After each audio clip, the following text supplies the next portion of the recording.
people that we were in DKNOG1 12 years ago, we are now so many more people. So what I wanted to do very quickly today is just, it's actually a recap from what I did at DKNOG9. How do we make sure that all of these people here come together? Because there are actually two purposes of DKNOG. One is, of course, networking, which is what we're all here for, and you've all seen the program, and the program committee has done an excellent job putting a very interesting show together for you. But the other purpose of DKNOG, which is probably even more important, is networking. That is actually what I think is the best part of DKNOG, because the talks you can actually all watch on YouTube later if you would like. But my ask of you is to go out and talk to each other and talk to the people that are in this room that you don't necessarily know. I know a lot of you, not a lot, some of you have been with us for all of the DKNOGs that have passed, but then there are also obviously some newcomers that haven't been to DKNOG before. So my goal is that we welcome the newcomers and try to take good care of them. Which is why I have a challenge for each of you, and it is the biggest burden on the people who have been here before. Trying to break up the cliques, because I know that you are all eager to see your friends in the industry that you all know and you have known for years, and all of you old guys like me knows a lot of people. So I'm proposing the snowball rule for you, which means that for every year that you have attended DKNOG, you should try to meet that many people that you don't know each day. And this is a recap that we tried the same in DKNOG9, and I think it worked quite well. This means that if you have been at 13 DKNOGs, you are lying, because DKNOG11 was cancelled due to Corona. But if you have been to 12 DKNOGs, then you should, of course, try to meet at least 12 new people. I know most of you are introverts and like to hang out with the people that you know, but now that you're here for the networking part and not just for the networking part, please try to go out and meet some new people, and in the evening we will have some beer and wine for you to maybe smooth things along. So if you are here for the first time at DKNOG, welcome. Then this is for you to just try to introduce yourself to one new person. This may be even a daunting task in this room. But I put this on all of you old timers, and you know who you are. Go out and try to meet new people and bring them into the conversation. And that is the next that I wanted to address. Try to bring in some people to your conversation using the Pac-Man rule. Who remembers the Pac-Man rule? When you're standing around in a group of people talking, as you obviously do, stand like Pac-Man. Be sure to include someone. Make space for a new person to come and join your conversation. And when you stand like Pac-Man, that is an implicit invitation for each of the newcomers that may be feeling a bit daunting about coming up and talking to you. Standing like Pac-Man gives them an implicit invitation to come and join your conversation, because that is what we're here for, and that is what we are all about. So the snowball rule, go and meet new people. The Pac-Man rule, be inclusive, be open to have new people join your conversation. And the word of the day was welcome.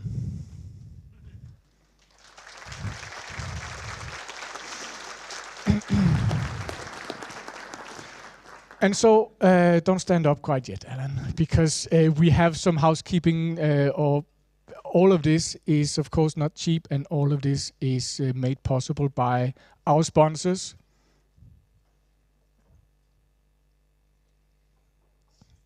See, this is a bit. And most prominently, of course, our platinum sponsor, DKNOG13. DKNOG13 have been sponsoring DKNOG for every single DKNOG that we have ever had. So please give a round of applause for DKNOG13. Hi, Siri.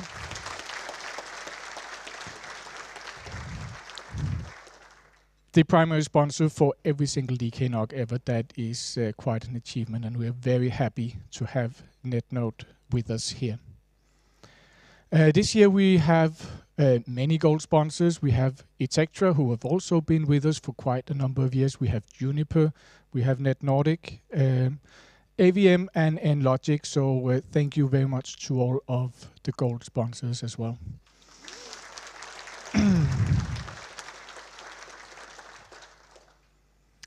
And of silver sponsors, Flex Optics, Kentic, and NextGen. Make sure you check out the stands that they have outside. They are eager to come and talk to you and show you all the cool stuff that they have. On top of that, we have the associate sponsors who does not have a stand, but they are present in the room. So find them and look at and talk to them. They have also been a huge part in making sure that you have some drinks tonight.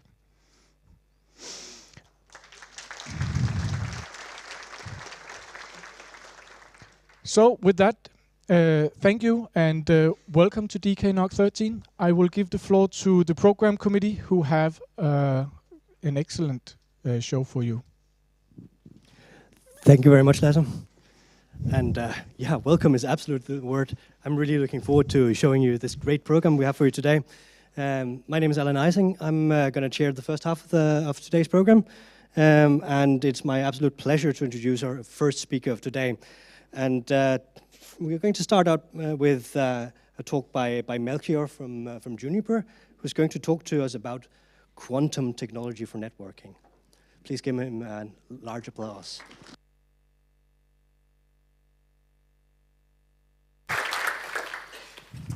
Good morning. So yeah, my name is Melchior Aumans. I'm with Juniper. I'm part of the service provider architecture team. And before I start, I want to say it's really awesome to be here again. The last time in 2020, I was already at Schiphol airport when Natalie and the PC reached out to me and said, please go back home because the pandemic has officially started. So it's really cool to be here in person again and see you all. One of my interests in Juniper is that I'm part of a study group that looks into quantum technology. For full disclosure and transparency, I'm not a physicist myself, so I don't know anything about quantum. So don't ask too many hard questions about that. But what we're trying to do is to see how can we use quantum technology for networking. One of the, well, let's say, worries or things we've all been trying to be afraid of, or at least what we should be afraid of, apparently, is that at one point a quantum computer will be powerful enough to crack all our security. Right? That's the big worry. But a quantum can also bring a lot to our current security protocols and mechanisms we're using. The good thing is that so far we know we're still safe. One of the questions that always comes up is when is this quantum computer powerful enough? I don't know. It could be 5 years, could be 10 years, could be never, because we're still far from an actual quantum computer that is able to factor our public key infrastructure, or at least try to break it. So, but I think, and what we've seen from conversations with, for example, customers and others, is that this is a good moment to start building some knowledge in the subject. So that's what we're trying to do in our study group, and I figured I share some of the findings so far and where you could start if this is a subject that is of interest to you. So the big worry, as we already said, is that at one point a quantum computer becomes so powerful that it can crack our current security and especially PKI, public key infrastructure, or public key cryptography. And as you can see in the diagram, it doesn't really matter if the quantum computer becomes available, how long the key is that you're going to use. It's relatively simple for a quantum computer to factor that key, whereas for a classical computer that is obviously much harder. So what is actually the issue we're talking about? This is probably something that looks pretty familiar to many of you. You're using probably something like AES 256 based MACsec to secure links, or you're using IPsec or any other encrypted tunneling protocol. And that on itself is considered to be quite safe, right? AES 256 is for now considered to be quantum resistant. However, the way the key material is distributed, that is what is vulnerable for the so-called Shor's algorithm. That's an algorithm that runs on a quantum computer and is able to factor that key. So the challenge here is that the public key cryptography is the vulnerable part. For AES, it's fairly simple. If at one point either a classical computer or a quantum computer is able to factor that key, you sort of simply, as far as it's simple, double the key size and you're safe for quite some more time. Obviously, what is one of the fears is that so-called store and decrypt later attacks could be possible, right? There's rumors that there are big parties or countries that store data until the time that they're able to actually factor that key and so decrypt that data. So it's already, in that sense, could be something to start thinking about. And as I said, AES 256 currently has no vulnerability known, at least by quantum computers. So why is today's key distribution based on PKI vulnerable? You see on the left side you have a key source, that's probably a router or a firewall, that has a random number generator in it. It generates a key and it uses a mechanism to distribute that key to the other side. Where the risk here obviously is that the key is sent, it's encrypted obviously, but the key is sent over a connection and the key is known at the source and the destination. Obviously the last you cannot really prevent because you need to know the key. But there are ways, and we'll look into that later in the presentation, to distribute that key without it actually sending it over the link. Yeah, so the issue is the key is in full, in some form transported over a data channel, and that can obviously be then intercepted. So what could, or how could quantum technology help in that sense? Let's look at where to place all encryption methods in a diagram. So on the right side you see AES, which is algorithmic strong, so it's considered to be safe. On the left side you see RSA, Diffie-Hellman, which are weaker in that sense and are potentially vulnerable to this Shor's algorithm.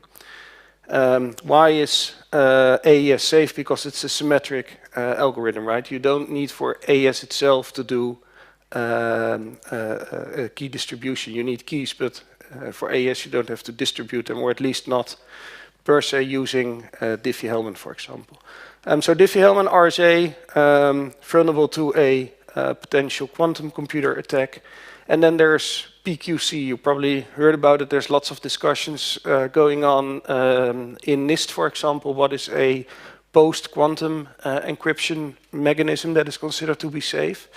There have been some, well, preliminary positive results. However, NIST later came back, so there isn't really a PQC yet. But the idea is that it post-quantum encryption protocol is not based on using quantum physics itself, but it's still an algorithmic protocol. But it's using more complex forms of, for example, elliptic curve, etc. So that is considered to be safer than using RSA or Diffie-Hellman. At one point, you could foresee that those might not be resistant against a quantum attack either. So there is something invented which is called quantum key distribution. I'll go into how quantum key distribution works later on. But basically, you can use that to replace RSA and Diffie-Hellman in order to distribute key material. And now if you combine quantum key distribution with an AES-based protocol, like MACSEC, for example, it is considered to be quantum safe. There's lots of challenges with QKD. There's lots of discussion in if QKD is as safe as it is. But it's one of the currently available mechanisms you can buy from Toshiba, ID Quantique, and many others. This is if you are already worried about key distribution at the moment. So what is this whole quantum thing? Again, I'm not a physicist, so I won't go too deep. But there's a few, let's say, basic aspects we need to get a few of the language we need to go into before we, for example, explain quantum key distribution. In our world, as the physicists refer to as classical engineering, so we're that old already, we use bits, right? And a bit is a 0 or 1. In quantum space or in quantum world, they use qubits, quantum bit, which is the mechanical analog of a classical bit, where the big difference is that a qubit can be a 0 and a 1 at the same time. And you only know if it was a 0 or 1 or anything in between if you observe it. The way to sort of understand this mechanism is if you throw a football and you give it a spin, you only know which side you're facing at the moment you catch the ball. Right? If it spins fast enough, you don't see what side you're facing. If you catch it, then you see the logo from the manufacturer, for example. That is sort of in very basic terms how a qubit, once it's measured, you know if it's a 0 or 1. One of the most interesting things of qubits is that you cannot copy them, because if you touch them or if you interact with them, then they already fall back into that 0 or 1 state. So if you send one of these qubits from one device to another, and somebody tries to interfere in the middle with that qubit, then it already collapses in a certain state. So we'll see what that does, but the interesting thing of that is that, as I said, you cannot copy it. It's really hard to interfere or at least try to read what the intended state of the qubit would be in transit. Most of the slides, by the way, have links to either Wikipedia or other pages, so if you're interested in reading more, then I suggest download the slides and you can use the links to read further. The way to bring a qubit, which is an electron or a photon, in our case, in the example, we'll talk about photons, to bring it in that, or to make it a qubit, is to bring it in a superposition. And the superposition is what I just explained with the ball to give it that spin. It goes too deep to explain, really explain how that works, but you use a laser, a pump laser, to give the photon a certain spin. And you can compare that to an audio wave. If you listen to music, you hear certain tones, and these are formed by audio waves, right? And if you combine multiple audio waves, you hear a certain tone, a certain height, etc. But you cannot see if it's a combination of multiple waves. You just hear the result. So, so that superposition is used to give that qubit a certain spin, and that you can use to transfer data. Then another definition is teleportation, and teleportation is not as we've seen in movies where you can actually teleport somebody to a different location or different dimension. What you do with teleportation is you send that qubit, or if you entangle two qubits, and with entanglement what it does is you have two photons that start behaving in the same manner. Which means if you if you bring a photon in superposition, you entangle it with another photon and you take them apart. If you observe the photon on the left side, it collapses, as we just discussed, into 0 or 1. And the photon on the other side will collapse as well at the same time. And that looks completely random until you start measuring that and coordinate. Then you see that the photons on both sides will collapse into the same state. So in other words, there is a connection, it seems like there's a connection between the photons, and that aspect you can use, that's called teleportation, to obviously transport data, or in quantum key distribution use that phenomenon to create, for example, key material. So in short, classical bits can be 0, 1, qubits can be 0, 1, or anything in between until you measure them, until you observe them. You can use teleportation to sort of transport data, or at least have two photons collapse into the same state at the same time. And as I said, one of the most interesting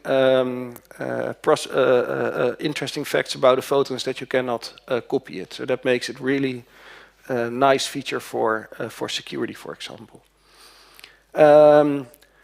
Then going back to post-quantum cryptography, we quickly touched on it already. Post-quantum cryptography is based on the same mechanism as PKI. So you have a key source at one side, which is probably a router or a firewall or some device that wants to initiate a secure tunnel, IPsec for example, to the other side, that generates a key, uses a key distribution mechanism to send that key to the other side. And obviously the other side can then use that key to secure the connection. However, it is still a classical way of sending key materials. So for now, again, there's lots of discussion still in NIST, but it is considered to be safe against a quantum computer. But still, you can obviously store what is sent over the link and try to defactor that key material later on. So how does a quantum-based mechanism differ from that? We don't send any actual key material over the link. As I just mentioned, we send polarized photons over a link, and that link could be just the dark fibers as we know them, or you can use a satellite. That's called free space communication. And interesting thing is because you only send photons, you don't send a key. You can try to intercept it, but then the photon collapses, so the other side will know that somebody is interfering with the connection. And even if you were able to somehow learn if the photon would have been a 0 or 1, you still cannot use that information, and we'll see later in the presentation why that is. So you still generate a key on one side, and you, or I have to say, you don't generate a key on one side, you use the polarized photons or the outcome of the observation of the polarized photons to generate a key on both sides. So there's no key material being sent over the link. So how does it work, quantum key distribution? There are two sites which are called Alice and Bob in this example, as in many security examples. And Alice and Bob are sending photons. Better said, Alice sends polarized photons to Bob. And in order for them to make something useful out of that, men, Bennett and Bressert, came up with a protocol that is called BB84. It was invented in 1984. Many of the current protocols in use by quantum key distribution mechanisms are either based on BB84 or successors of it. But the easiest to explain how this works is to use BB84.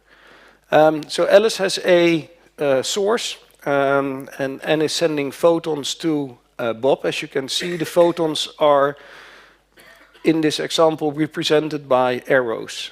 So it could be a polarization upwards or 45 degrees, 90 degrees, etc. It is not exactly in degrees that it's sent, but it's to visualize how that system works. Again, she uses a quantum channel, which could be dark fiber or free space.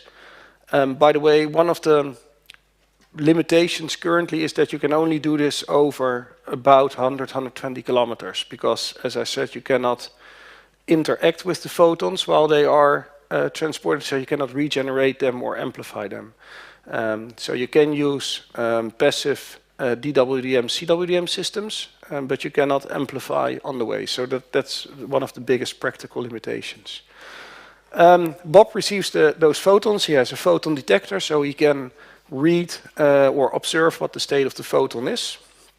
So both sides, Alice and Bob, they measure their photon on a what's called a standard basis. So as you can see, again, it's a graphical representation. The filter either passes 0 or 90 degrees or 45 or 135 degree polarized photons.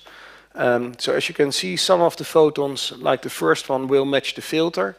The second one won't. The third one will match the filter again.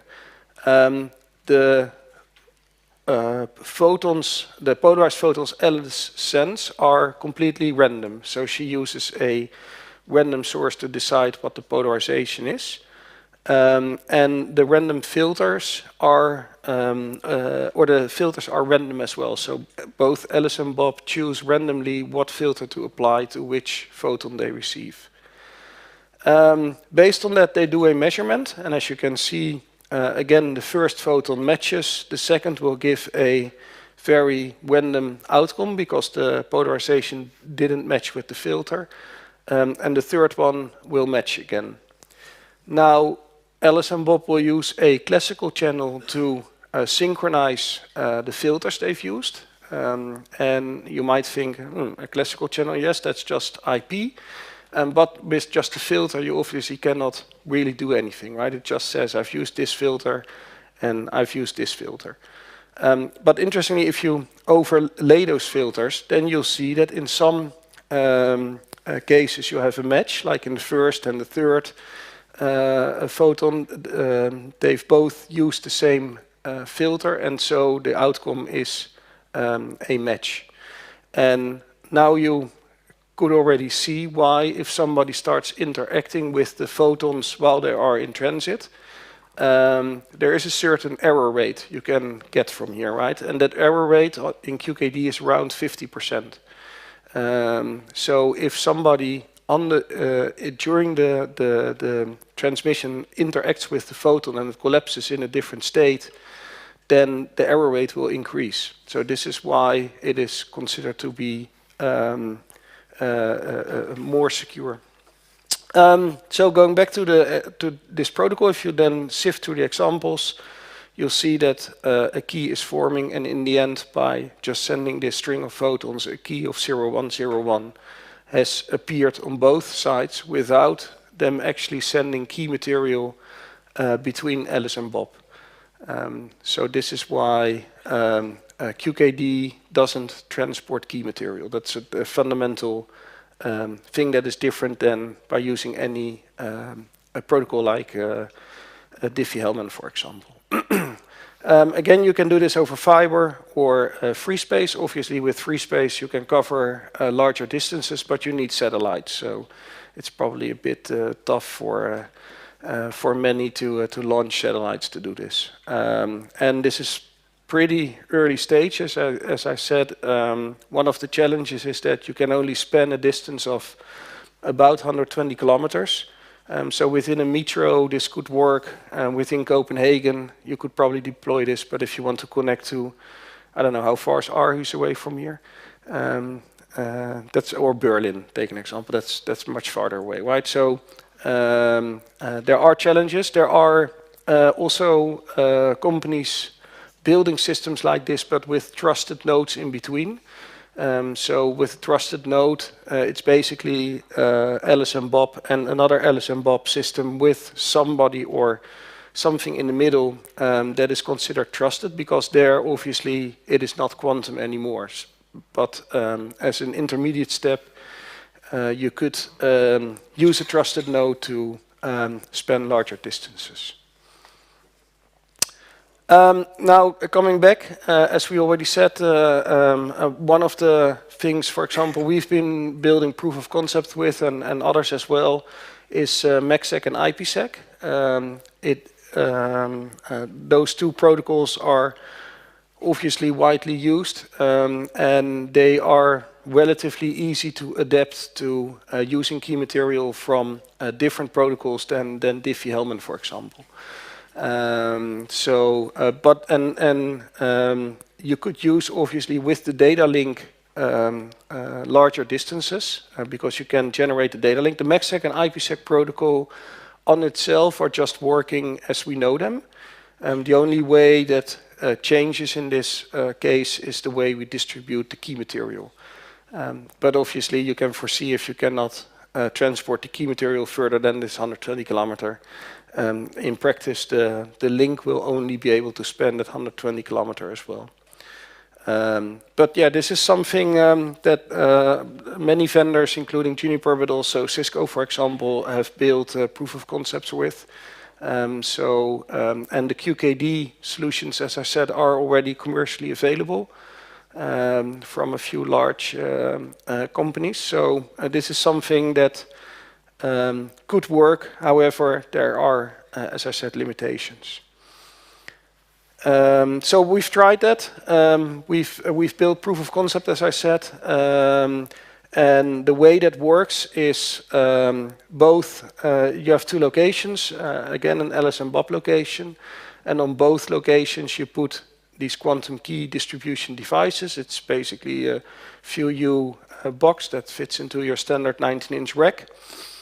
And you obviously need two routers or firewalls. In between these devices, there's a couple of links. So you have a dedicated quantum channel, again, could be dark fiber. You need a data channel, as we just saw, to exchange these filters between the quantum key distribution devices. And you have your traditional data link between your routers or switches or firewalls. In this case, we tested it with MACsec. And now we need to fetch key material. One of the few things that has already been standardized is the way you fetch key material from a QKD setup, and that is standardized by ETSI. The standard is the ETSI 014 QKD specification. It's just basically a REST API. So the router makes a call to this API, asks for a key and a key ID. The QKD device sends it back. The router installs the key in its configuration or its a database, and the key ID is sent to the other side. You can send that using a classical channel, because with the key ID itself you cannot really do much. And the other router on Bob's side uses that key ID to fetch, using that same REST API, the key from a QKD system. It receives the key back, installs the key, and you have a MACsec secured data link using QKD. There are some things you can discuss. I mean, how safe is it to fetch keys over a REST API, but this is considered to be both in the same location or at least near proximity. So the QKD device is probably sitting next to the router. The way and things that, for example, have not been standardized are, as I said, Etsy standardized the way you fetch the keys, but what is not standardized yet is, for example, how do you send key IDs between the routers. And there's many more of these findings. So, for example, how long can you wait before you fetch the key from Bob's side after you fetched it from Ella's side? Right? Is that, do you need to fetch it within 1 minute or 10 minutes, or does it store for an hour? How many keys should you buffer, for example? How often, because this system really nicely allows for key rollover, but how often are you going to roll over the key? Right? In many cases currently, I don't know how that is in your network, but we see that in many cases keys aren't rolled over that often, even if protocols would allow it. So it's a fairly open question. How often should you do this? You could, one hand, say if you roll over the key more often, it's safer, right? Because if you're able to fetch the key somehow, you only have data for a smaller amount of time. But obviously rolling over keys more often is more load on control plane, and it could lead to more interruptions, because if you roll over every minute and you don't receive a new key within that minute, then what? Should the link go down, or do you have a backup link? So there's a lot of work still to be done in standardization like IETF, IEEE, Etsy, because there's not one standards organization working on all these different protocols. So before we're there, it's we're still a few years out probably. So that's one of the use cases, quantum key distribution. The other use case where quantum could be handy is to generate random numbers. We use random numbers in everything, right? I mean, if you look at your Linux host, for example, or in your firewall, random numbers are used for many different things. And the way we currently generate random numbers is either by a daemon running on your host like random or dev random or urandom. And somewhat more complex systems like firewalls, they take into account environmental things like fan speed, voltage, small voltage changes, etc., to create more randomness. However, one of the issues is that many of these random number generators are not as random as we think they are. It's a bit of a theoretical, maybe somewhat fake concept, but you can measure the quality of randomness.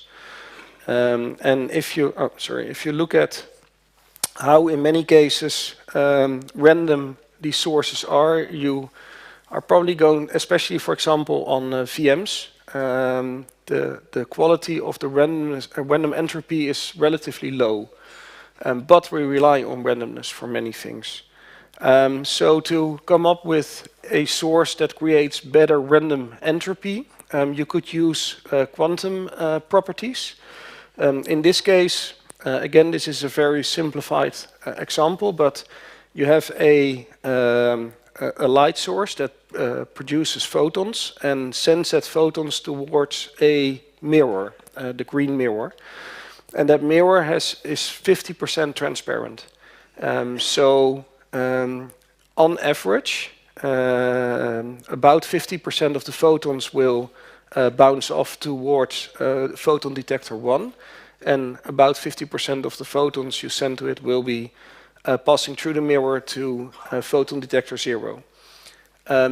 Which photon bounces off and which photon passes through the mirror, that is one of the quantum properties. But if you again would do this over time, you would measure that 50% on average will bounce off and 50% will pass through. You just don't know which photons will bounce off and pass through.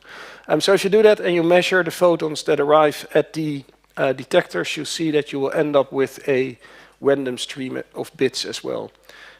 This is what's called quantum random number generator. It's a fairly small chip, and there's already, for example, mobile phones you can buy which have a QRNG chip in them. and this is considered to be a better or higher quality source of random entropy. We try to visualize that, so we took one of, in this case, Juniper PTX routers, and if you look at the top left, figure 1, that is a standard Linux host, on a VM running on one of the public cloud providers, and you see that in the middle picture the orange dots are pretty far away on the left side. I don't know if you can see it that well, but from the blue line, and the blue line is considered to be perfectly random. And you see that, for example, if we look at how the PTX does it, it's a little bit better already. The orange dots are closer to the blue lines. The interesting thing is if you skip a few of them and you go to, for example, figure 5, which is a QRNG source on the right side in the middle, you see that that randomness is even better already than what the PTX can generate. And obviously we then try to combine that, and that is figure 6, and you see that we are almost at perfectly random quality. So that is where a QRNG source could help to increase randomness. The question is, it's a bit, as I said, it's a bit of a theoretical discussion, but for example, if you pull enough random entropy from a source, like on your Linux host, the quality of the randomness obviously goes down because the pool cannot generate enough entropy. With a QRNG, the amount of random entropy that is available is much higher as well. So you can pool more randomness. So you can foresee that, for example, in a data center, it could be interesting to have a source generating random entropy for other consumers. So to summarize it somewhat, we identified 3 potential fields of interest to networking. Quantum random number generators, as we've just discussed, to increase randomness that is used by many security protocols, but also for weather prediction models, etc. Quantum key distribution, which has quite a few limitations still, but is already available. And post-quantum cryptography, where we're basically waiting for NIST to come up with what is then an actual safe to use post-quantum cryptography protocol. So then what? Where are we? I mean, what does it lead to? Obviously, the big dream of many folks working in this space is to build a quantum internet. But what is actually a quantum internet? That is probably a good question. The current state we're in is that all these quantum connections we talked about, as you could see in the examples, are always aligned or are currently always next to a data channel. So if you would connect to routers, let's say you have QKD embedded in a router, currently you would still need a separate channel for data and for quantum bits. So the first steps towards a quantum internet is still be having these quantum links adjacent to your data links. Next to the fact that there are still many things you need to solve, like quantum repeaters, so that you can actually amplify quantum signals. Let aside having optics in your routers or switches that can also send and receive data traffic, but could also do something useful with these polarized photons. So on the short term, a quantum internet will always be adjacent to computers or to classical channels.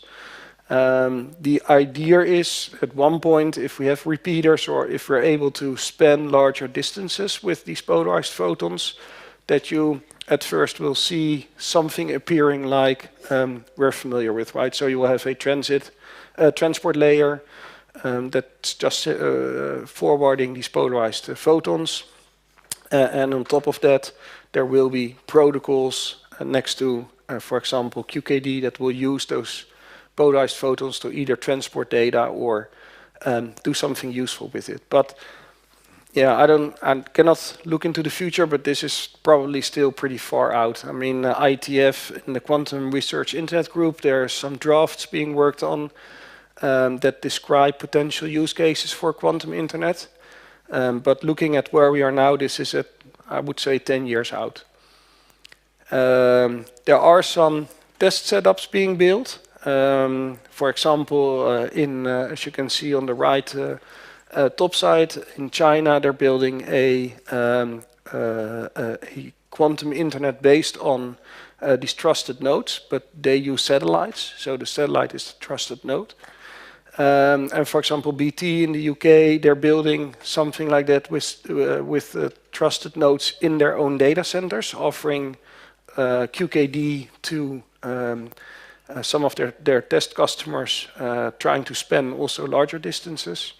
And where I'm from in the Netherlands, QTech, which is a part of the university in Delft, is trying to build a quantum network in the Netherlands. So they span multiple locations with dark fiber and trying to build those first steps of a quantum internet. And that was a short introduction to quantum networking. I don't know if there are any questions now. I'll be around today, tomorrow as well. If this is of interest to you, then please let me know. Happy to discuss further, or if you feel this is something you already want to play around with, I can help you set up a lab or bring you in touch with people.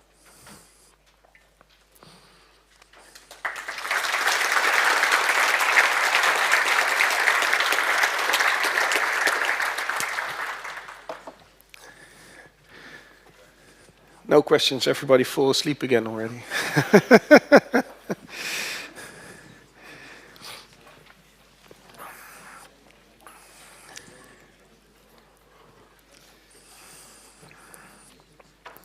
No questions?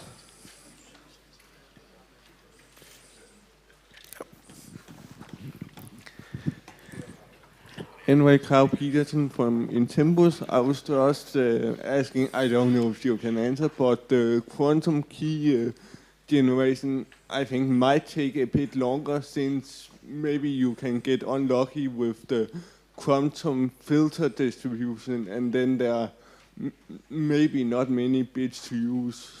Just something I thought about while you were explaining it. Sorry, you were saying quantum key distribution might take some more time, you were saying? Or? Yeah. If the filters don't match up, if there are not many bits to use, maybe then the key can be brute forced by the classical way. Right, yeah, right. Just something to think about. Right. Yeah, so the number of photons which are being sent is like millions, right? So the bit rate is yes, relatively slow for data, if you would want to send data across such a link, but for key generation it's quite good.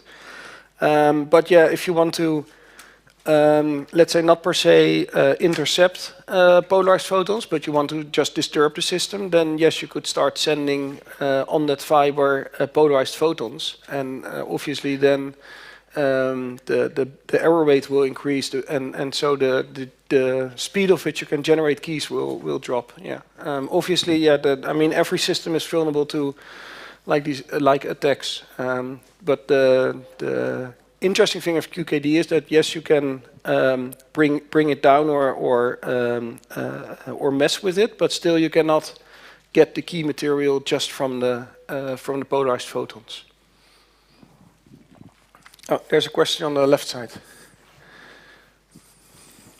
Sorry, Alan. Getting my exercise up. Hello. Yes. Hello. I'm down here. Sorry. Hello. Hi. Yes. So if I have a key where each bit is completely random, then if I have a very long key, I can be sure that the ones and zeros are exactly 50%. So I wouldn't need to try to brute force all ones or all zeros, and I could just try to brute force the keys with high or close to 50% distribution of ones and zeros. Yeah, but then still, if your key would be 512 bits long, you would still need to try every combination, because every bit in that key could be a 0 or a 1. But yeah, in theory, if it's perfectly 50%, sorry? Reduces the number of tries you have to do. Yeah, but it's not 50% exactly. In theory, perfectly random would be 50%, right? But that you cannot never achieve perfectly 50%. But yeah, probably in theory, I'm not a cryptographer, but it sounds as if you have a point. Yeah. Thank you. There was a detail I didn't follow. If someone is interfering with, we're creating the shared key and someone's interfering with it, we can detect it. That much I got. But if you interfere with it, is there an attack by which you can figure out the key or no? No, because if you observe the photon that's being sent, then it already collapses. So, and then the error rate will increase, because you would need to send a new polarized photon to Bob, right? Because else Bob won't have any photons to measure anymore. But the error rate will increase, because you don't know if if it collapses into 0 or 1, if that same photon would have collapsed into 0 and 1 on Alice as well. So it means it's fine if someone is interfering with their connection? Yeah, on the quantum channel, or even on the data channel, if somebody starts intercepting the filters you've used, that's perfectly fine. Yeah. I mean, if you interfere enough, there probably won't be a usable key anymore in the end. But still, you're not able to get the right key from just interfering with the channel or observing the photons. Before we take the next question, I'd just like to ask you to please state your name and affiliation before speaking. We have a question in the back.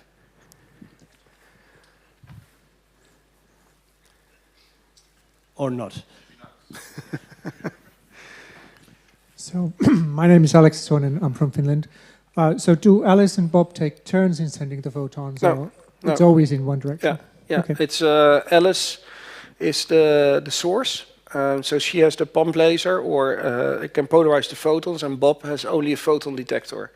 You can obviously foresee that if you want to cascade, so to span larger distances, that Bob will either have a separate box next to it that is able to send photons, or has a photon source in the same enclosure and is able to generate polarized photons as well.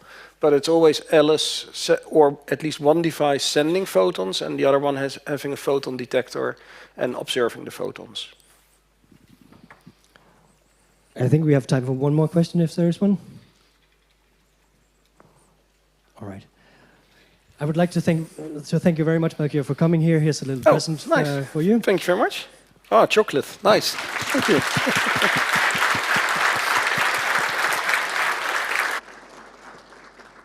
And then I'd like to welcome back on the stage Lasse to talk a little bit about some of the things that we're doing or trying to do in DKNOG.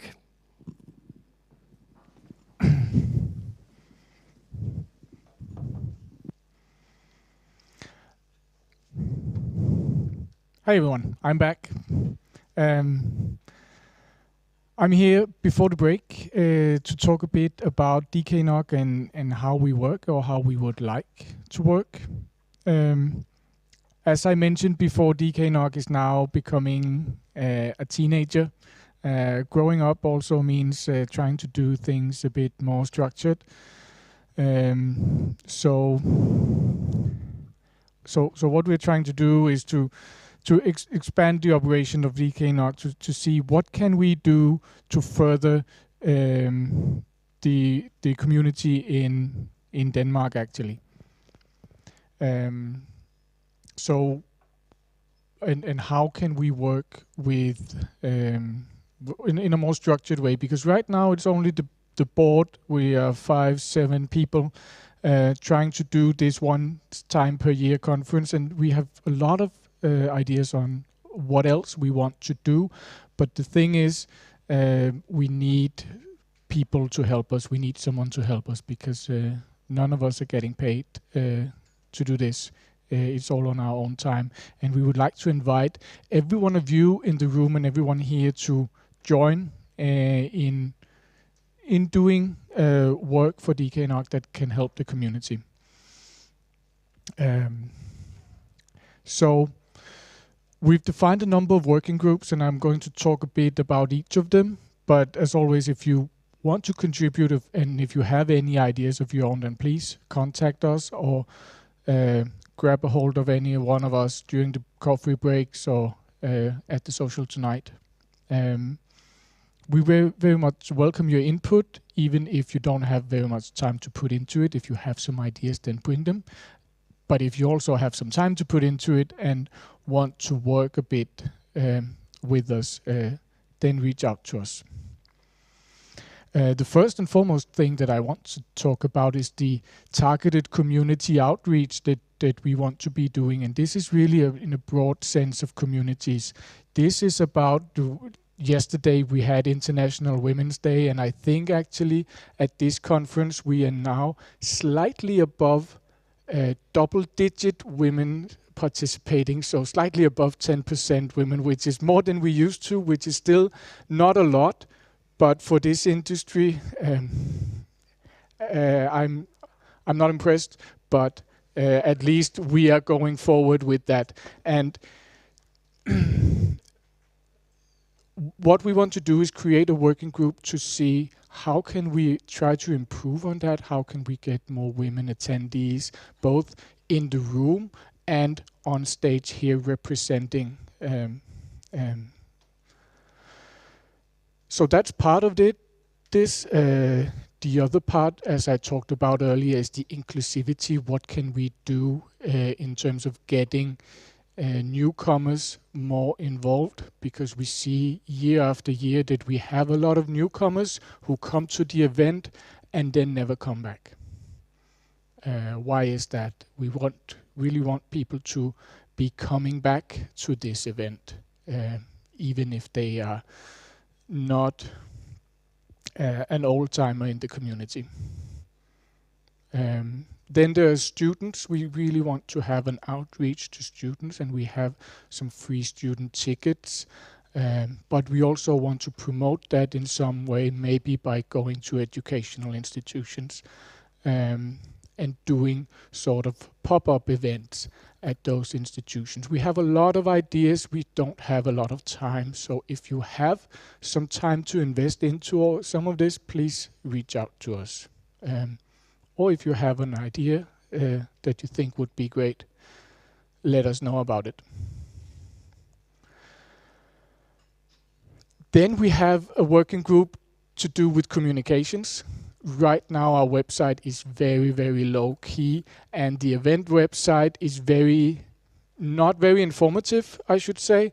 So you really need to know what is DKNOG before you go, because I think we could be doing a lot more in the contents of our website and explaining what is the conference like and what do you get from attending. Having a social media presence, not just in the weeks up to the conference, but throughout the year, so on and so forth. We need some people to manage all of that. And we have a working group looking into that, but not too many people in the working group. So again, let us know. Then, as I mentioned, we would really like to do some pop-up events. This can be just social meetups, like we have every year at Roskilde Festival. If you're going to Roskilde Festival and you want to meet some of your new friends from DKNOG, there will be a meetup there. But again, we're not very good at communicating it, so you might have been there but not known. It might also be some presentations, gå hjem møder in Danish, at random locations, maybe even at educational institutions to get more students in, maybe even in Jylland.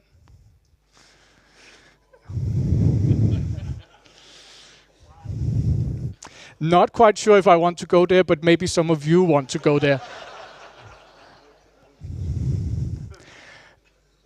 All kinds of crazy events that we could imagine.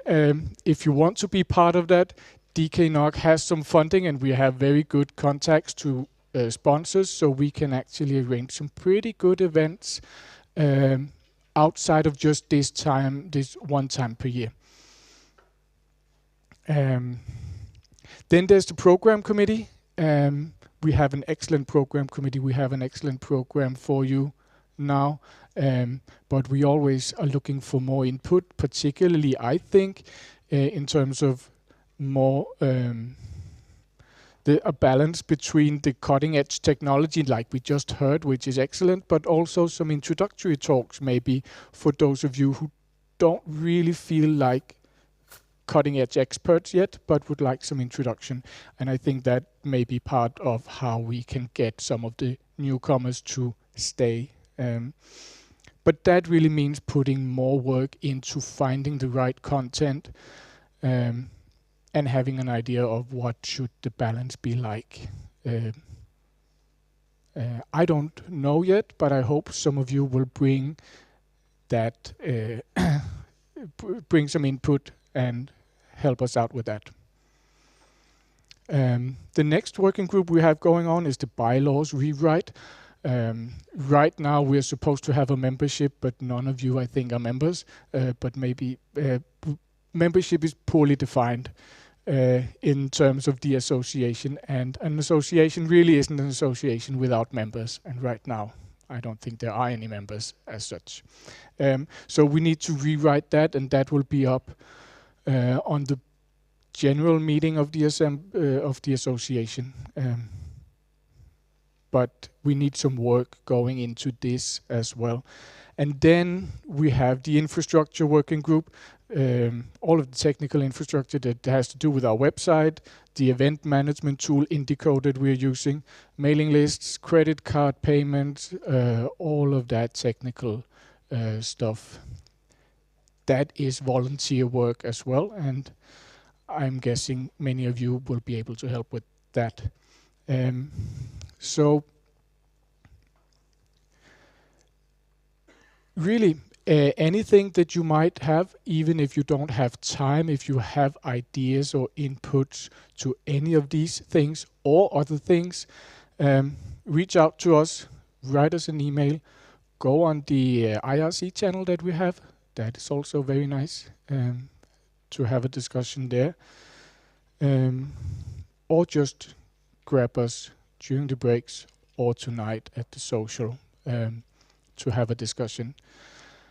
Really, we would very much like to be more than just the 5, 6, 7 people that we are right now doing this event. We could do so much more on the DKNOG, I think, but we need more people to do it.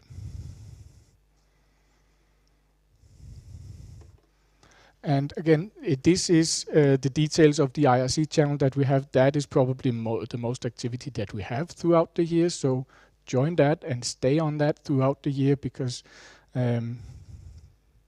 that is really where you meet all of these people in the room. I'd like to take comments if there are any, but I'd also like to talk to you in the breaks.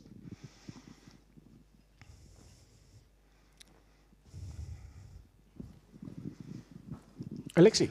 Hi, Alexi from Finland again.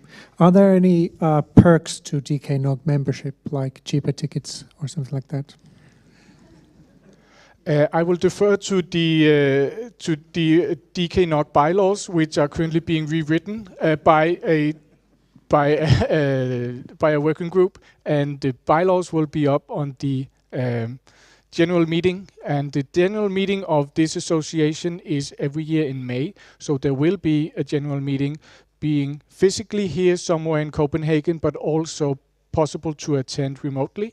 So I encourage you all to attend the general meeting of the association. We will vote on the bylaws, we'll vote on the board, and we will in general discuss all of these working groups and how they're progressing, if they are progressing, and so on. So I don't have an answer for you right now, and that's actually why I'm here now talking about this.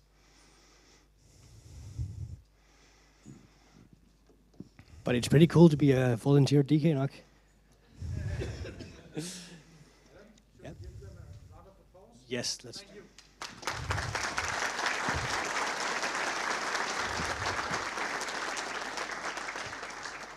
We should actually be giving a round of applause to Alan, who is the original founder, or the only one left, I think, of the original founders of DKNOG since DKNOG1.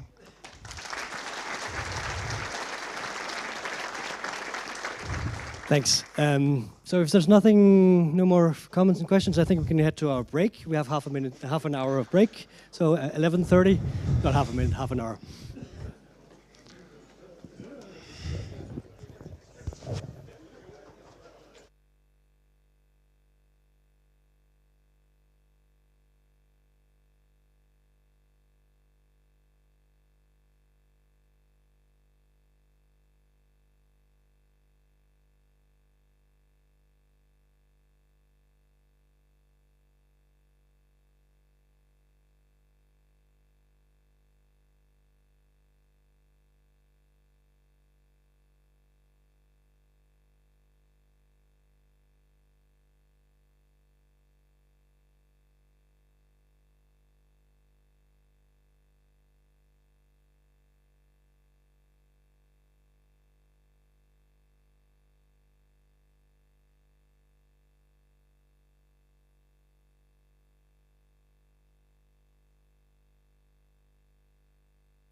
All right, everybody, it's time again.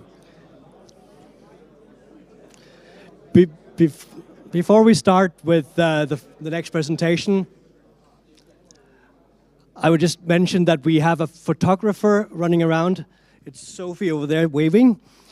If you do not wish to have your photo taken, please go and talk to her. She will take a photo of you. That's only one time. And then she will make sure that she will remove any other photos of you. That's how you remember faces, by taking photos of them. So, I hope you had a good break. It's my pleasure to introduce our next speaker, Frederik Korsbæk from Amazon Web Services, who's going to walk us through some very interesting stuff going on with Amazon and their peering. Please give him a hand.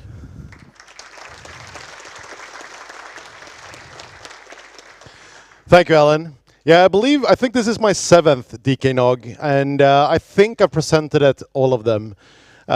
Typically, I talk about routing security or very detailed subjects around that topic. However, this will actually be completely different, and I guess to some extent be similar to what I did the first time I was here. So when I was the first DKNOG and I talked about DWDM and network architecture, and finally I can speak about that again.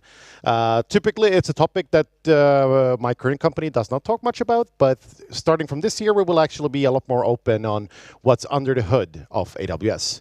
So my corporate title this week is Senior Infrastructure Business Developer. I think my team is called something in ways of global network connectivity and network development, but that kind of changes every week, basically. But I'm a BGP and router guy. That is basically what I do, regardless of titles and those things. I just want to make sure that everyone understands the first 10 slides I didn't do myself. They are fairly polished. They are from reInvent, but they fit fairly well into this presentation, so I will skip them as fast as possible so we can go to the interesting bits that will come a little bit later. So, when we talk about the evolution of the network infrastructure at AWS, we typically talk in 3 steps. So when we started, around 2006 was when we first launched the EC2, which is a virtual machine essentially. It was primarily used for Uncle Jeff to sell books. However, that use case has grown a lot since then, and now it's one of the largest cloud infrastructures in the world. But at 2006, we were a consumer of regular network hardware. Around 2010, which is 4 years after it was launched, we kind of realized that none of the things that is in the Cisco price list is actually usable for us anymore. And that's when we started to think a little bit outside the box. James Hamilton is one of our SVPs. He has made a lot of interesting blog posts over the years. I'm sure a lot of people have seen some of his old presentations on how to think outside the box. Regardless what you think of Amazon or not, I think James Hamilton is one of the brightest minds on this planet in terms of networking and how we can think about networking. So I would advise anyone to watch his stuff. He writes almost all of his things in a private manner, so he doesn't necessarily represent Amazon, but I guess at the end of the day, we pay his bill. So this is kind of where we started, right? So the consume phase. We bought essentially, you go to the Cisco or Juniper or Nokia website, you go to the product page and you sort by price, but in the wrong direction, so expensive first, and then you put a lot of them in add to cart, and then you buy them, and then you run out of hardware very, very fast, and also money. So we were using industry hardware and software, extremely basic automation, like back in the days, like screen scraping and these things. We typically pushed everything we could ever buy beyond design limitations. And basically everything was large chassis that had a backplate and a midplane. This is one of these polished pictures I didn't do myself, but this is how a chassis looks like internally. There is a lot of line cards that has one or many forwarding ASICs on them.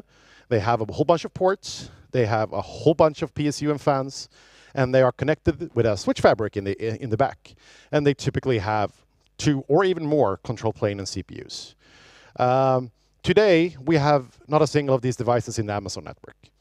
We use single chip based platforms, typically in a 1RU fashion, where it has a single control plane and CPU, where it's a single forwarding ASICs, and it has a whole bunch of ports. And we construct the network outside the box instead of inside the box. Next phase would be the create phase, and this is basically around 2010, 2013 mind frame. It's like, what can we create with what's currently available in the market? I'm not sure if you have this book on your bedside table. I do not, because it has two problems. It is written by a French guy. Also, it is about telephony switches, right? However, Charles Closs is regardless of that, almost a genius. This is technology from I believe 1953 on how to build a non-blocking switching device for telephony systems. And this is today, I would dare to say that this is a standard design in essentially any data center you would ever have. So to make it super, super simple, a Closs fabric is a way of, for example, creating an 8-port switch out of 6 4-port devices. And this can obviously scale to almost indefinitely. Most of the data centers you will see today is using the technology from this, or a version of it. You have fat-free folded designs, you have 3-stage Closs, 5-stage Closs, whatever you have. They're virtually the same. They're working with the same principles. They were typically, or are typically based on merchant silicon today, I would say. You can have internal software, and you can optimize the network design fairly well. And that's us, 2013, approximately. If you take this down even further, right? Like, what does a operating system, if we just look at the operating system, what is it? And this doesn't really matter if it's a white box, or if you buy something from a new cool startup, or if you buy something from a non-cool regular vendor, right? They basically work the same, right? Like, you have a network ASIC, you have an SDK in front of that ASIC to steer basic functions of that ASIC. You most likely have a Linux kernel, and I guess before you could also have BSD kernels, and then a whole bunch of stuff on top of this. And we wanted, and we're still in 2013, wanted to look at these things individually. Like, what could we do in each of these boxes?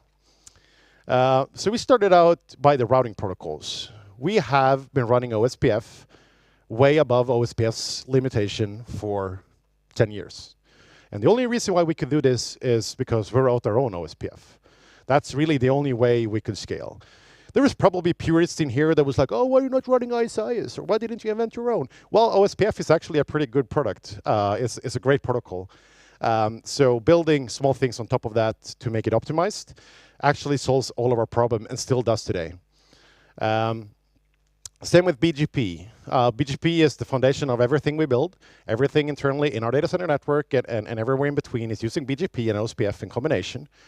But we want to achieve, for example, super low latency connections. We want fast reconvergence. And given that we, at least today, control all of these boxes ourselves, we could actually achieve that with standard protocols, but with our own additions. So, create phase, what did we focus on? Config generation. Instead of having an engineer type in every single device like a bespoke thing, there was central config generation, where essentially, oh, engineer, what are you going to do? It's like, I'm going to deploy a new cloud in Beirut. It's like, all right, here is that standard configuration, blah, blah, and here it is, done.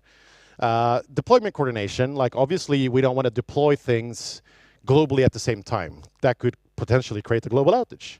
So we have release pipelines, where maybe we don't do, for example, our cloud region in Ashburn at the same time as the one we do in Ohio, because they are typically redundant to each other. And then it comes to the next stage, like maybe this building and this building doesn't upgrade at the same time. Go one step below. Oh, maybe these pods in this building doesn't get upgraded by the same time as these ones gets upgraded. So it's like coordination in many, many, many, many layers that eventually boils down to a deployment pipeline. Active telemetry is also something that we did back in the days, and still do today, obviously, where we actually try to understand what's happening in the network. Like, what are we actually seeing? We are using, obviously, NetFlow, SFlow, whatever it is, but also more things, like telemetry from the devices itself. Like, how is BGP feeling? How is OSPF feeling? Are we flapping? Do we have... looking at TCP window sizing is super interesting. Like, why doesn't BGP actually open large windows, for example? Auto-remediation is also interesting. It's something that solves roughly 95% of our problem, all the way from the data center all the way out to the edge. Today, we are still NOC-less. We do not operate a traditional NOC. We obviously have people on call, but we don't have people that sit in front of big screens that look at alarms. We rather react on whatever the auto remediation couldn't solve. So that's what we've been building our foundation on. And then comes the next part. And this is the interesting bits, because these are the slides I made myself. So innovation. And this is, I would say, I think we started on this journey 2016, 17. Where we were thinking is like, what do we actually want? Like, if we think about networking long term, like, what is valuable to us? Freedom to examine trade-offs is, I guess, number one. It's one of our core tenets here for how do we design and build networking. Custom hardware was also very important. Seeing as we are, I guess not many people know this, but we actually bought many years ago a hardware vendor called Annapurna Labs. And they've been building most of our custom hardware for a long time. For example, they've been building our network cards for our servers for, I believe, 12 years. And they have expanded a lot, but they're only our vendor. So they have not been very good at marketing it. But here I am, marketing some of our own stuff. We have multi-domain applications. Today, AWS, the service catalog, I don't know, 300 services or so, I don't know, is a lot of them. So we want hardware that can, that can serve machine learning, high performance type of computer stuff, but also general computer stuff. And where I work, which is typically edge, peering, transit, backbone networking, we want things that could cover all of these things. And we don't think that is achievable without us having very, very flexible hardware. And also, we just focus on the benefit. We don't really care about anything else. We just want to see what can this box solve for us. So when it comes to innovation, this is, I guess, a fairly simple diagram that if you have low complexity and low innovation, you're fairly restricted in what you can do. High complexity can make you frustrated. I'm not sure if anyone been around back in the days in the OpenFlow days. I was a lot of complexity and for very little innovation, but the frustration level was really high. With high innovation and high complexity, you can quite easily get overwhelmed. And I think we've been in this box quite a lot. So something that we have been doing quite a lot is to reduce complexity. The simpler it gets, the better it gets. And that's almost a universal truth in anything in networking. So simplicity scales. I didn't do this slide and did it myself. This is a marketing slide, but whatever. But technical depth. I think everyone in here can agree that technical depth is not fun. And that is one of probably a core problem for everyone in day-to-day operations, that you regret your decisions 10 years ago. And obviously, in 10 years, we will be there again. Then we'll be here and regretting the things that I will do tomorrow, right? So to avoid that, always think in terms of simplicity. And I will show you how we do that.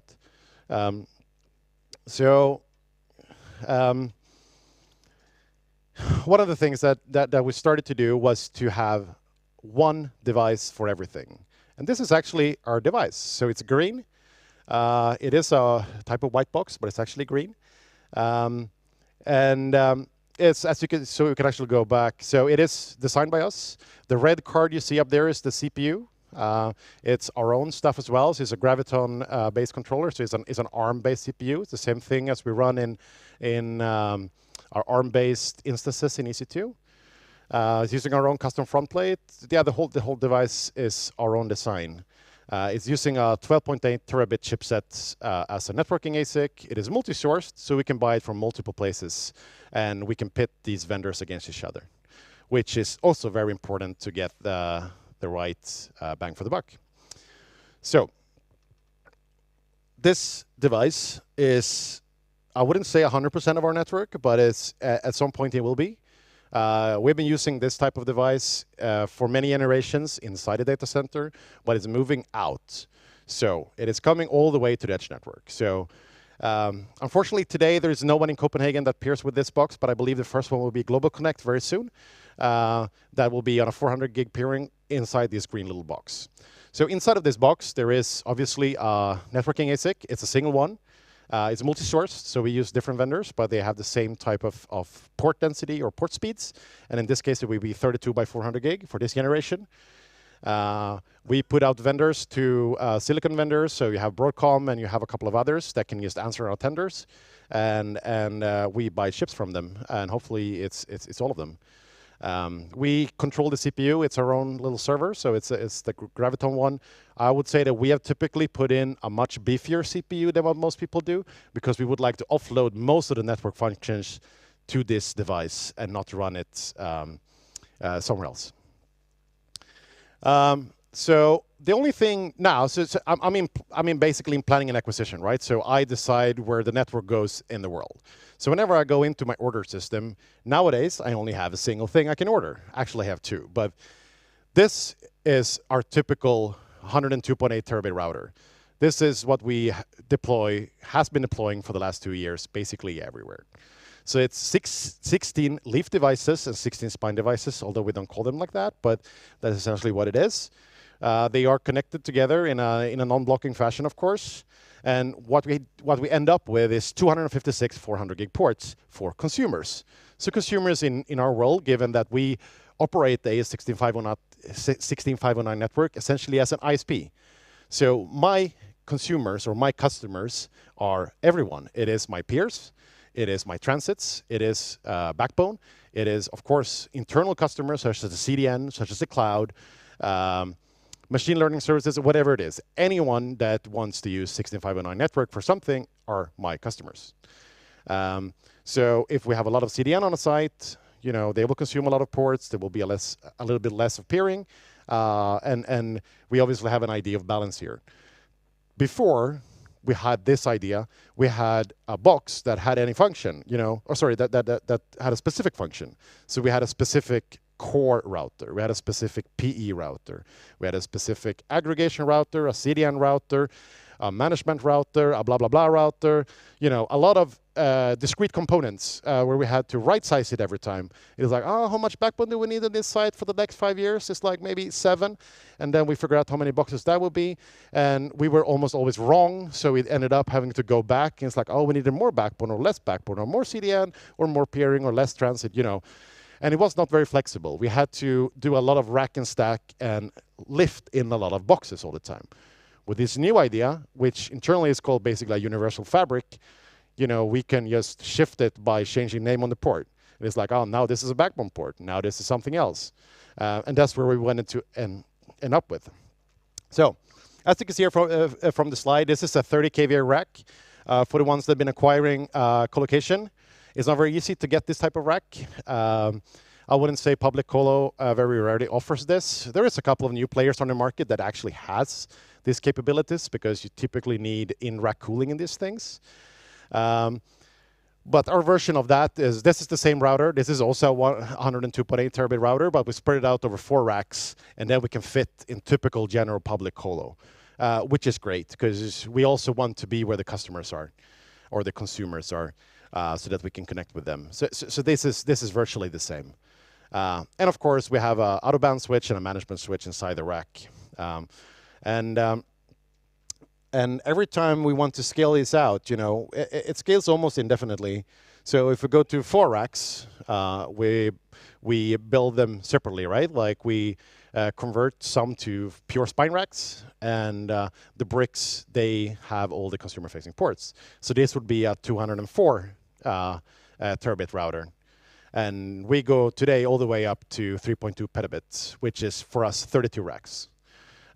If we only have 10 kVA racks available, that would be a lot more racks. It's 32 times 4 racks. But a site as large as this, then we're not in public colo anymore. Then it's another type of site. So we can actually do 32 kVA racks. So that's how we design the network today in terms of scalability. And the next generation would probably be a 25.6 terabit chip or something like that. So like the building blocks are actually the same, but they will be increased port speeds. So another cool thing, or maybe not cool thing, but how do we do it inside a rack? So DAC cabling is something we've been using quite a lot, and I think most of you has been using DAC cables as well. One of the massive problems with DAC cabling today is the outer diameter. When we cabled our first devices with regular 400 gig DAC cables, there was no airflow at all because the cables just eat up the whole faceplate. Like there is no air left. So that's our biggest enemy, right? The cable diameter. So we've been working a lot with our vendors and partners in the industry to do DACs with active retimers. And this reduced the cable area by about 50%. And that actually enabled airflow in front of the device. For short reach things, so the little rack there to the right is a cabling rack for 4 routers. So or rather 4 of these racks. So every 5th rack essentially is we had to install one of these just for breakouts. Because on the 100 gig era, we relied a lot on the breakout optics. And this causes a lot of problems because we consume every 5 rack just for cabling. And if you pay Equinix that amount of money, you're not a very happy company, right? For a passive rack. So to solve this, we work with a company called Senko to create something called an SN connector that does breakout directly inside the optics. So the thing you see there to the right, yes, that's right, yes.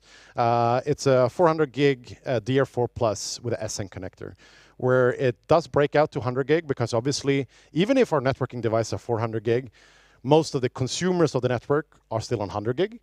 So we break it out with a 400 gig DR4 Plus optic where we don't need external cabling racks. We can connect directly with the fiber cables to the optics. And these are not as cumbersome to use as you would imagine. You don't need like tools or anything. You can actually just use your fingers.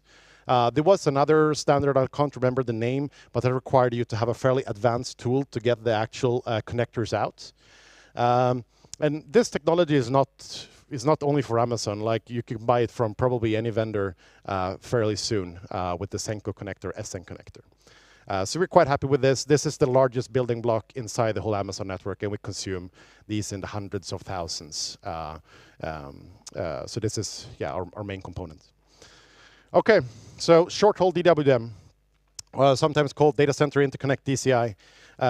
Contrary to popular belief, this device is purple, but it's not from a vendor that typically does purple devices.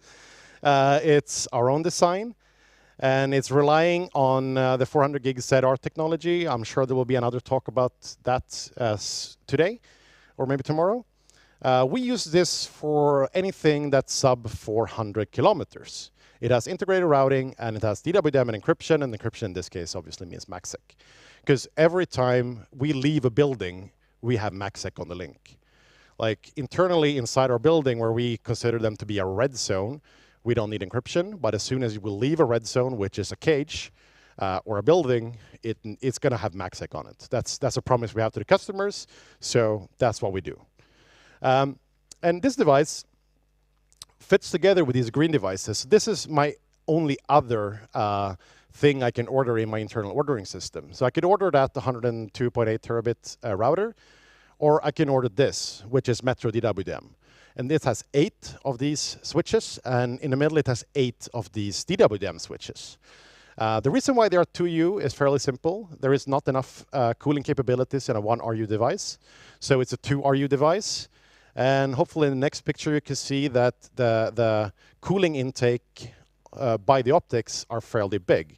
So to the right you will see this super fat DAC cables that goes out to the leaf switches. So this is essentially like this whole rack is a DWDM leaf. And all to the left we would put in the 400 gig ZR optics. And this is what we will do if we, for example, inside a city or with cities with very short distance, we can have these face each other. Unfortunately, this type of innovation has not come to long-haul DWDM yet, but I can guarantee you that we have a fairly big team that is looking at that as well, on how we can bring simplicity to long-haul DWDM. Because if you work with long-haul DWDM, you know that it is very far from simple, and you need a billion fucking SKUs to produce a DWDM node that shoots a far distance. But we think that is not necessary in the future.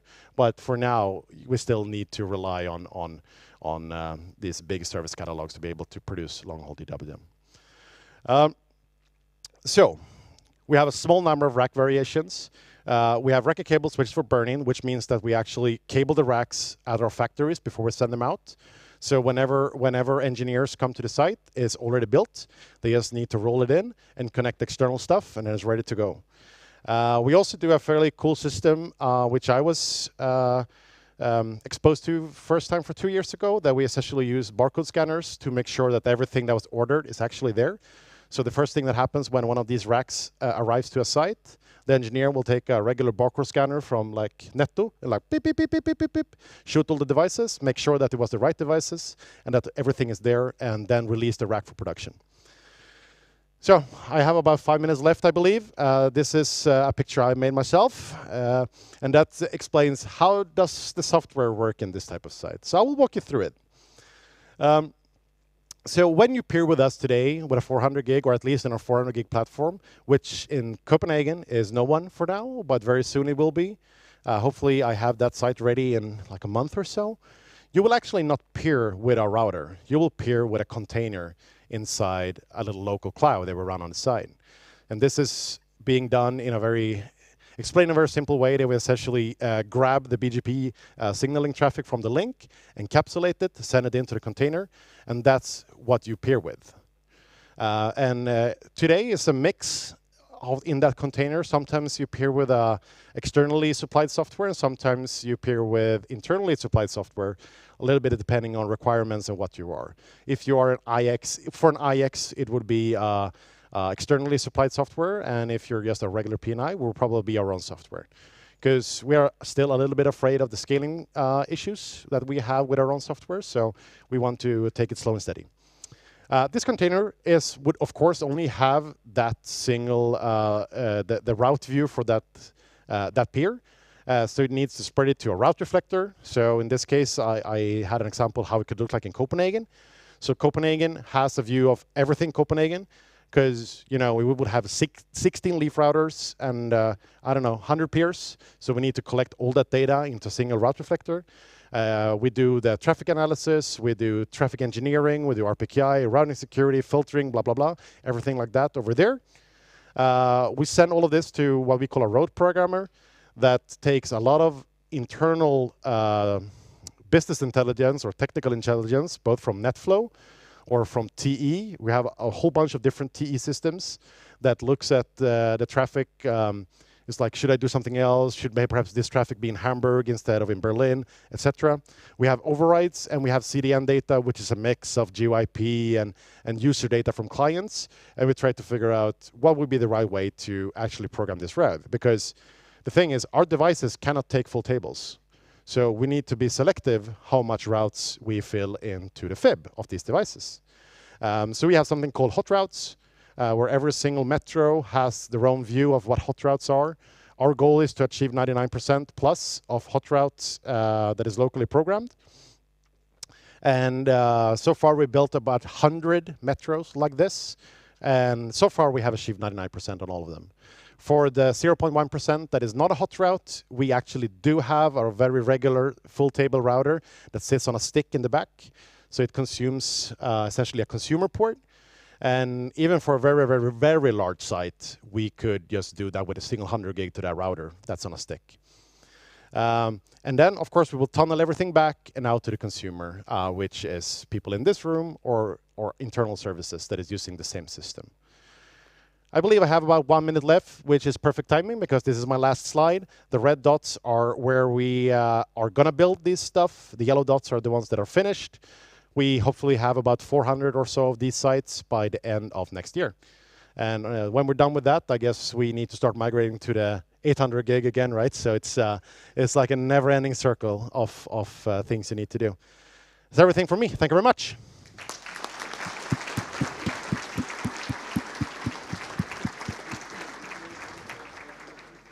Thank you very much. We have time for one question or one or two.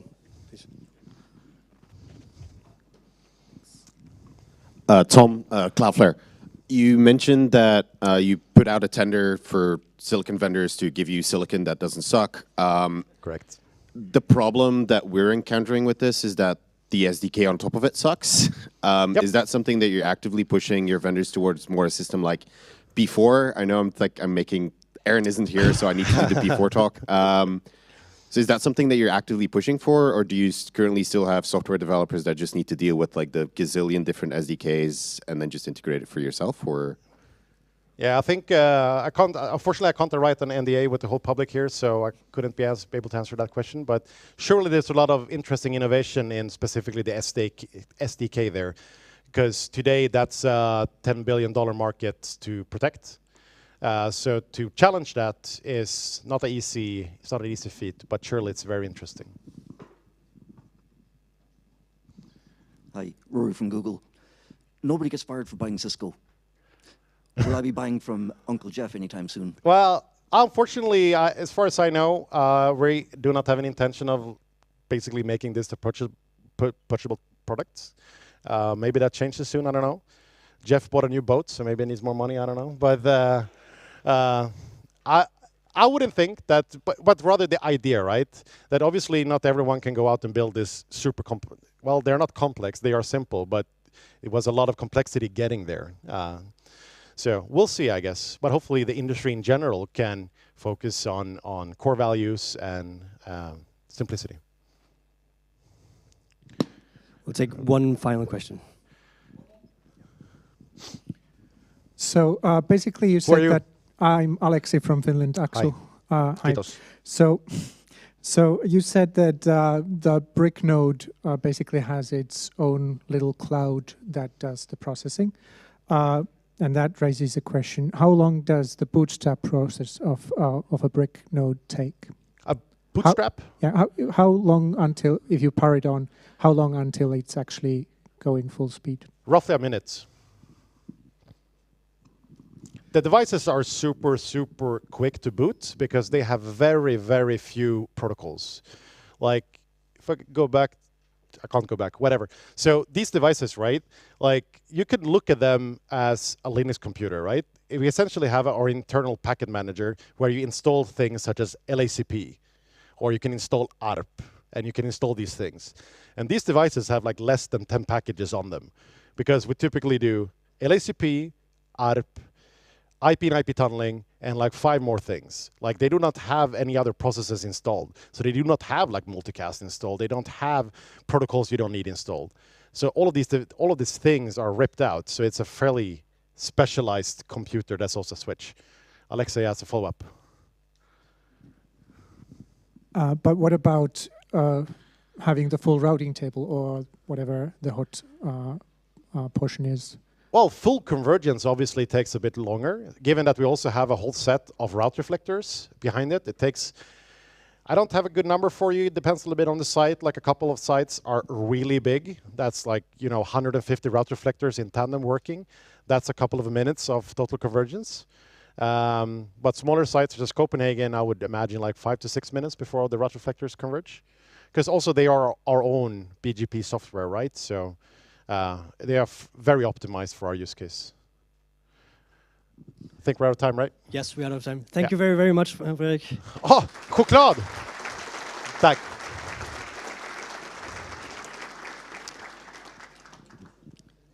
Let's see, we have Pavel coming up talking about Fastedmon. I think we need to do some live microphone swapping. Yeah. I come back. I think we should go to the AV guy. Yeah, please go to the AV guy and let's get that sorted out. Otherwise, I have to undress on stage. And while we're waiting for that, I can just let you know that it is possible to go into our website at DKNOG13.DKNOG.DK and fill out some surveys about the talks you've already heard. Not all talks are up yet.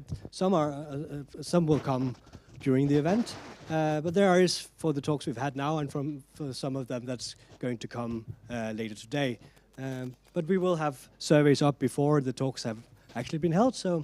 And they're very, very short surveys. It's just, did you like the talk? Do you have any comments? And that's it. So please, if you have the opportunity to do so, fill out the surveys while you still remember them. And yes. And also tomorrow, just to keep you on the edge, we'll have a little bit of a quiz. So maybe don't spend too much time reading your email and actually pay attention during the talk.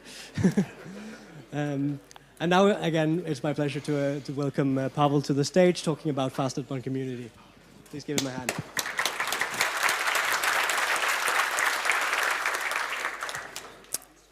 Hello everyone, I'm Pavel, and this presentation will be about using open source tool called FastNetMon Community for DDoS detection. So, okay, clicker.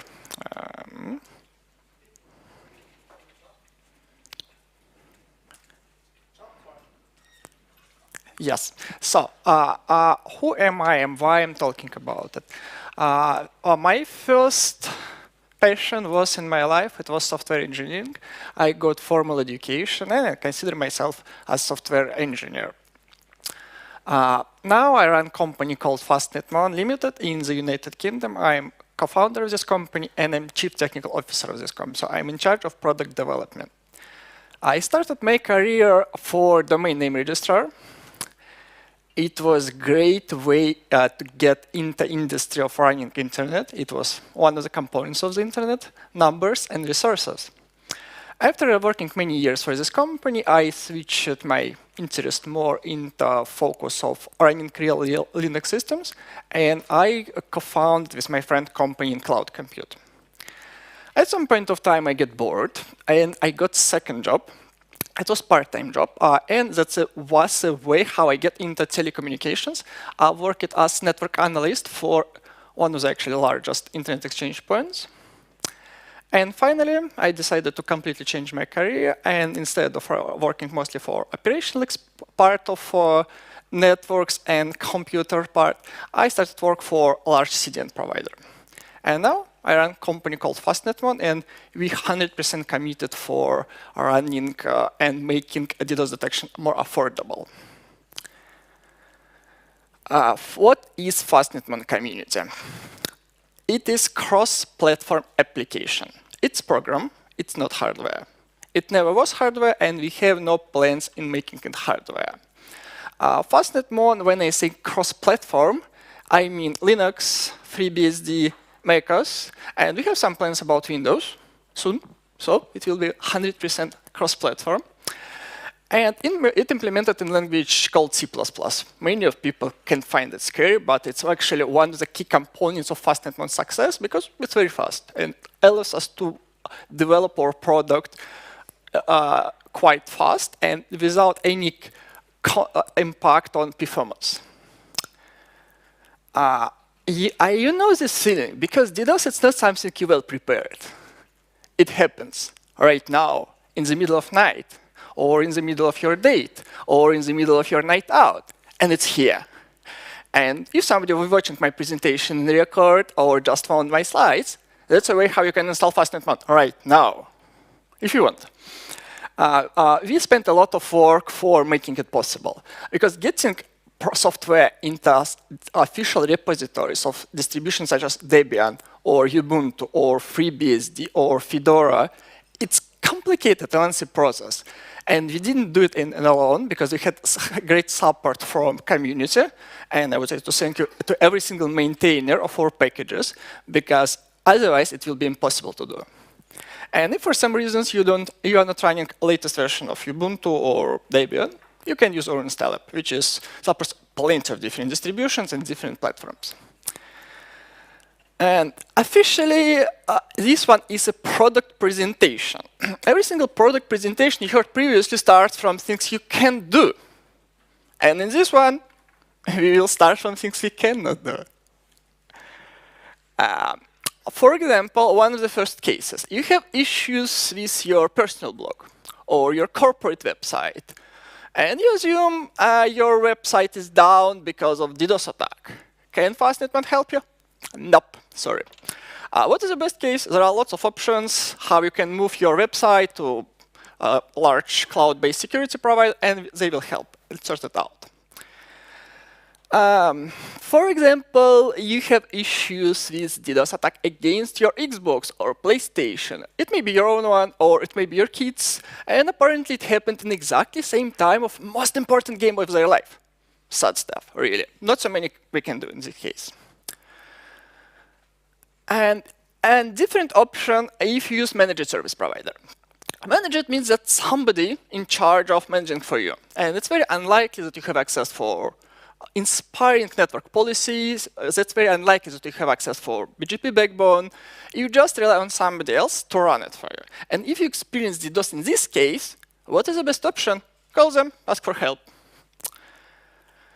Finally, what FastNetMon can do for you? The main purpose of FastNetMon to detect and defend your network as a wall against DDoS. Instead of covering specific entity, specific service in your network, the main purpose of FastNetMon to make your network run smoothly as much as possible. And that's the main purpose of our product. Can FastNetMon protect your network for every single attack we can imagine? And that's quite a complicated story in general, because there are so many ways how you can call DDoS attacks. Some companies, they call DDoS attack types after their own names. Fun, but it doesn't explain anything. Some DDoS attacks, they called after service which was used to trigger this DDoS attack. For example, memcached or NTP. Does it say anything to network engineers? And in general, to understand like all complex classification of DDoS attacks, you need to keep at least 500 of different random names, which don't explain anything. But they have one thing which is slightly outdated, and some people think it's completely outdated, which is OSI model. And from this perspective, FastNetMon works only with volumetric attacks on levels 3 and levels 4. And apparently, that's most of the protocols you deal on a daily basis. And again, as I mentioned, for websites, it's more about level 7, completely out of scope. In terms of protocols, I mean a version of protocols we run. Unfortunately, we have to support legacy protocol, which is IPv4. And we support IPv6. For every single option available in our product, it may be BGP announcers, capabilities for retrieve traffic from routers. We have complete support for IPv6. So that's what we can help you. And that's the scope of our product. What is the very first step you do if you assume or suspect that your network is under DDoS? Why we cannot be sure? How? And because how we know very first time about DDoS attack, it's quite unclear. Because you just open your corporate app and something doesn't work. You just open your corporate laptop and it doesn't work. Your customers calling you like crazy, saying like, something doesn't work or everything doesn't work. And at this point of time, we need to be sure that this specific outage was caused by DDoS. And in some cases, it's very complicated and very important. And why it's important? Because if it's not DDoS, it may be something else. And meanwhile, you're trying to run TCP dump, you're trying to check your out-of-band connectivity to your routers, but you need to call fire brigade because it's not DDoS.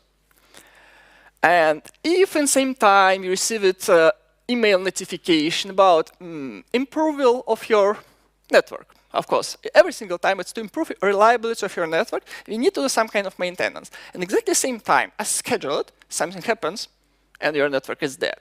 Again, not DDoS, blame your colleagues for doing something. And there are some cases which may look like disastrous DDoS you never experience. And it's still not DDoS. It may ruin internet for countries, continents, but again, not DDoS. But it will look like DDoS. You open your portal, you open your website, nothing works. But again, not DDoS. How we can say for sure that this specific issue caused by DDoS? We look on data. But we are not looking on raw data. We are not data scientists. We're looking on graphs. And this one is not issue with fire. It's very unlikely it's caused by maintenance. It's a huge spike of traffic for for every single uplink you have in your network. Oh, and this one apparently is DDoS. And it is first value and what our product and what FastNetMon brings for you. We provide almost real-time graphs built from telemetry received from your routers and provide them for you. if you're not interested in any DDoS detection capabilities, you still can use our product and it will be very beneficial for you. But instead of focusing on physical level of network, instead of showing you hundreds of graphs for a load of specific uplink or specific backbone or specific router, we try to provide just single dashboard which provides total load of every single uplink you have. And from all our graphs are on different scope, on different aggregation levels. So first one is a total graph, and you can see it here. And of course, we provide options to show you total incoming traffic and outgoing traffic. And this one, usually, you will keep on your large displays in your office, if you have them. And next one is, again, it's not only about bandwidth, also about packet rate, because packet rate and bandwidth are both very important for different type of DDoS attacks. In some cases, it may be low bandwidth attack. In some cases, it may be high packet rate attack. And next step is to provide visibility about load for specific networks in your network. Because usually we try to make IP addressing in a way to understand this one keeps DNS services, this one keeps customer services, this one caches. And you can find out, okay, we have some issues for this specific customer in this specific region. And you can find it out. And latest, the aggregation level is a host level traffic. You can find out for every single host in your network up to /32 or /128 and find out specific amount of bandwidth, for example, used by ICMP protocol yesterday or today or right now. And most valuable part of this data is real time. It's not delayed. And if something happens with your network now, you can see it on graphs immediately. How it implemented? Under the hood, it's not a custom graphing tool. We use Grafana. Everyone use Grafana. If you don't, please use Grafana. It's a kind of industry standard, and we are software engineers. And most of our people in teams, they have experience in backend engineering. And you don't want to see what kind of websites we can build. You don't. So that's why we're relying on well-known tool, and we just export information from FastNetMon into a variety of time series database. It may be Victoria Metrics, it may be Graphite, it may be InfluxDB. In some cases, it may be ClickHouse. And it's just data with timestamp, host or prefix name, and bandwidth. You don't need to aggregate, you don't need to calculate anything. It's data here. You just need to graph it. If you don't like Grafana, you may use, for example, Prometheus. We also support Prometheus. And how FastNetMon receives the data? And how magic starts? We rely on traffic telemetry protocols such as NetFlow, IPFix, SFlow, or PortMirror to deliver this information from your routers. So to deploy FastNetMon in your network, of course, you need to install FastNetMon. And second step, you need to change configuration of your routers to send telemetry information from your routers or switches or some different network devices like firewalls to FastNetMon. And from FastNetMon side, you don't need to make any configuration. Unlike experience you have with SNMP, you need to set specific version of SNMP. You need to set communities. In this case, you don't need to do anything. You just need to send all traffic from your routers to FastNetMon, and you will have this information. And we have really great support of modern protocols like IPFix 315 from Cisco or inline monitoring services from Juniper. And those protocols, they address one of the main issues of protocols of family of IPFix and NetFlow, which is delay. Because by design, by their nature, protocols NetFlow and IPFix, they were designed to have delay for aggregation. So data usually is delayed by 30 seconds. It depends on vendor, or maybe 15 seconds. But by using the latest protocols like SFlow or IPFix 315 from Cisco or inline monitoring services from Juniper, you can have data delayed by just half second on our graphs. And I believe it's quite close to our expectations. It's very close to real time. Next question is to answer. At this moment of time, we know for sure we are under DDoS. is the problem to find out target? Again, if you know your services so well, at the moment you got information like, look, we're under DDoS, you may have suspects in your list. Because, for example, some services are victims of DDoS constantly. For example, if you want to test your network for resistance to DDoS, you can try to host some Minecraft or different game servers and wait.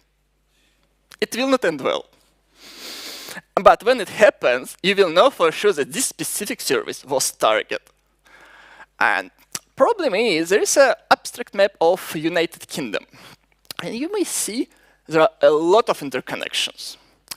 And if you operate ISP, which is just covers some part of country, you need to find out, in case when you receive that information via under DDoS, you need to check tens of cities, tens of regions, hundreds of villages, and thousands or tens of thousands of households before you can find out, oh, this specific person playing Fortnite right now.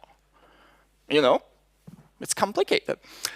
There is a different scenario. If you're like a person and if you're not involved in residential ISP services or transit providers, and you just operate data center. Data center is simpler. It's just one building. Of course, it's a huge building, but it's a building which is not scattered around the country. Just one. Is it simpler? Sadly, not.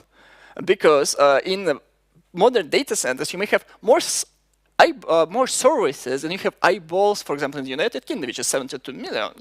So it's not a simple problem, even in this case. And what we can do, as in FastNetMon, you already have information in Grafana about what is the total load for your network, what is the per prefix load in your network, what is the per host load of your network. What's your approach? Brute force. Check every single host in your network and look for anomaly spikes of traffic. What do we mean anomaly spike? For example, you provide service which is 200 megabits. It's a residential service. And everything else, which is twice more, it's definitely not normal. And it's definitely worth to look on it. And that's exactly what we can do manually by checking every single host. But again, machines can do it better. Humans are not built for it. And that's exactly how FastNetMon can help you. In our lab tests and multiple large deployments, FastNetMon can check up to 1 million effective hosts in your network per second. For exactly the same algorithm we just explained here. In configuration, you just need to set every single host which generates more than 5G of bandwidth or more than 500 packets per second is not normal, and it can be considered as a DDoS attack. And FastNetMon can notify you immediately when it happens. And I believe it's one of the main values of FastNetMon. But what we can do with this value? Like, we just received information. Look, we are under DDoS. And you have information, what is the target of DDoS attack? But again, it's not very actionable because we're trying to solve and make our problem simpler. And of course, we just want to sleep over our weekend or have proper time outside of our work. And in this case, in FastNetMon, we have complete integration via different BGP daemons. One of them is ExaBGP, second one is GoBGP. And when FastNetMon detects attack, in addition to just sending notification, look, this specific host in your network is under attack. We provide option to announce BGP affected host or network to which this host belongs, a specific BGP community to your routers. And then you can do what you want. In most of the cases, it is black hole. Black hole usually can be explained in different ways. And in general, we assume it's quite simple approach. You just cut all traffic to host, and magic happens. Unfortunately, it's not an easy way to explain it, and I'm trying here, but my favorite explanation about what is black hole. Black hole is a religious sacrifice run by network engineers to keep their network running. A sacrifice is extremely important because we are talking here to save network. And when we move away from saving network to saying, look, we want to block target of DDoS attack. It may sound ridiculous, because you just help attackers to accomplish their goal, but it's not. Because our goal to keep our network running, if in our network we have 20,000 of customers, it must not suffer and degrade because of attack on single customer. And first step, what we can do, is to black hole. Does it mean we need to stop on this moment? Actually not, because by using BGP annonces, you may, instead of doing black hole, you may rely on your DDoS scribing center in cloud. You may have subscription for companies like BipNevas or Voxility or Passnet or larger players like F5, and then, in case when you receive DDoS attack, you can move affected prefix by this specific DDoS attack, in case of IPv4/24, to cloud scribing center. And in this case, instead of blocking service, you just move it away to cloud, and it happens without any involvement of human beings. Again, you may keep sleeping, and it will happen automatically without any human intervention, and it will happen very fast. And I believe that's all, and I would like to cover in more details that since we started working on FastNet1, it happened a long time ago. We started work on FastNet1 in 2012, and again, my background is software engineering. Back in time, I had no idea about NetFlow, BGP, S-Flow, IPFix. I learned it from network community. Every single time we added new feature for our product, we received detailed feedback or email or chat message from network engineers. Look, I have a problem in my specific network, in my specific region, with this specific vendor. And they explain it and try to express what is their issue. And we try to listen, and we try to find out what is the best way to address multiple issues. So I would love to highlight that FastNet was built for community feedback. And we contribute back to community. So if you want to join our community channels, we try to cover majority of chats platforms or messaging platforms. If you hate, for example, Slack, you can use Discord. If you don't like Discord, you can use IRC. So many options. So, and thank you for listening, and I will be happy to answer your questions.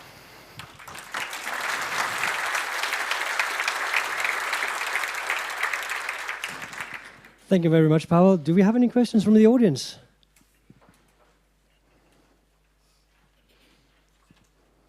Don't be shy.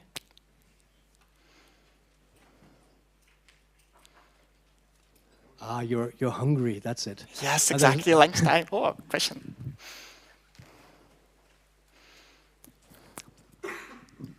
Hi, Rory from Google.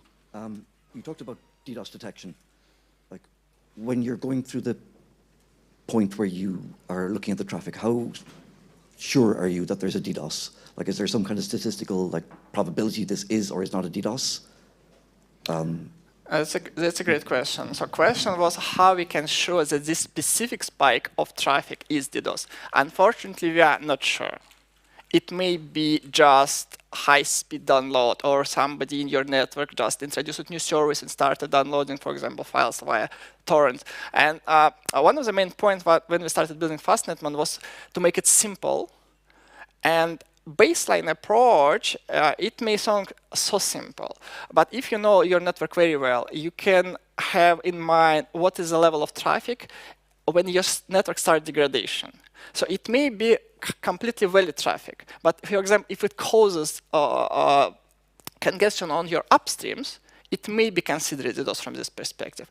But answering the question, yes, you need, in this case, to be 100% sure that this specific traffic is DDoS, you need to adjust baselines according to traffic which cannot be reached by normal traffic. So for example, your customers are on 1G plan, or your service on 10G plan. You can create different baselines for specific groups, for different groups in your network, and set different baselines for them. But of course, if you set too low baselines, which can be reached by normal operation and normal use of service, FastNet1 will consider it as a DDoS attack, and you will need to reiterate and adjust it. And one of the ways how you can learn what is a baseline for your network, because if I ask you, like, what is your baseline? You're like, I have no idea because, nobody asked me previously. Again, we export lots of data in a time series database as InfluxDB, Prometheus, and you can see in Grafana, just baseline, this is peak traffic for your host. This is average traffic for you. And then according to those values, you can decide what is the value you need to set as baseline. And from this one, yes, it will be considered as attack, even if it's not.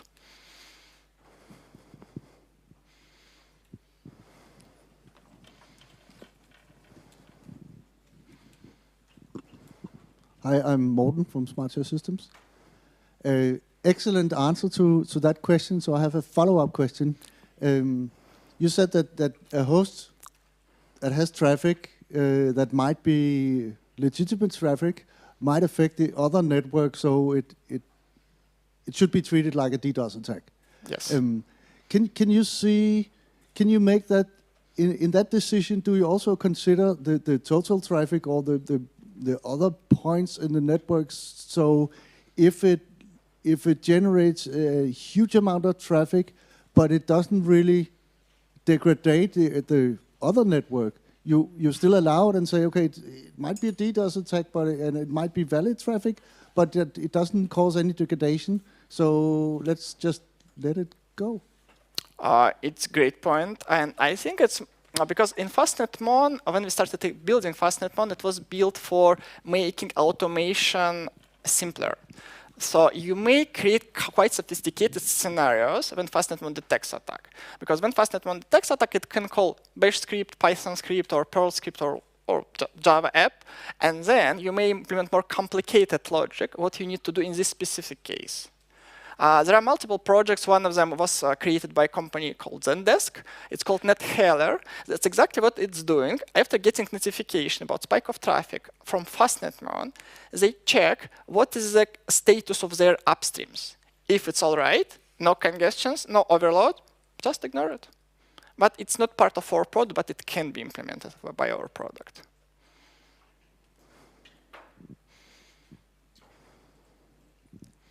Any other questions?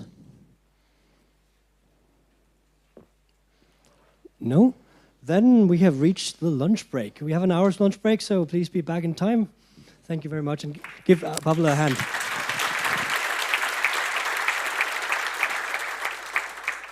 Thank you for listening. Thank you.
So,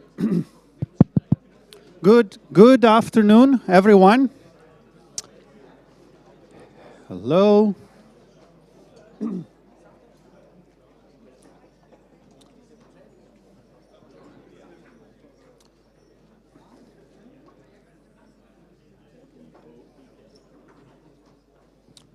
Okay, good afternoon, everyone. Welcome back. I am Max. I'm going to be chairing this session, and, well, the whole afternoon, actually. And first off, we have Arnold Nipper, who's going to tell us what happened related to PeeringDB in the last year. Not only, yeah. Not only? Yeah. Yeah. Thank you, Arnold. Yeah. Welcome. And happy to be here again after 4 years, I guess. Last time I presented at DKNOG was 2019, as far as I remember. But it's still that I present you something new about PeeringDB. So, first question, who knows about PeeringDB? Okay, there are a few. Second question, who has an account on PeeringDB? Almost the same.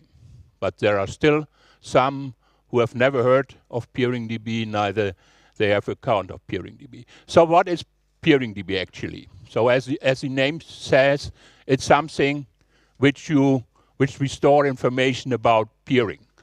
So, and what do you need if you want to peer, or let's more say to interconnect? So you need to know with whom to interconnect. That means we have information about networks. Second is most interconnections, they happen at internet exchange points. So this is the second object which we have in PeeringDB. This is internet exchange point, information about internet exchange points. Then also at IXPs, internet exchange points, you do public peering, but we have also, beside public peering, we have a lot of private interconnects. And private interconnects, they mostly happen at facilities. So this is the third object, what we have in PeeringDB. So networks, internet exchange points, and facilities, and everything around this. And this is nicely stitched together within PeeringDB. If you go to PeeringDB, you also see our global statistic. So we have more than 1,000 exchanges registered, 27,000 networks, 5,000 facilities, and so on and so on. Then we have new objects. I tell you about that in a couple of minutes. So roughly, I guess it was 7 years ago, we found out that PeeringDB is for our interconnection industry really crucial. And therefore, an organization was founded. It's incorporated in the US. It's a non-for-profit, and it's 100% funded by sponsorship. That means the usage, you as a user, if you want to register any object in PeeringDB, it's completely free.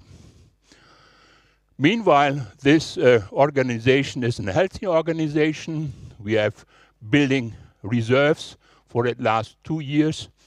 And next is what you ask, who can be a member of this association? Almost everyone. The only thing you have to have is you have to register at PeeringDB. That means you have to run a network, a facility, or an internet exchange. And second is only you have to subscribe to our governance list. And if you do, your organization automatically is a member of this association. That means as an association member, you can vote, and you can also be voted on the board.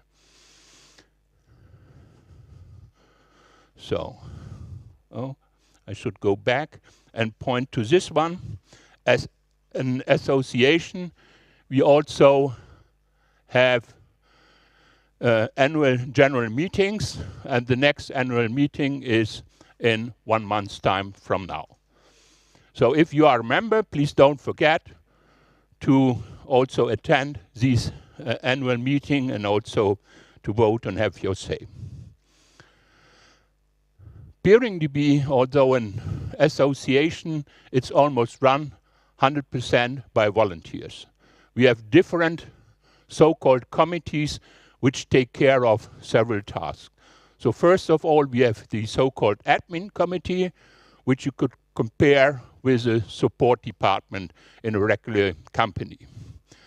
Then we have the operations committee. Of course, behind the website, there are a couple of servers which has to be taken care of.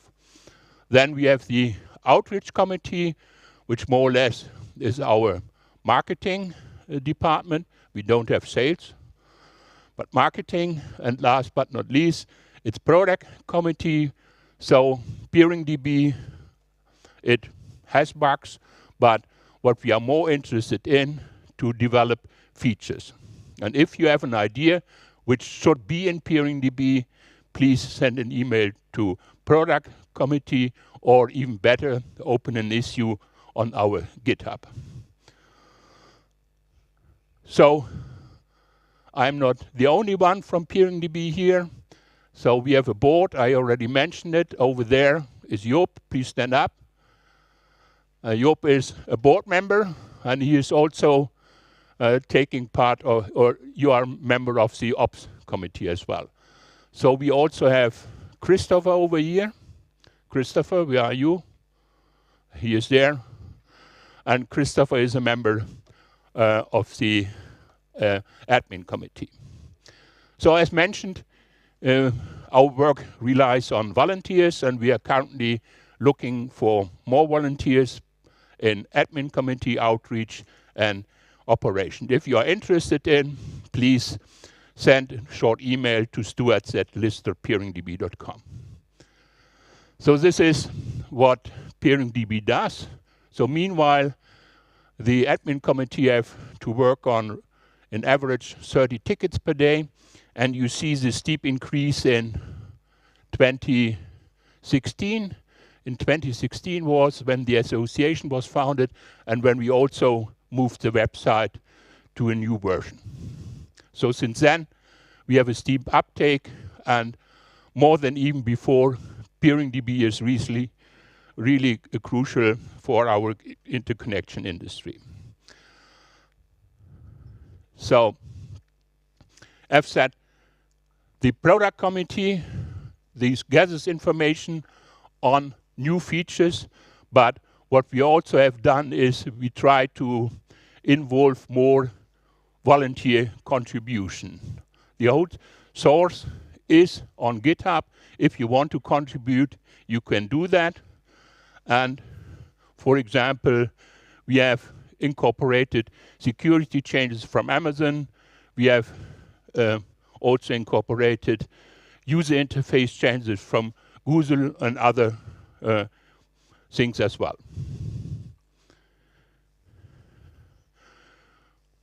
What were the recent product improvements?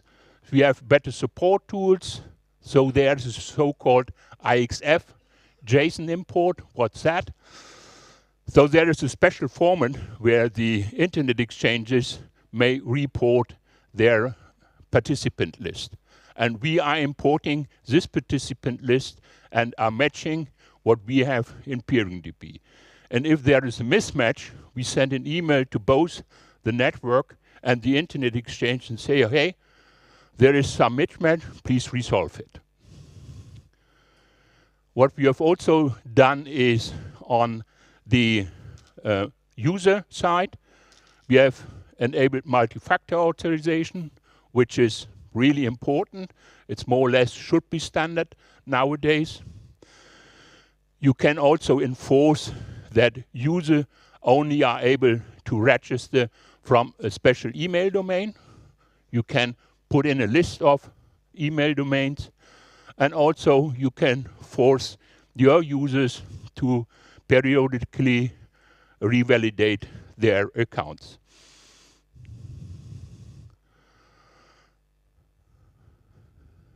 So this is not that important anymore, I guess. We have put in new fields that you can see. So when has an organization or a network updated the last time their connection to internet exchange points, to facilities, and also point of contacts. It might be useful for you who want to peer with someone to see how well maintained is the other network's record. What we also did is authentication changes. We now support API keys. And what we did is we substantially rate limited unauthenticated API requests. So the reason for that was we saw some really wide running scripts hammering the database every other second, or almost every second. And if you looked at it, you immediately saw it's wide running, using or querying the same networks every other second. On the other hand, we also rely on resources. We have to build resources for that. That means prices for our usage in the cloud goes up. And this typically is bad code if you query a database just 100 times per second. I mentioned already account security, two-factor authentication. Either you use a one-time password, or what you also can use is a security device. So going back, what we enhanced is also self-selection fields. So an exchange might now specify, for example, the service level. Is it an exchange which runs on best effort, which runs or does support at normal business hours, 24/7 support, or it's just not disclosed? And also the time of terms. No commercial terms, for example, a lot of community exchanges you can connect just for free. Or they are bundling with other services. You see internet exchanges which are a business unit of facilities, colocation operators, and they typically then bundle the interconnection service with having colocation with them. Of course, non-recurring fees. We also have exchanges where you simply, if you enter in or are connecting to exchange, you pay off one time and that's it.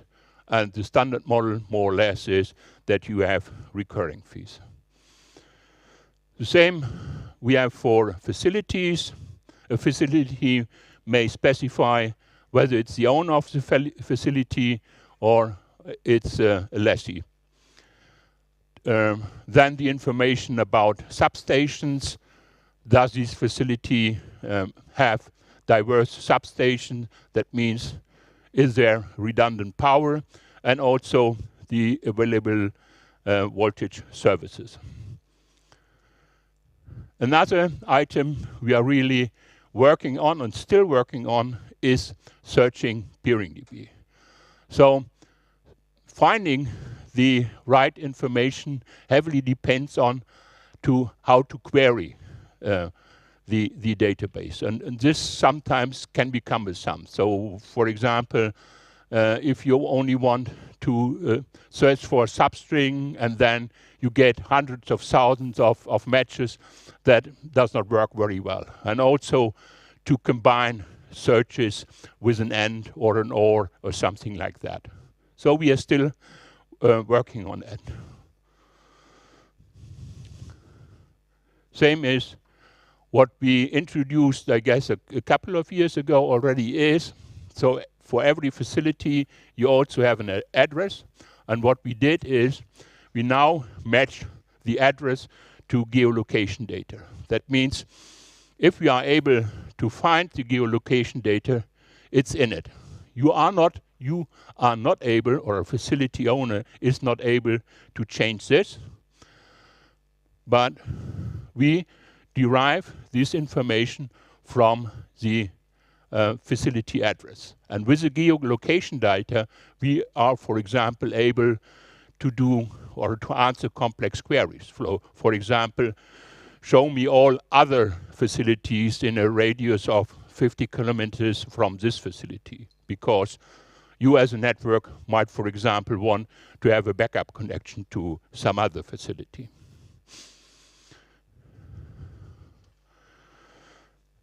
For exchanges, you are now able to filter on search criteria. I mentioned before, exchanges are able to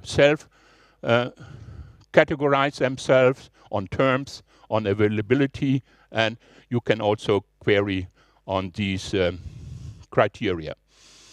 And for output, you're not only seeing the output on the graphical user interface on the website, but you also can say, okay, I want to have it as a JSON file or in CSV to later on work on it.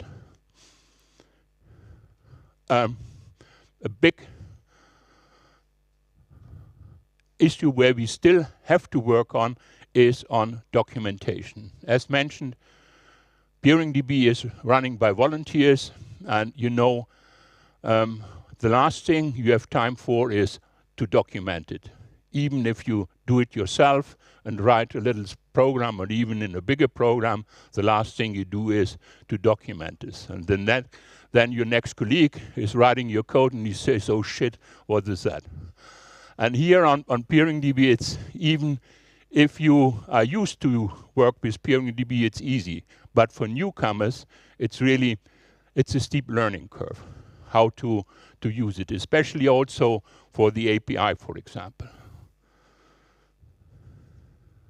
So we did a user survey last year, and we will do it this year as well to find out what are our users interested in and what should we do more or what should we do less, what do we right, what do we wrong.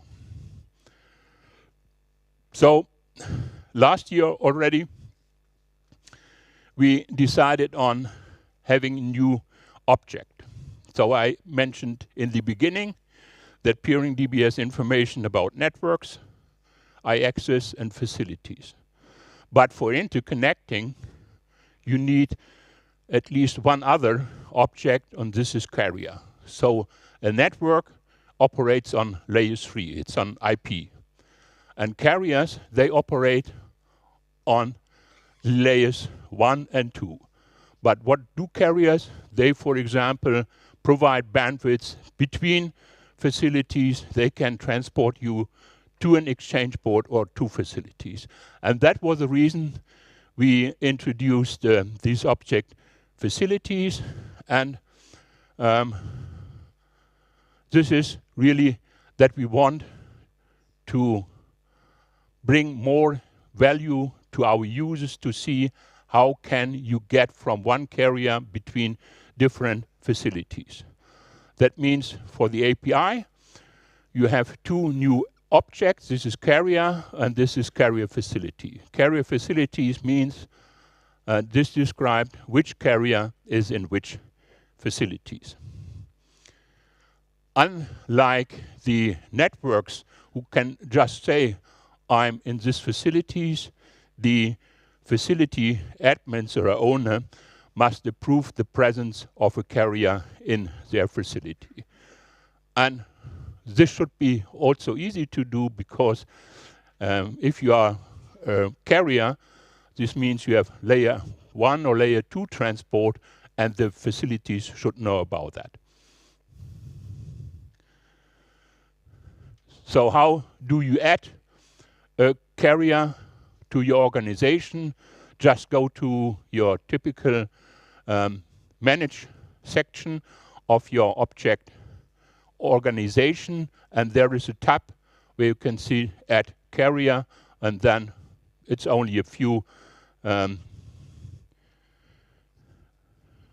lines to fill in, just the name, the website, and then you are done, and then you have the carrier object. And then what you can do is, okay, say, I am in this facility, that facility, and then you have to wait that the facilities approve your presence. The second thing what we did is to have a new object campus. And what is campus? Some might think, okay, there's something to do with universities. No, it's not. So as campus, you also see that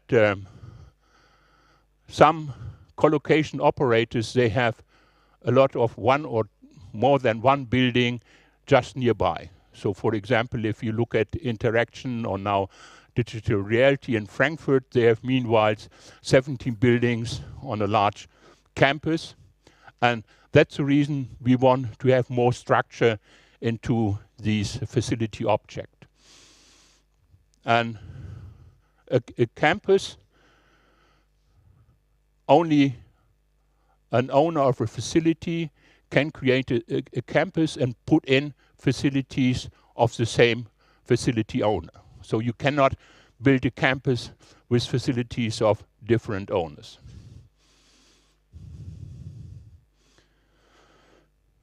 So, and what do we do? So the biggest things for this year we have already done. This was the introduction of Carrier and Campus.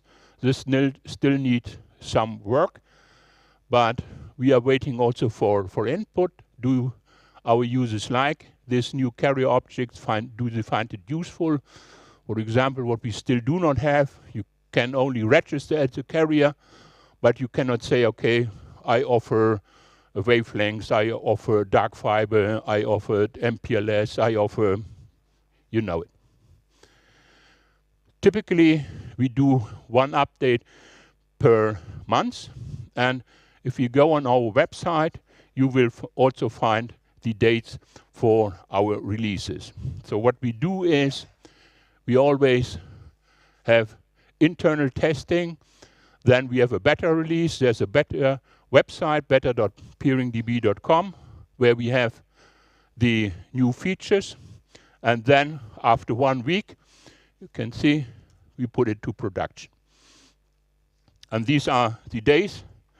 So it's 2 weeks ago, we put out 2.44, and I guess it's the week after next week where we have the next release. As mentioned, PeeringDB costs money, and we rely on sponsorship. We have different sponsorship levels, as little as silver sponsors, which is $2,500 per year. That means only $200 per month, and everyone is welcomed to sponsor because we need PeeringDB. It's crucial for our interconnection industry, and every single buck is welcomed. And with that, I'm on the end of my presentations and open for questions. Before you start your questions, I have to say I'm wearing hearing devices, and although I have wearing hearing devices, it's sometimes hard for me to understand. So if you have a question, speak up loud and clearly, so as I do. So, any question?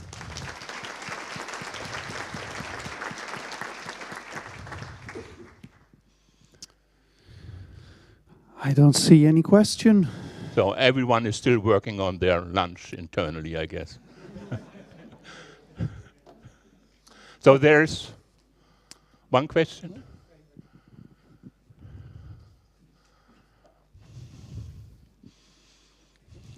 Hi, I'm Henrik from Security, and I have a small question. What is the smallest network that you think should be added in the PeeringDB? If I only have a PI/24, should I add it to PeeringDB? So actually, perhaps I forgot to mention, for us a network is someone who has an ASN, an autonomous system number.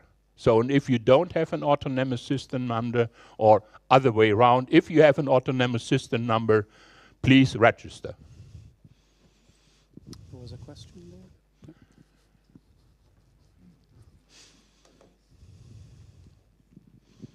Hi, I'm Lasse from DKNOG. Hi, Arnold. Hi. I don't have a question for you. I have a question for the room. How many people before you came here knew about PeeringDB and what it was initially? maybe I should ask the other way around. Who did not? Okay, so a 50-50 split. Excellent. I deliberately did not ask the question that way around. So, thank you, Arnold, for coming and enlightening us. We still have one more question down here. We have one more question. We have one more question. We have one more question. Maximilian from Uniberg. So you have a lot of hosting, CDN, whatever sponsors, and you talked about cloud costs. Come closer. Do do you accept donations also in terms of hosting services, or do the sponsors only send money and you buy the services on your own? Once again, sorry, I didn't get it. Perhaps Joop, you are able to answer that.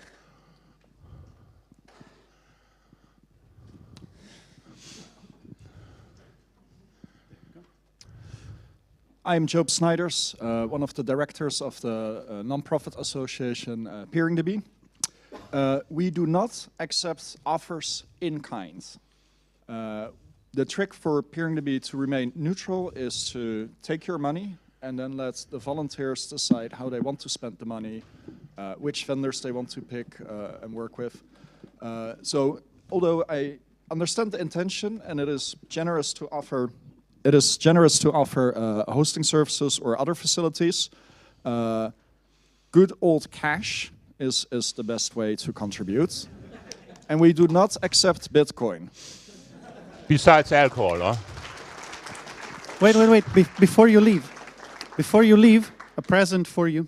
Thank you. Thank you very much.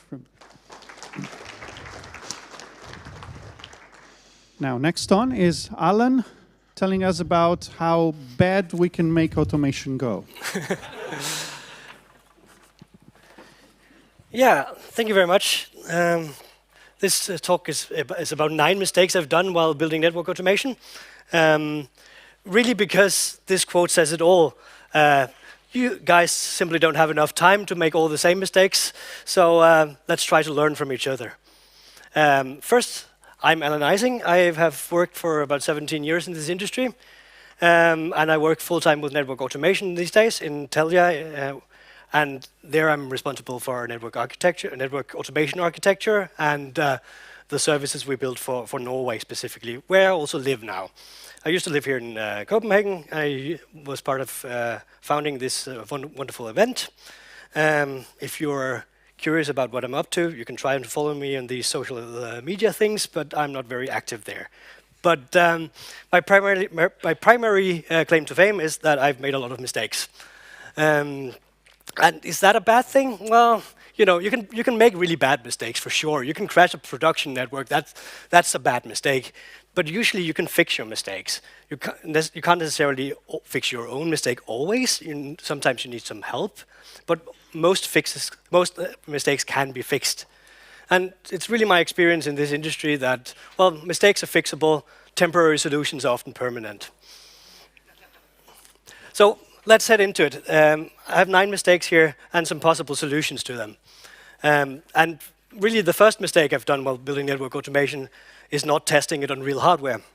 And why might I have done this? Well, I have virtual routers, and you know, you can get most routers these days as a virtual image. You can load it on your PC, you can load it on your cloud, whatever. But you pretty much quickly discover that these are not exactly the same as hardware. They might have interesting quirks. They might have stuff they don't support. It might be that certain commands just don't exist on them or respond differently than what they do on your production physical hardware routers. So they're really not the same. If you're using some network automation framework like Cisco NSO, for example, there are simulated routers there as well. And these are even worse, because they usually don't validate your configuration properly. You can reference all sorts of stuff that doesn't exist. You can point to a prefix list that isn't created. You can configure the same IP address 9 times in the same VRF. It will never complain. So these are not really testing it on proper hardware. So when you actually deploy it in production, maybe it doesn't work. Maybe it fails. Maybe it breaks. Another mistake that I often do is that I think I understand all the details. And that's because I'm a network engineer, right? I've been working with network engineering for so many years that I know what an L3 VPN is. I know how these various parameters are, but maybe there's some things that I don't know. And the worst of it is that I sometimes write my assumptions into my code, and that can lead to some really strange bugs when suddenly I've hard-coded that an MTU can never be less than 1500, for example, and suddenly you need an MTU that's less than 1500 and it doesn't work. Well, you have written your assumption into your code. So let's talk about what you can do in this situation. And with hardware, there's really only one way, and that's getting a lab. And you might try to ask your boss about that, and he might say no because that sounds expensive, but you should really insist on it. And you should get a paper trail, get this denial in writing, you should laminate it, you should put it into a drawer and keep it safe, because when things then fail, because eventually it will, you can take your fine piece of paper that you've laminated and show your colleagues that you're really not to blame for this. So don't test in production, or if you don't have a lab, maybe you're forced to do it. So it's very, very good to be mindful about this, to know that you don't have any other choice than to test in production. And in that case, you will have to do it very, very carefully, maybe late at night, find some corner of production that doesn't have that much traffic, where you can actually mess up a little bit and don't disturb your important customers. So maybe you are forced to it, but get a lab. You might have colleagues who are really experts in the stuff you're automating. You should involve them really, really early. You should talk to them as the first thing, understand exactly how things work, so you don't have your own assumptions, but you get your assumptions validated. You should give them time to test your code when you're writing it, and you should, well, they should have a lab too, right? But when you write your automation, you should try to write it in a way where it's readable what the business logic is here. And business logic can just be the order of operations here is a good example of it, right? So in the pseudocode I've included here, I'm like configuring a backbone port, so I have functions that do every step of the process, and it's readable that way. So I know then when my IP addresses aren't configured correctly, I can go to the configure IP address function, and then I can fix the logic there. And be humble as well. Don't assume you know better than the experts. The third mistake is something I like to call, or I haven't invented this term, but it's called the golden hammer. And it comes from this saying that if the only tool you have is a hammer, then everything looks like a nail. So it's usually when we're using framework for everything. You might have some system that you've done everything in, and you're using it for everything. Or you have this one big application that you're using for it, or big framework, or whatever it is, and it doesn't really do the thing you want to do anymore, but you're sort of forcing it to do it anyway. Or you have some vendor system that you're paying a lot of money for, and since you're paying that much amount of money, you have to use it, right? And it usually it ends up with very, very complicated solutions, especially when you are forcing systems to be something that they are not. And that's quite a problem. And complexity in general is a mistake that I've done a lot. And a lot of it has to do with network engineering is a complicated field. If it wasn't complicated, we would cancel out most of this day and just go for beers right away, right? You have a tendency to write this complexity into your code as well, thinking that because you know it's so complicated, your code is also very, very complicated, right?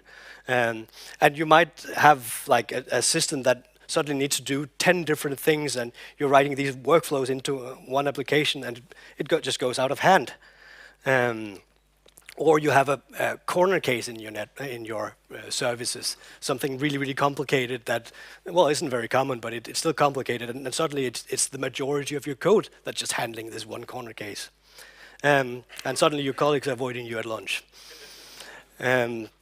So first of all, you need to identify, especially in the case of the golden hammer, where it comes from. Who are forcing you to work in a certain way? Is it your manager who's forcing you to use a product that your company's paid millions for? Or do you have a senior customer who forces you to work a certain way because that's the way he's done for 10 years? And damn it, if we are changing our ways now. Or is it you? Are you always reaching for the same solution because that's what you're used to doing? It's very, very important to be mindful about this. So you should explore new ways of doing things if you have the opportunity for it. And a great way to do that is to come to events like DKNOG and talk to your colleagues and your industry peers and figure out how they're solving their solutions. And if you find out that your code looks complicated, you should refactor it, and you should do that early and often. And a good way to sort of gauge that is if you haven't looked at your code for half a year and you open it up and you have no idea what's going on, that's a good time to refactor it. And you can try to make it into smaller, less complicated components and try to fit it together with some external tool that'll call them in order. But most importantly, have a test suite. Have something that will actually tell you once you started rewriting your code, is it still working? Or have you broken some functionality that was there before? That's really the key to better refactoring. This one, I think, will probably seem familiar to a lot of people in this room. I hope so, at least. Because this is when you've uniquely, as a person, identified something that needs to be fixed. And nobody else has seen this, and certainly nobody else has tried to do something about it. So you sit and you write your own little application that solves something, and now it's part of production. And you might be working as a regular network engineer. You're not a developer. So you've spent a good deal of your spare time, your weekends, writing this thing. And suddenly it breaks because you've spent your spare time on it, you're not a developer, and you're doing it alone. So you're sitting there alone trying to fix something that's broken, and you might not even be able to. And code quality is a part of the previous problem, but it's also a problem in itself, because you might be working on an application stack or an automation system that wasn't intended to be very large, but suddenly it has become very large. And now it just fails all the time, randomly. And when things grow to a certain size where they start to fail because of scaling issues, the errors won't be very informative, and the end users will certainly not understand what to do in that situation. But if you've written it with a poor code quality, it might be very hard to get your colleagues' help here. Or maybe it's not necessarily the quality of the code itself, but the way it's structured. So nobody really seems to be able to follow the code, and you become protective of your code, and you won't let anybody else do something with your code because only you know how it works, and if anybody else touches my code, it will break. So here's some ways you can look at this. First of all, really try to avoid writing business-critical software alone. I really mean this. Is this familiar to anybody here in this room? Have you done things like that? No, I can't imagine. But try not to do that. Try to have a team around you if you can. And certainly don't try to write it in your spare time. Because, I mean, it's cool to come into work and sort of show off this cool thing you made in your spare time and be the man of the hour for a little while. People kind of forget the stuff you made and that you made it in your spare time, and especially when it starts breaking, that sort of gratitude is just gone. So try instead to sell the idea to your colleagues or to your manager, and try to get some time allocated to actually do it. And especially that thing with your manager, make sure that your manager is on board with it and is your ally in this process, because it's your manager that you can refer to if you're suddenly called at 3 a.m. in the morning while you are on your holiday in Gran Canaria in your swimming trunks, and weren't really wanting to support that one application you wrote a while back. So make your manager your friend here. And when writing code, and this is regardless of you're working on it alone or you're working in a team, there's a lot of ways that you can help yourself writing better code. There are tools that can tell you if you've done mistakes. There are ways to format your code to a certain standard. There are frameworks to write tests in. And if you're really unsure about how any of this works, there's something called a code style guide, which I will really recommend you to look up. Basically, it's a guide on how to format your code and which choices to make along the way. There are several available. There are to many different programming languages. I have some links that'll show up in a second if you're writing in Python, but if you're writing in anything else, there's probably a style guide out there that you can read. And you don't have to agree with it 100%, but look at it. Somebody has thought about how to do this. You should also hold code reviews, especially if you're in a team. If you're a solo project, it doesn't make any sense. But if you're in a team, have somebody read your code before it merges into production. And really listen to their feedback, force them to read it, actually. Here's some links. If you download my slides, you'll get it. These links as well. But Google's Python style guide I can really recommend, and there's some other links here. Language servers are a relatively new thing. You can put something into your editor that actually reads your code and understands how things are fitting together and allows you to refactor things easily. On the subject of testing, here's a mistake I've done. Writing automatic tests that actually don't test anything realistically. Because I've made up some test data, and it's test data that I've made up, and I also wrote the code, so I know what works, so I'll just put in whatever works, right? And it's very easy to make tests that run one at a time, but that means you never really test things in combinations. And you might integrate with a system like an IPAM system, for example. You're fetching IP addresses from your automation. You might not have that system on your laptop, so you use a mock API to call that system. And that's not necessarily a mistake, but it can lead to things not working when it's actually subject to real-world data. Because those systems might not respond the way you thought they were, or according to that specification.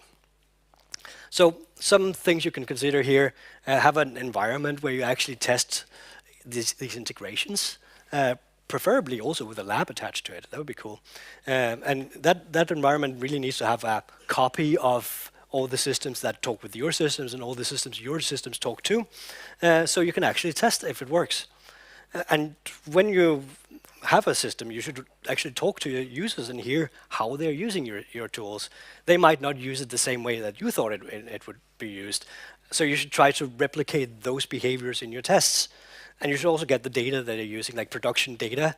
You might want to sort of obfuscate it a little bit for anonymity, but try to base your test off something that's close as possible to actual real-life data. And you should also test everything in combination. So, how am I on time? Plenty. I've been talking really fast then. I have 20 minutes. Excellent. Wow, I'm nearly, yeah. So I've been talking really, really fast. I tested this a couple of weeks ago, and it was 30 minutes to the second, so I must have been talking a lot slower than I am right now. So we can just delve a little with the users here.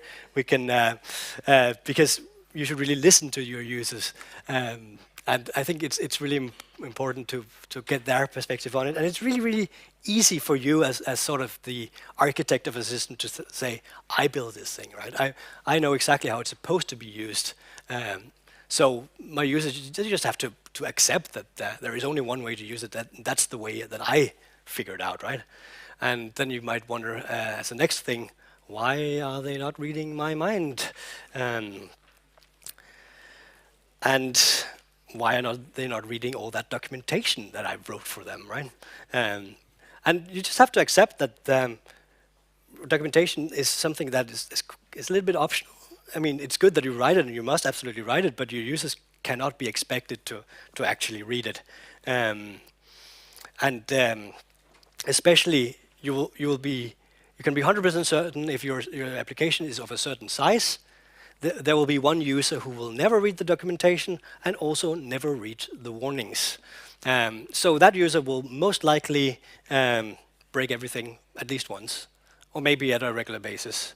But what's really important here is that user is probably going to be your most important user, and it's certainly your most important tester. So you should really try to sit down with that user and actually, well, maybe give them the beta copy of your application before you head into to production with it, or at least understand what they're trying to do, and maybe just put that into a test or two as well.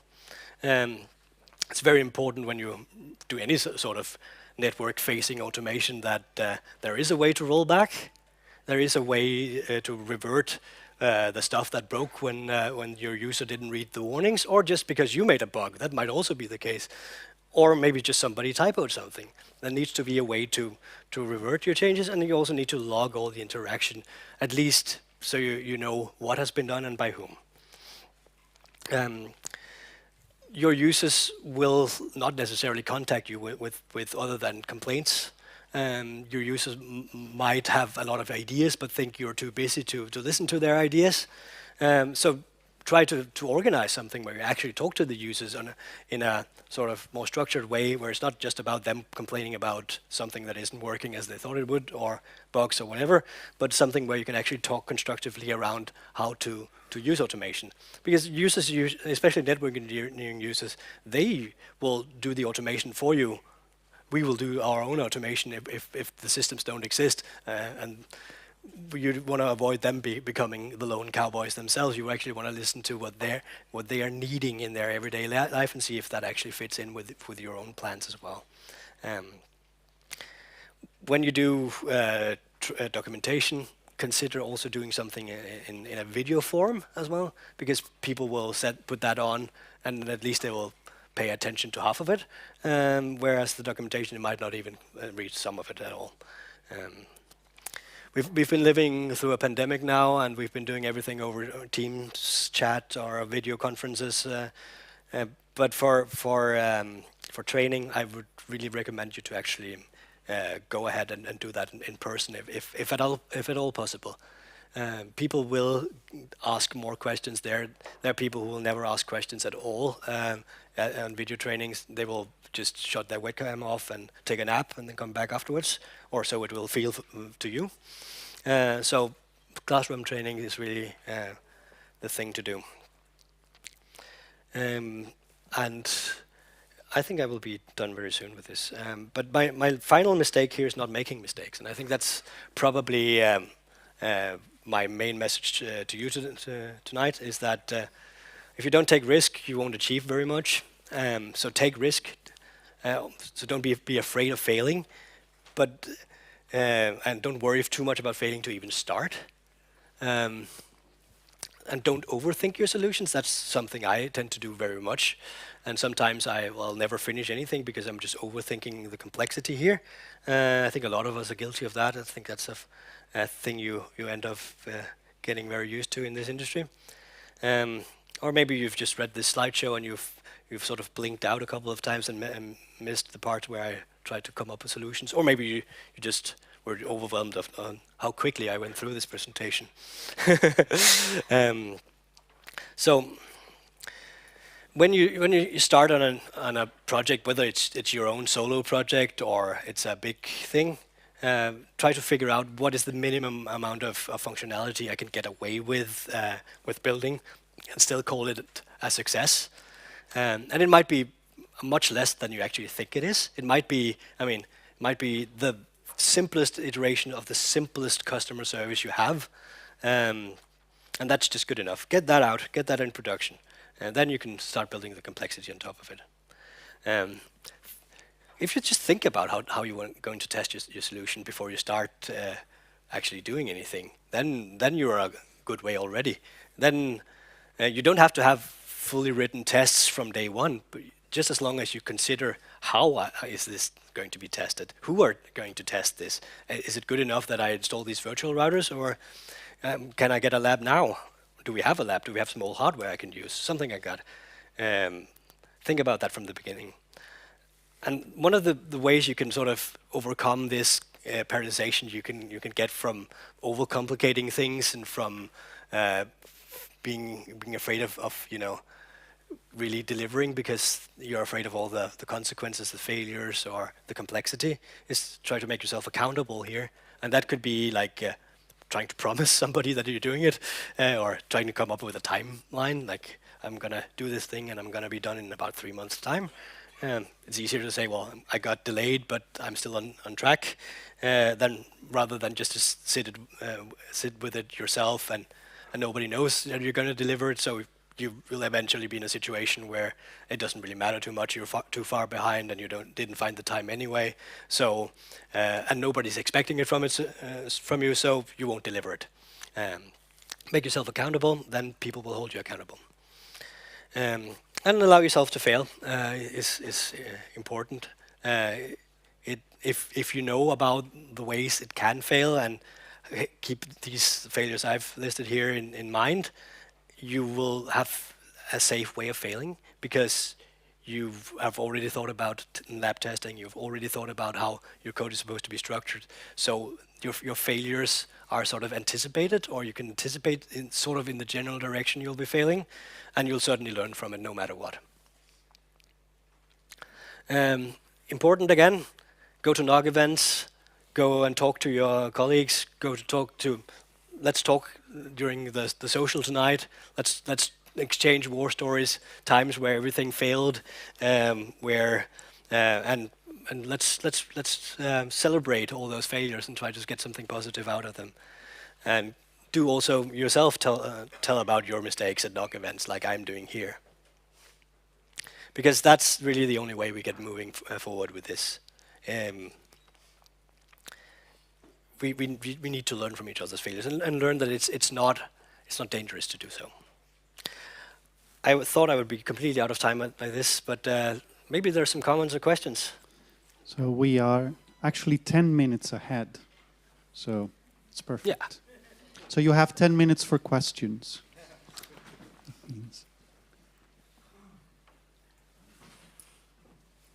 Well, I think oh, there's one.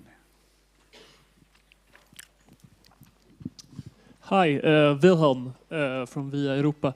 I was a bit curious about the testing part with you that you were underlining a lot, and I was wondering if you could talk a bit about like how do you do your testing and so on, because I find it a bit hard to make myself. Yeah, absolutely. So there's a lot of terminology around testing. I think the one I find the easiest to talk about is the integration testing, scenario testing we do, which is basically where we run a service workflow through. Like we will load our test environment out with a simple topology, and then we configure the services we want to test, and we get the output from those services, and we compare that to a known good one. I think that's the simplest approach to it. We are a heavy Cisco NSO users, so we obviously use Cisco NSO for our testing, but it's not so important actually. We're using something called the robot framework for our tests, which is a general testing framework where you can write keywords and all that. So we've written keywords to load a service, to get the service output, and to do various like updates and deletions and things like that in it. So any framework that allows you to run steps in order will do, basically. And it doesn't have to be more complicated than producing an output and comparing that output to something you know is good.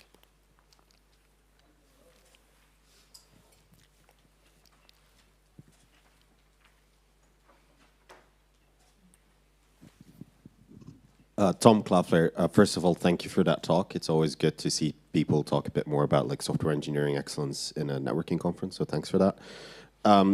Regarding your comment about like testing in production, I would advise everyone to test in production frequently and often. For one reason is that production will always break whatever it is that you test. It has that very annoying tendency of doing the one thing that you didn't expect it to. That's one thing. The second thing is it makes you very aware of your blast radius. It's a good example. We deployed automation ages ago. Everything worked fine in testing, hit it in production, and 24 hours later, I was no longer able to SSH into a single control plane of any of the switches. These things don't show up in testing, right? This is only a thing that shows up after 24 hours in production. So test it frequently, test it often, and then you see what the blast radius is, and then you can adjust accordingly. Yeah, that's a very good comment. Thank you for that. Yeah, and I think it comes down to also talking with the users, because eventually they'll try something that you really haven't thought about, and you can take that back with you to your own tests, but they will show up in production before they show up in your own tests. Oh.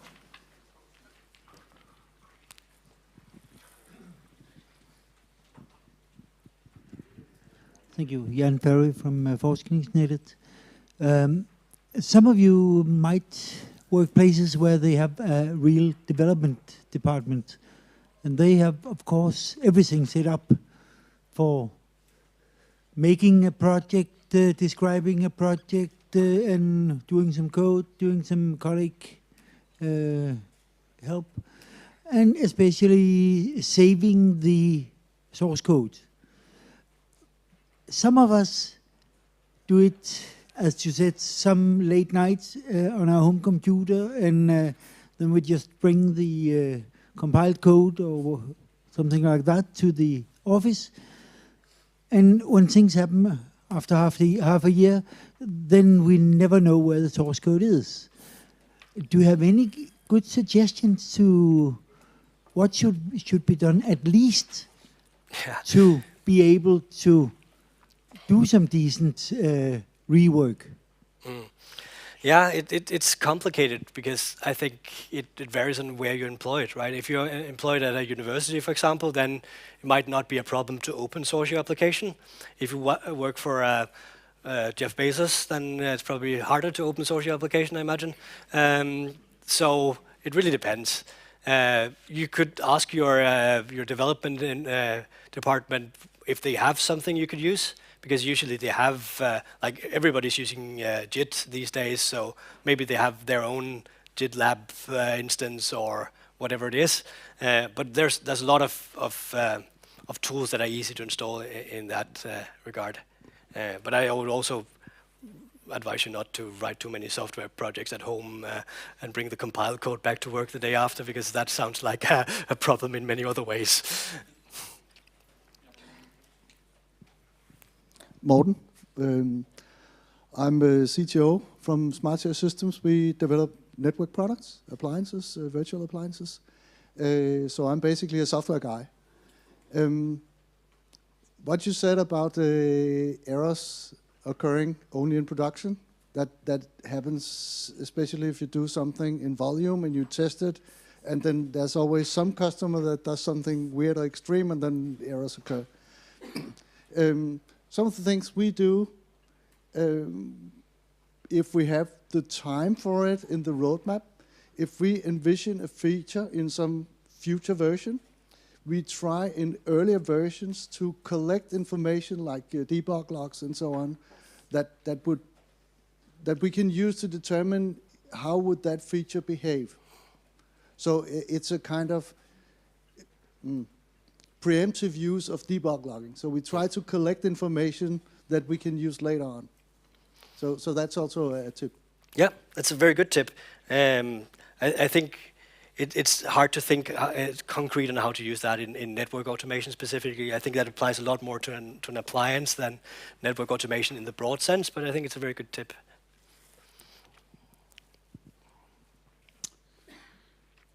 We almost filled all the 10 minutes.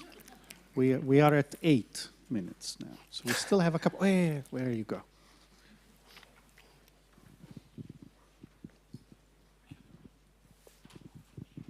So my name is Lars Balger. I'm a consultant working for Telia. I have a question about your magic hammer, a golden hammer. Yep. And you said you were an NSO user. All of these mistakes are things I have done. So, but how? I mean, this is a very dangerous.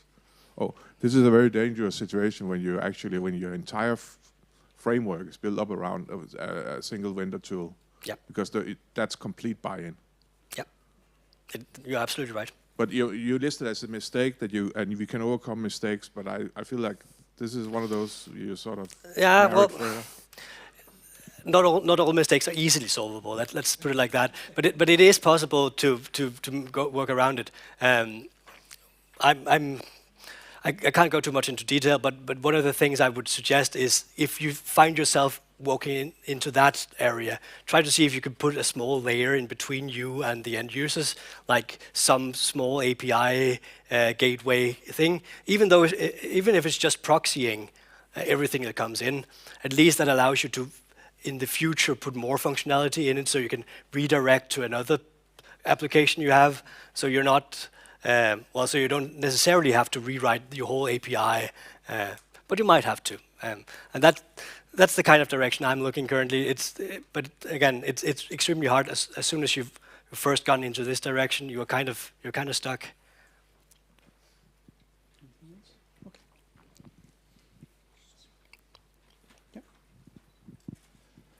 Job Snyder's Fastly. I wanted to contribute a pointer to literature that was published by the RFC editor. On April 1st, 2022, they published RFC 9225, titled Software Defects Considered Harmful. And the document discourages the practice of introducing software defects and clarifies the best current practice in this regard. So, Section 4, Requirement 1 states, authors must not implement bugs. And I think that settles it. So if you're compliant with this RFC... Thank you very much.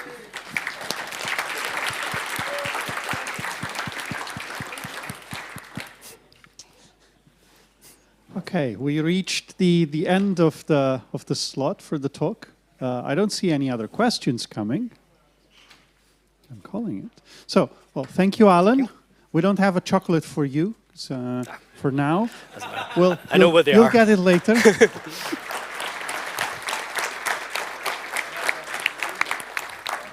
And then next we have Rory Carroll, telling us about one of the biggest challenges in computer science, parsing text. Please. Thank you. Hi, I'm Rory. I think this is my 5th time at DKNOG, and it gets better every year. I want to take some time to thank the PC for organizing this DKNOG. We've had like a relatively long pandemic, the second DKNOG since pandemic kind of lifted, and it's really nice to be back here and see you all in person. So if you could give a round of applause for the PC.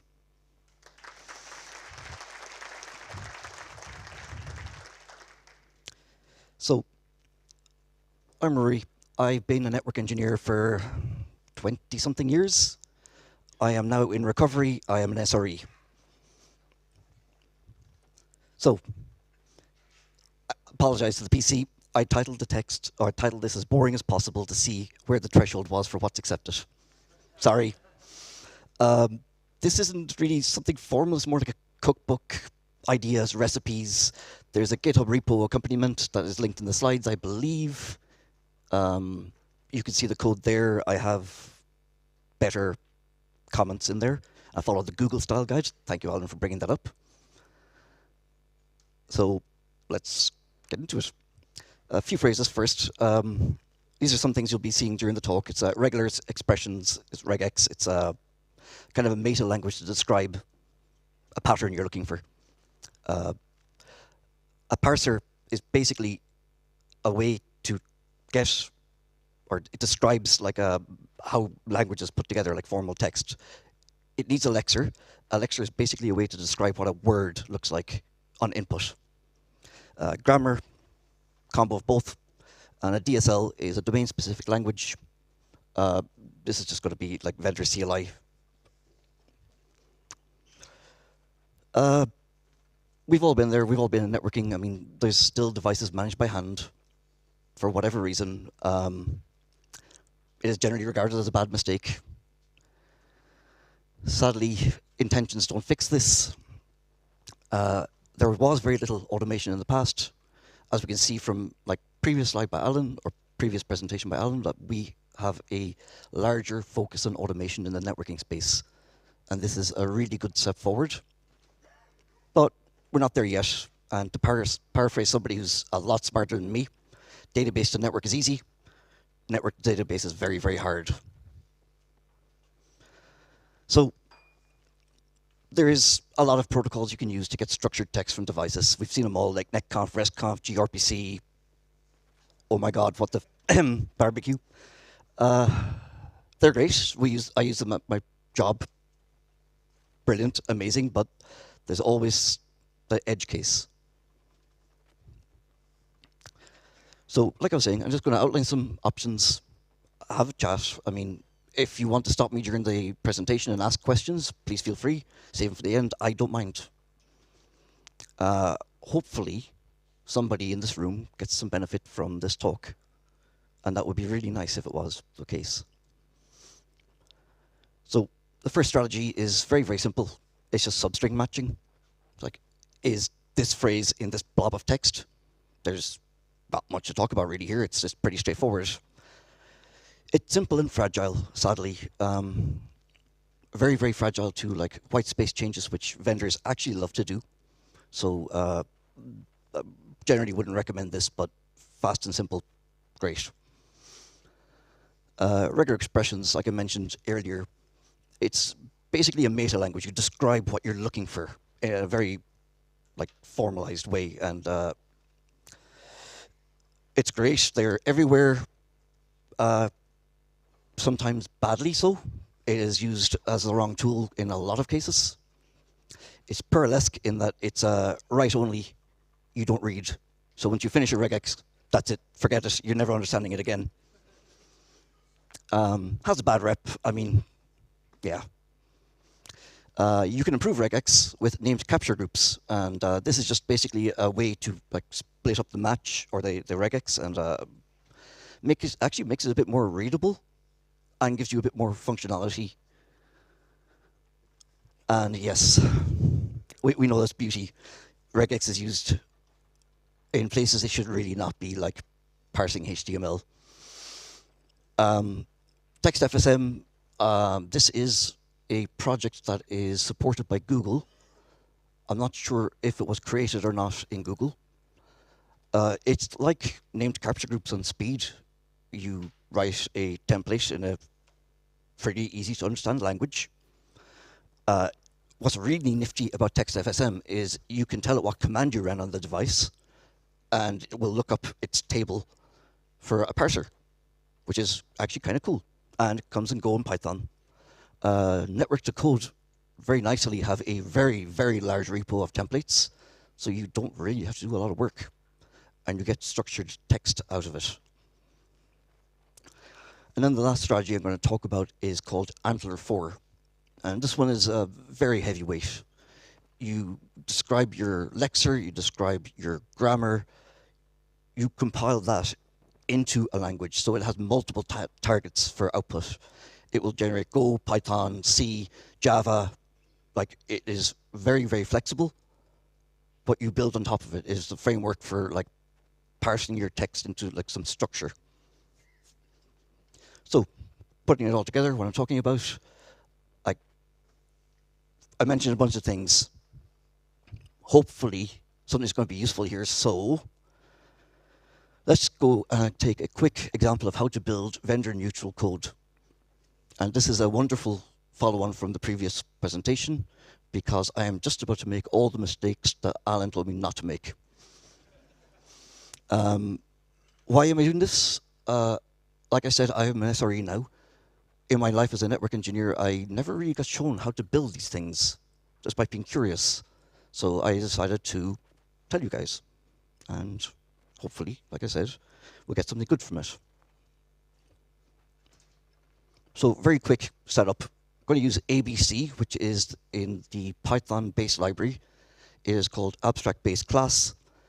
It's a way to describe what the functions are going to look like. We're going to implement one function for everything I've mentioned. And code is on GitHub if GitHub is up and accessible via v6.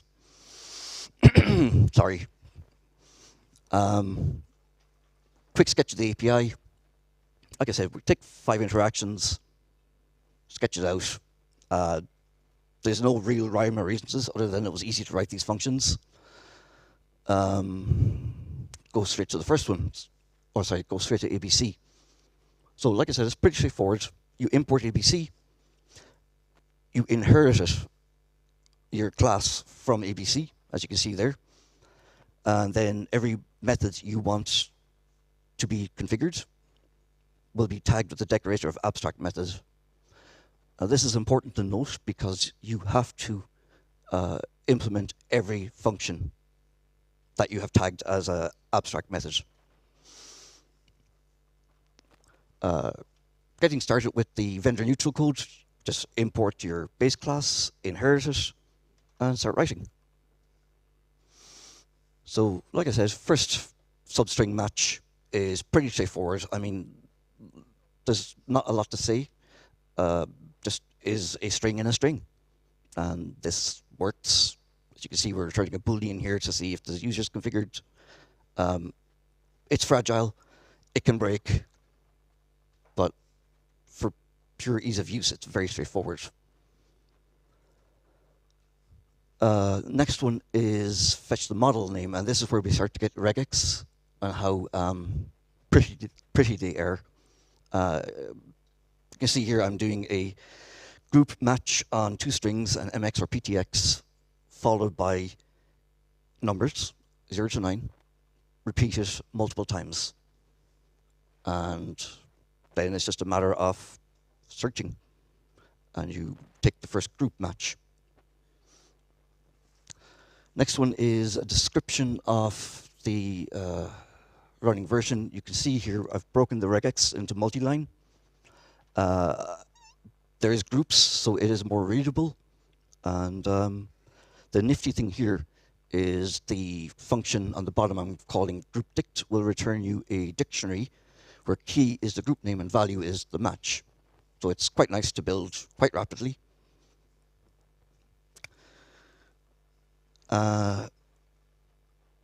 Fetch ARP table, I mean, like I was saying, text FSM is pretty cool where it'll auto map. It's the command you've run to a template directory. You can see the call there with CLI table, and it's imported from text FSM itself. And then you just say, there's my output. There's the attributes of what I've run, basically, and off you go. It will return an iterable, and that has to be iterated on to create something a bit more structured for you. The last one strategy I mentioned is Antler 4. This, like I said, is a bit heavy. A few things to note here that is important is the grammar at the top. That has to be the same file name. So that has to end in G4. So this has to be in a file called isis_adjacency.g4. Reading it bottom up, you build fragments, and then you create parser rules, and you tell it what you're looking for. And here you can see like interface is just like AE followed by a number, followed by a dot, followed by a number. For the sake of this, I simplified to only match aggregated interfaces. And then you can see on the top line is truncated, but that would be a full line of what I'm expecting. A bit more legwork to get set up here, but the important thing to really match is once you have the parser created, dot line has to correspond with the second line there, the grammar rule. So that's how you call it. Once you have that set up, then you just iterate on the children that's matched and you extract them. Pretty straightforward.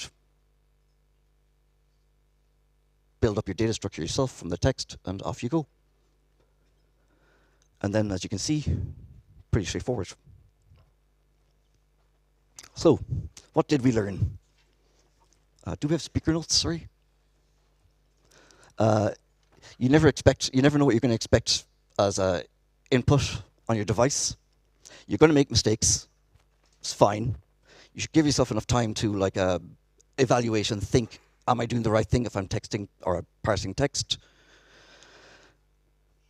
You hopefully will have learned something from this, and up is my time here because I went to this slide deck too fast. Sorry. Anyone got any questions? Hopefully you do.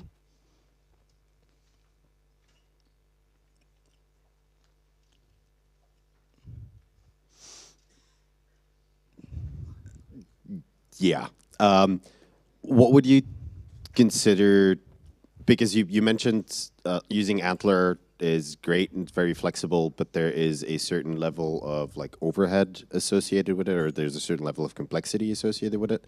Where would you say your line lies, right? Like when do you think like, okay, I can use, I'll hate myself and I'll use a regular expression for this. I hate myself a tiny bit less, so I'll use TextFSM. And, you know, like I'm a compiler engineer, therefore everything is Antlers. Like where does the line kind of lie? It's hard. I mean, like, it's a non-answer, sorry. The reason I was recently convinced to move from regex to Antler was when I realized that the code was fragile. And what I mean by fragile was it was unsupportable, it was unreadable. Regex were very restrictive in their ability to match things. I looked at other strategies for parsing text input from a user.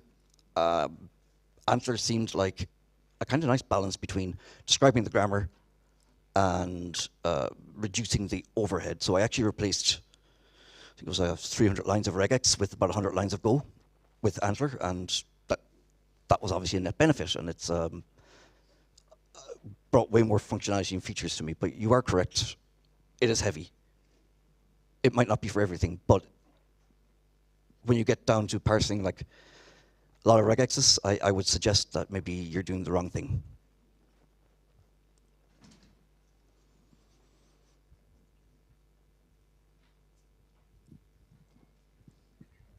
Does anyone else have any questions, comments, even about general automation and networking?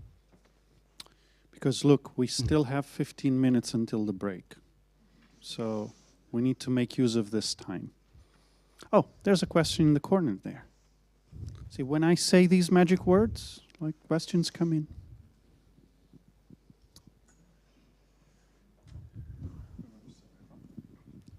My name is Arman. I'm from Mila in Iceland.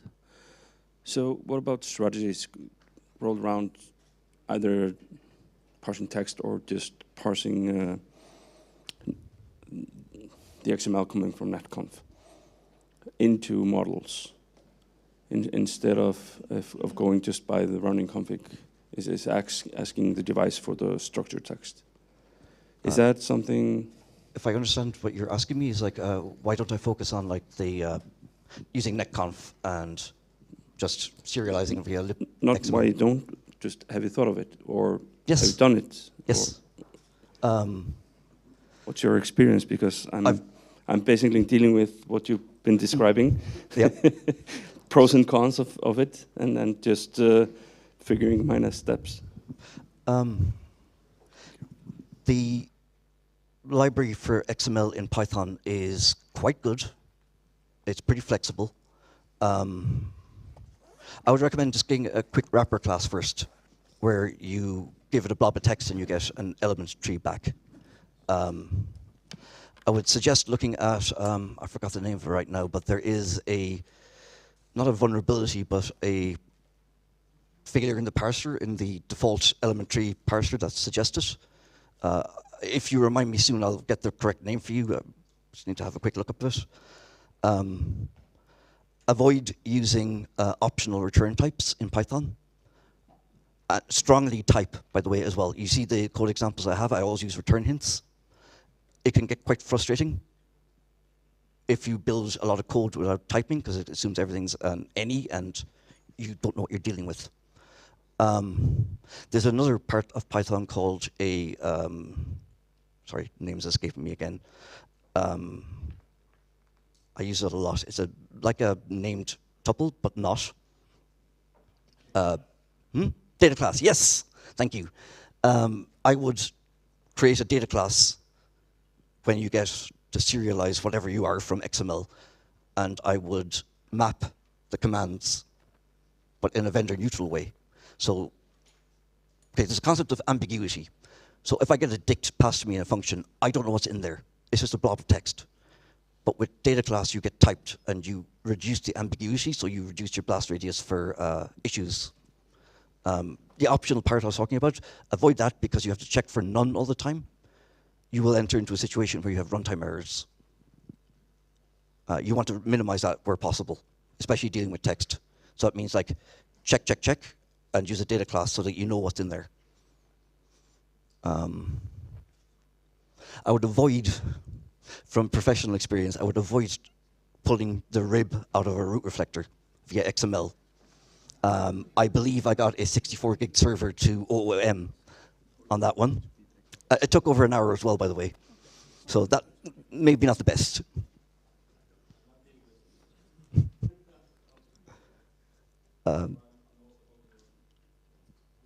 Microphone, because we can't hear you back here. Sorry. I'm also thinking about these open config templates, trying to fit my data into them straight from the parser. So especially because these users you've been talking about, soon I'll be delivering this data to them. So I want it to be in an open standard, not in that standard that our provider sort of gives us. So that makes sense. Yeah. So parsing from the XML straight to the templates is that. Yeah, I mean, have if you it tried reduces that? the ambiguity, if it reduces the ambiguity, that definitely do it. I would aim or lean more towards data classes because then I can have a vendor neutral representation and then serialize it later on. But it's one of those situations where there's no right, no wrong answer, just late night debugging sessions because you did pick the wrong option, always pick the wrong option. Any other questions? I don't see any. Well, go. Oh, there we go.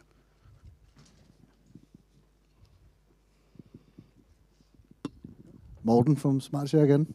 So in lack of relevant questions, I'll pose a creative question.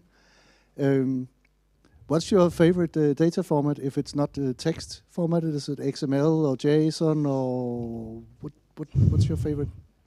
I can tell you which one I dislike the most. And that is like literally a combination between like either JSON or YAML. I think XML has some good things going for it in the base spec, like XPath. It is relatively heavy. Because of my day job, I have my mind control chip in, so I have to say protobufs are obviously the most superior data format, and gRPC is the best protocol out there. Okay, thanks.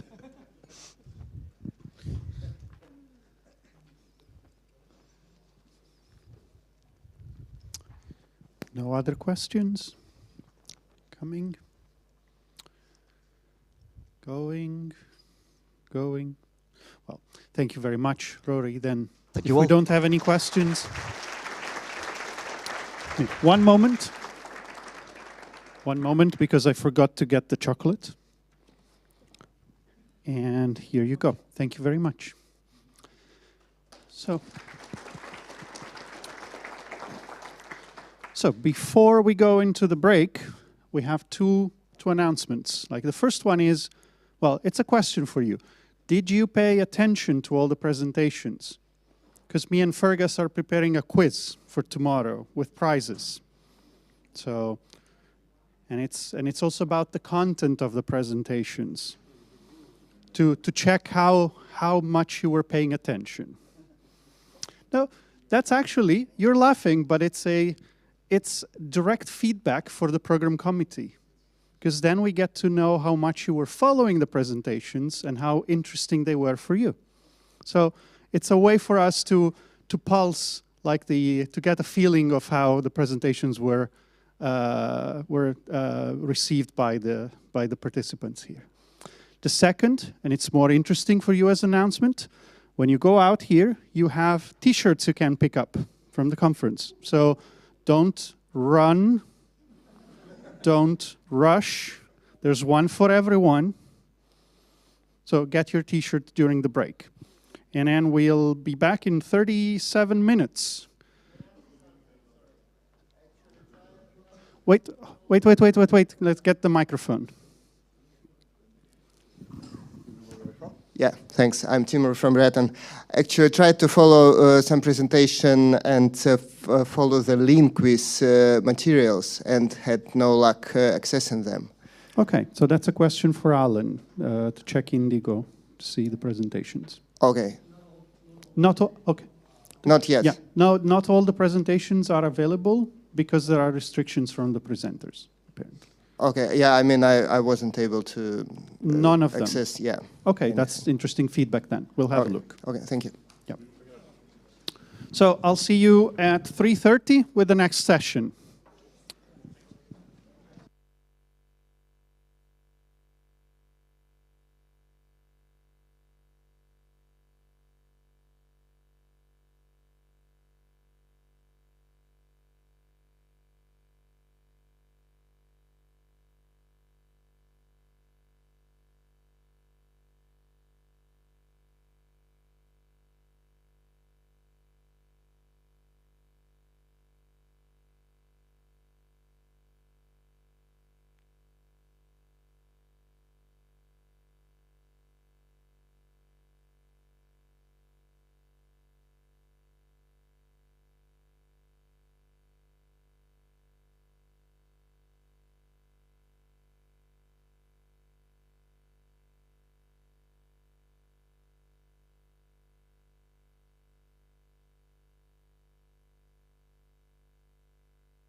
Welcome back.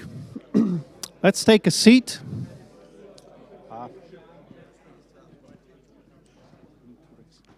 Okay. Welcome back again. It's still me, and we have the last session of the day. So today, now Martin Wallsten will talk to us about time. It's one of the two presentations we have in these 2 days about time. This is about synchronization in transport networks. So give him a warm welcome. Thank you very much. So before we start, yeah, I've been in the telecoms industry for like 13 years. And I so enjoyed the two previous speakers before me, because what I started with was doing test automation. And I made my own test automation framework. So all of that is highly applicable, I can tell you, especially if you decide to do it in TCL, which is a wonderful language to work in. And especially if you also find a way to make TCL what's called object-oriented, and you put that on top, then you are in for some 10 years of fun. And also I spent at least 100 hours debugging regex. So there's a lot of good things from the conference so far. But I am here to talk about time. So I've been invited here by our partner iTectra to basically talk a little bit about time. So time is quite interesting, to be honest, because it's a very simple concept, right? Time goes forward like one tick at a time, but yet it's so damn complicated at the same time. So why do we need time? Why do we need to deliver time with our networks? Yeah, I guess some of you have had the joy to try to troubleshoot logs from NEs that has not been timed with the same timing. So it's more or less very hard to understand if events were concurrent or not. That is like a web-based application. And I mean, we have the financial stuff there, who was really first of making this trade, who should have precedence over the other. And I mean, a lot of people really like to collect a lot of data, often streaming telemetrics. So time is becoming more important, right? But what really makes me and my company throw a lot of dollars investing in being good at time is the mobile industry, because that is just so much money with 5G, and they need time to do beamforming of antennas, so they basically can do spatial division multiplexing much more efficient, so they can reuse their spectrum more often and give you guys more to do next year managing the backhaul of all those data. But also, I mean, media distribution, we have power and utility, I think everyone is aware of. And also there are quite a lot of governmental stuff that is also quite interesting about time, where you can do also phased array things with radar station and stuff like that. So there is a need of time, but then what is time in a network? So I guess all of you, or at least some of you, has heard about something about synchronous Ethernet. So basically sync E. But sync E is a frequency. Like if every one of us were clapping in this room, I mean, we wouldn't clap together at once, right? This will be like everyone starts randomly, and it will be this thunderous applaud. That is what you get with sync E. But it might be that we actually want to clap together, right? To build this kind of rocket clap like the Icelandic football supporters did quite a few years ago. Then we need something else. Then we need also phase, because we need to do this in unison, right? And if you have frequency and phase, yeah, then we have time, right? Because phase is, yeah, basically we say now is time 0, and after that we can decide what any other time of these waves are. But this cannot be so damn hard, right? I mean, we have NTP. I mean, if you ask me what my clock is, I can say, yeah, well, it's obviously wrong. But I can tell you what the clock is, right? And how hard is it? So if us in this room were super good at clapping together, I bet if it's inaudibly bad, we do this. Yeah, we have like 3 milliseconds about-ish before it starts to smear out to our audio senses. Okay. Then we do that 1,000 times tighter. Then we are on microseconds, right? And microseconds, that's pretty neat, right? But the technologies that I am talking about here takes us 1,000 steps down again, down to the nanosecond. And then we get a little bit of inaccuracy, me here reading my clock to you, because yeah, information takes a little bit of travel, right? So we need to figure out the latency between us. And how is that? Yeah, well, I can say that my clock is 12. You can look at your clock and see it's 5 seconds past 12. Okay, it was a 5-second propagation. But wait a minute. You don't have a clock, right? Because the mission of the protocol was to transmit the clock. So unfortunately, the only thing we can do is to measure the round trip delay. And in a network, I mean, that can be messy, right? Buffers filling, not filling, you have jitter here and there. Stuff is happening in a real network. But we can throw statistics of that on that shit, right?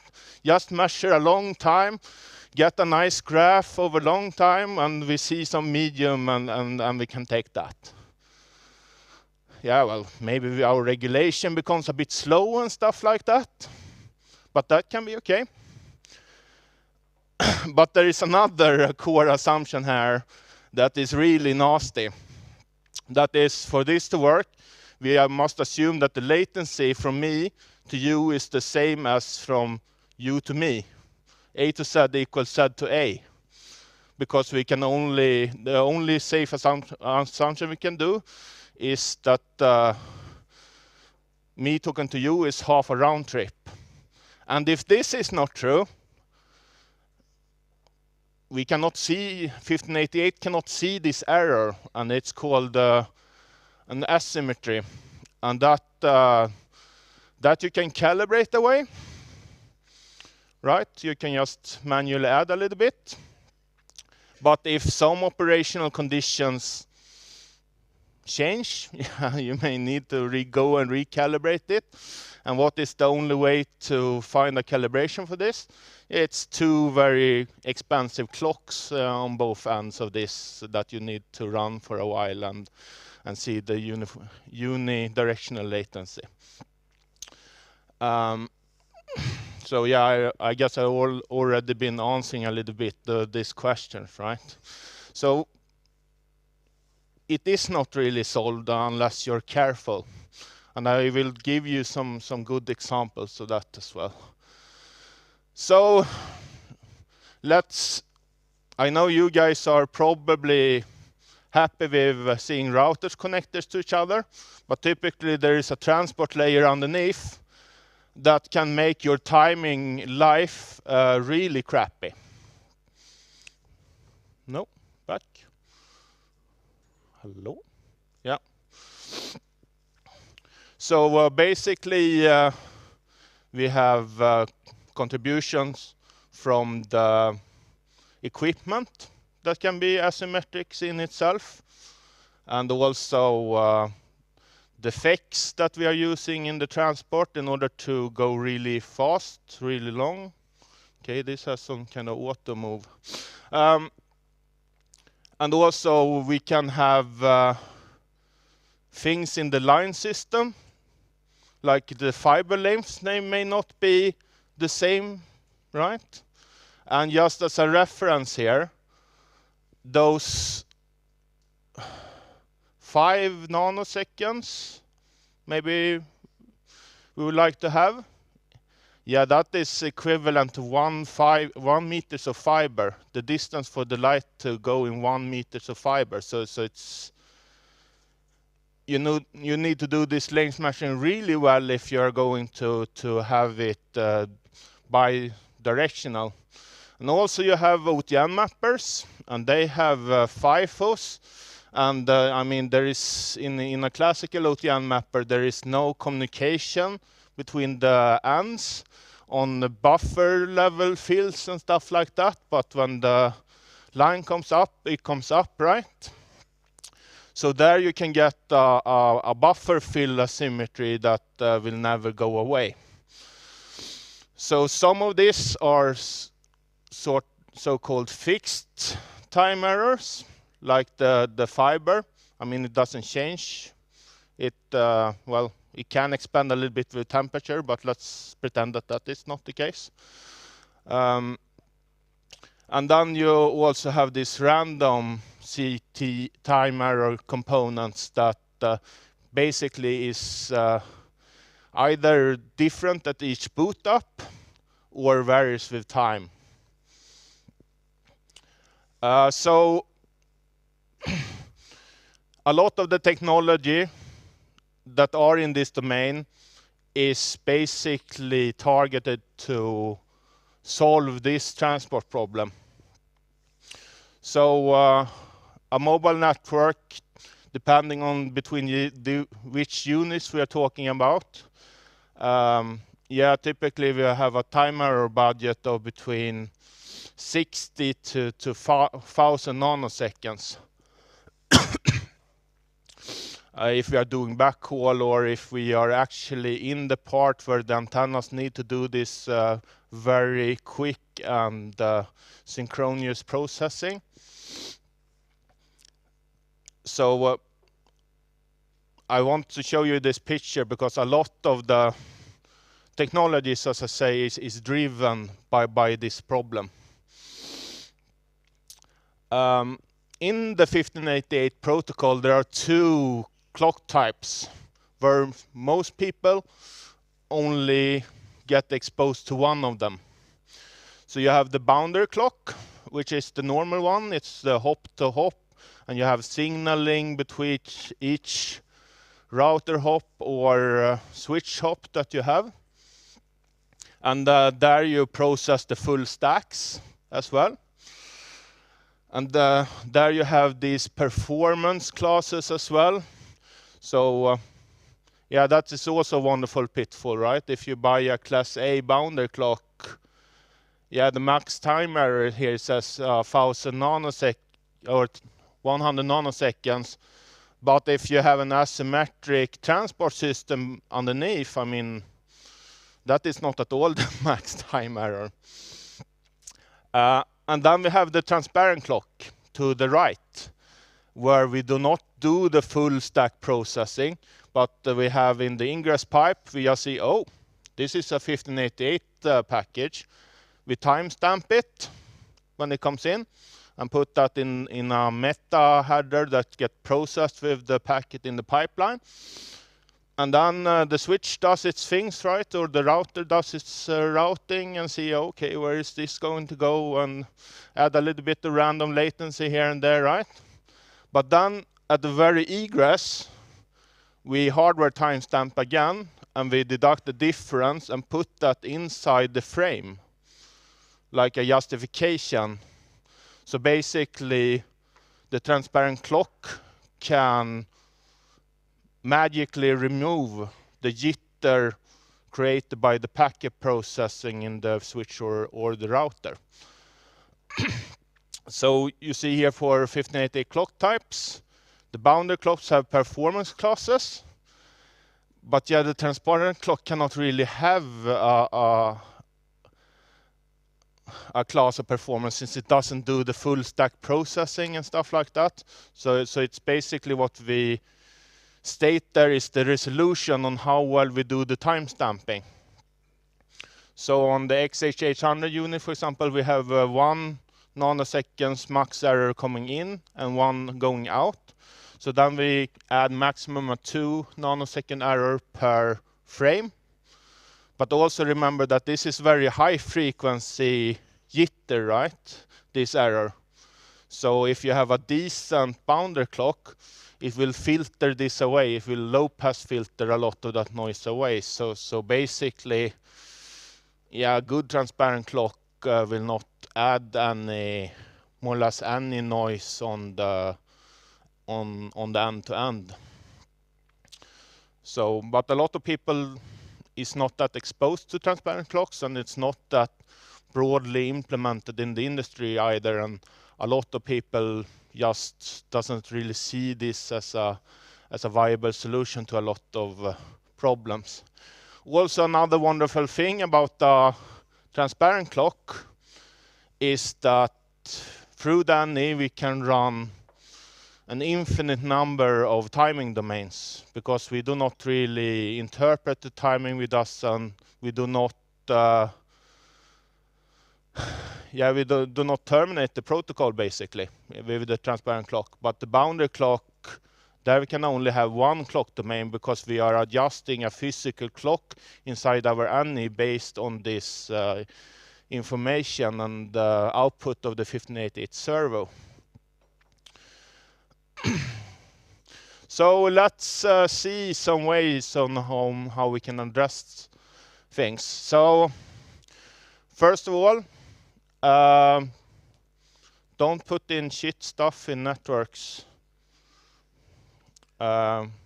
So we are quite open with that certain ASICs that we have are not at all suitable for transport of 1588. And it's not that OTN is necessarily bad, right? Because we have some OTN cards that are super good as well. But your supplier should know this when they are offering stuff to you for a timing application. So talk with people who are transparent with that, and help them to help you, so to say, put a good solution together. So let's stop a minute for a war story. So this is something I did last year. I have a large customer here in the Nordics that was testing the routers through our older OTN cards, just a transponder. And they saying, yeah, why do I get line glitches on my transport gear when I start off 1588 on my routers? And we like, well, you shouldn't, kind of, right? But then we looked more on this, and we connected our testing gear to it as well. So basically what these routers did was that they were also deriving sync E from this PTP, and it was too fast to regulate, so it got much way out of the sync E standard. And an OTN card, it has a certain amount of clock stretch you can do before you have a buffer overrun or underfill. And if that buffer goes away, then you get a line glitch. So basically, people can have 1588 inside their products and do them wrongly. It's not one size fits all here. Also, what one can do is something that we called OTC, optical timing channel. I was talking about that, 5 nanoseconds, 1 meters of fiber. Yes, length match that. I mean, it's first break, some guys come in and screw that up, right? So what we would like to do is to put bidirectional optics and run it through one of the fibers only, right? And also, one can have boundary clock on each hop if we want, but here's an example that we did together with a customer on some 7 hops, 1588, and we have a total time error here of 12 nanoseconds, which is quite good because each of these are class D, so they are allowed to have 5 nanoseconds error each. But yeah, if you get a load of these thrust, it's not very likely that they will all be wrong in the same way at the same time, right? Yeah, this one we will skip. And this one will also skip, it's not that fun. This is fun. So performance. Reality is not lab here. So this is from a unit that we developed 2 years ago. And we say that this is class C. So there you're allowed to be 10 nanoseconds off. But I mean, if you look at these measurements here, the ideal TC output, it's 2, right? So, and 2 is much smaller than 5. So why am I saying class C and not class D, right? It sounds like I'm doing a very bad job on selling my stuff. Or that we have something called reality as well, where like you have changes in temperatures, humidity, and that is when these kinds of stuff becomes much more tricky than just standing on a lab bench in our nice cozy 25 degree. Here you can see also the constant time error impact from the transparent clock. It's like 1 nanosecond, which is quite good.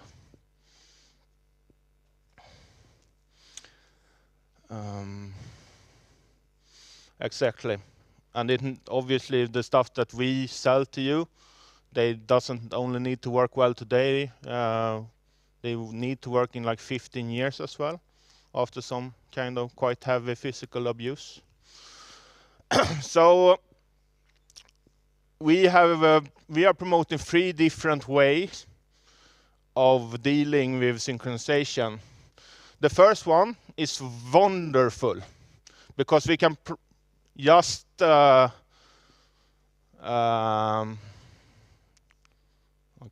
back. It doesn't want to go back. Hello?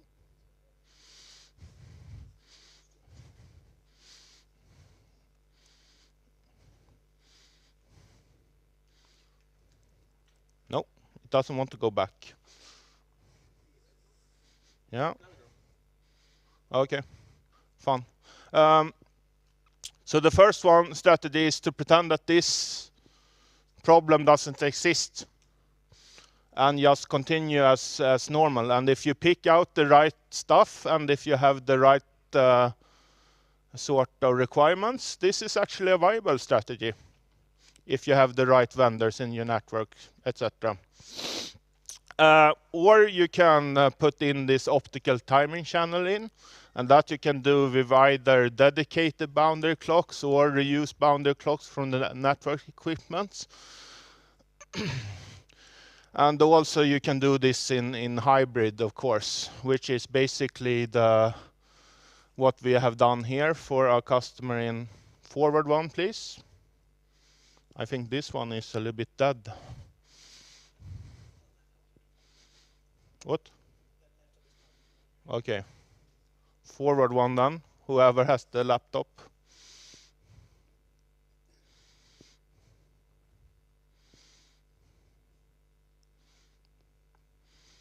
Ah, fantastic. Let's see if I remember what was on the next slide. Yeah, so we had, this is an actual operator in the UK that built a timing cloud. So basically to their PE layer, they have timing SLA. So there they want to have clinch your demarcation of not having more than 100 nanoseconds off. And then depending on the edge application, yeah, they can go sloppy or they can continue this nice, excellent cloud. And this is a pretty nice solution that we put together to them based on the OTC. Tack så mycket. And I think it's important also for you guys to understand that time is a network service. Time is not just a function. It's a service. It's as important as many other aspects. And it needs to be treated as such when you are getting customers with these requirements. Okay. I think we totally lost some...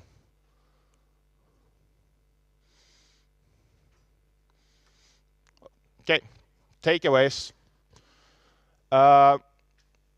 Synchronization is not trivial. Talk to a friend. And we have a lot of friends and partners in the industry. So borrow from the expertise that you have around you in this area, because a lot of stuff is not super intuitive and there is no clear heuristics. I shouldn't use that technology or that technology. So my recommendation is really to talk with the experts. And also you guys can hook up with me later at the social, and I can talk how important it is to make mistakes, like and make them early, like disconnecting Ireland, for example. That was very popular. Okay, thank you very much, and see you later.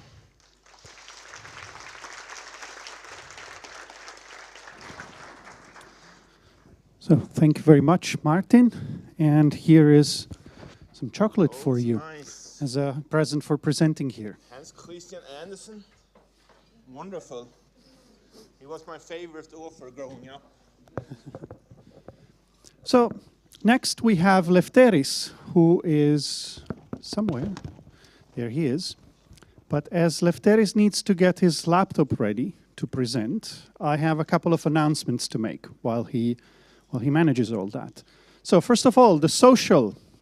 Apparently we have received, the organizers have received questions about the social. It starts at 6:18, 5 UTC, so that you get all the different times.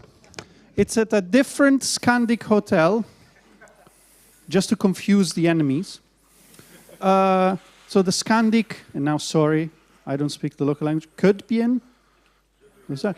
Yes. Okay, great. Because, no, don't ask me that. It's just, they wrote it in the chat to me, and I thought, oh, how do I read this? All the details are available on the social, you click on the social event on the schedule, and you can see all the details. But you can come here at the reception at 5:30, and there will be guides for you taking you in small groups to the venue. So I guess I said everything, Alan? Great. And then there's a more important announcement. There are more T-shirts available. So if you have M, L, or XL, there are more T-shirts available outside, so go and get them. Don't rush all together at once. Lefteris, ready? Yes. Okay, Lefteris is going to use his own laptop, so if things don't work, it's his own fault. Yeah, that's true. It's all on me. we say Lefteris, only the brave.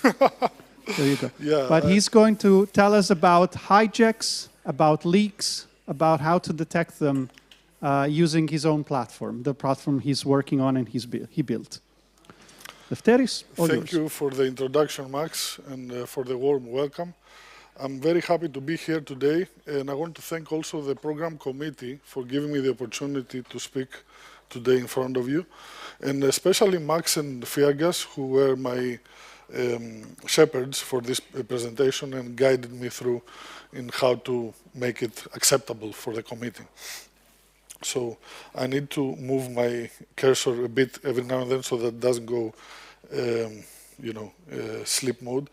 Today we're going to talk about BGP security. We're going to talk about different types of attacks against BGP, how we can detect them.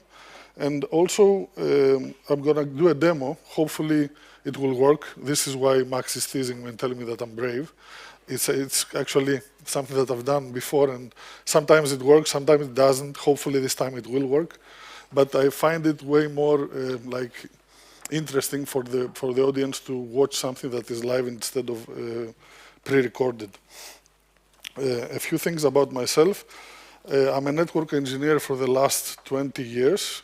Since 2016, I joined a research group in the Foundation of Research and Technology in Greece. I became a research engineer. We wrote various papers in top venues. My research group wrote one paper that is related to BGP security that is called Artemis, and I will tell you more about it. And it was a fun time, and the fact that this open source, this paper became also an open source software led us, myself, together with two of my co-founders, Fondas and Vasilis, who are also research collaborators of mine. We found Code BGP a few years ago, and as the name might indicate, we focus on BGP security and observability. So you might remember this image from 2 years ago during the Facebook outage, and it's an image that it says everything basically about BGP. BGP hijacks, leaks and misconfigurations affect people's networks, and what I believe and what I've seen the last years is that only the tip of the iceberg gets known, and this is something that it's quite interesting to dig deeper. And the more you dig, the more you find, as we will see later. I will present a classification of different types of hijacks, the way the classification is presented in the Artemis paper. Let me tell you a few things about the name Artemis, because it's interesting, before we delve into the hijacks. Artemis comes from the initials, automatic and real-time detection and mitigation system. So it's basically comes from the initials, but it's also the Greek goddess of hunting. So it's a pun at the same time. And in this paper, in the Artemis paper that is published in the Transactions of Networking in 2018, we have this classification. For example, you can classify hijacks based on the announced AS path. And you can say that origin AS, or type 0, as we call it in the Artemis paper, is the typical version of a hijack, where the hijacker announces your own prefix as his own, which is the most common form of observed hijack that we see. And it's usually, although you can never know intention beforehand, usually it's because of misconfigurations. You might type a different digit and come up with a hijack without you wanting to do it. But it's not only misconfigurations. The type N hijacks is when the hijacker announces himself, like tinkers with the AS path basically, and presents himself either as a first hop neighbor or even further in the AS path himself. And this is a harder cookie to crack, I would say, in order when it comes to detection, because it's way more difficult to detect these types of hijacks. And later in the presentation, I will show you how a hijack of this type would look like. In the Artemis paper, we have a scientific approach on how to detect hijacks of type 2 and beyond. And also for the type 1s, for the neighbor hijacks, it's relatively more simple to do this detection. Another type of classification is by affected prefix. So the exact prefix hijacking is when the attacker hijacks a prefix that you are currently announcing. So what is affected is the neighborhood of the hijacker, because you know, in BGP the shortest path prevails. So most of the network of the internet will still forward traffic towards the legitimate destination, but the neighborhood of the hijacker having a shortest AS path will be affected. Whereas in the sub-prefix hijacking scenario, as we all know, in the golden rule of routing is that the most specific prefix always wins. Whenever a hijacker announces a sub-prefix, all the traffic, all the internet will will go towards the hijacker. So for the victim, this will be basically a denial of service attack. Another version of classification of based on affected prefix is the squatting. So you might have IP space that you are not announcing currently, but you still want to protect it because it's your own space. Usually this is not for IPv4 prefixes. Most people use their IPv4 prefixes, although there are notable exceptions. For example, the Department of Defense of the US, if I remember correctly, owns 6% of the entire IPv4 space. And obviously they do not use all of it. But this type of squatting is useful also for IPv6 because we are given large chunks of IPv6 space that we normally do not use. If you want to have a comprehensive prefix hijack taxonomy, to read more about it, please check the Artemis paper. Now, for the route leaks, we can talk about route leaks like for hours. I will be brief in this presentation. A route leak is the propagation of a routing announcement beyond the intended scope. This is the definition of a route leak. But what does it mean in simple terms? The simplest way I have found to describe a route leak is when you are a network and you receive a prefix from one of your neighbors and you propagate this prefix to another one of your neighbors and neither one of those two are paying you, this is a route leak that you're doing yourself. And why do we care about them? Because they can be either attacks that want the people who do route leaks do it on purpose in order to present themselves in the path, as we mentioned before, or this is a result of a misconfiguration that can lead to outages because my own pipes, my own capacity might not be enough to support your traffic, so it might cause outages or degradation of performance. And also you can check the different types of route leaks in this RFC. So what are the challenges for hijack and route leak detection? I have mentioned 4 of them here, but we can think of way more than that. One of them is speed. How fast can you detect an attack taking place? Because if it takes minutes, even hours, it's way too late. How accurate are you into detecting attacks? That's important as well, to not have false positives. Also, the attackers have multiple ways to evade detection. So evasion is another challenge. And also another challenge is privacy. And what I mean by that is that network operators in general do not want to disclose their routing policies, their peering agreements, their neighbors. So they want all this stuff to keep them private for obvious reasons. So they do not want to disclose this information to a third party, in other words. And these 4 challenges is what Artemis, was the motivation for Artemis and how Artemis was built.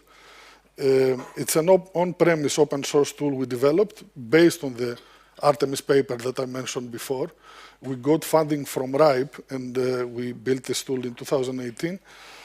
We currently support a community of users, so we keep maintaining and supporting Artemis as a contribution to the community. It's a precursor of the CodeBGP platform, but we started the CodeBGP platform from scratch, so it's a new software that is offered as a software as a service subscription, brand new from scratch, because we wanted to expand the scope beyond hijacks to do more stuff.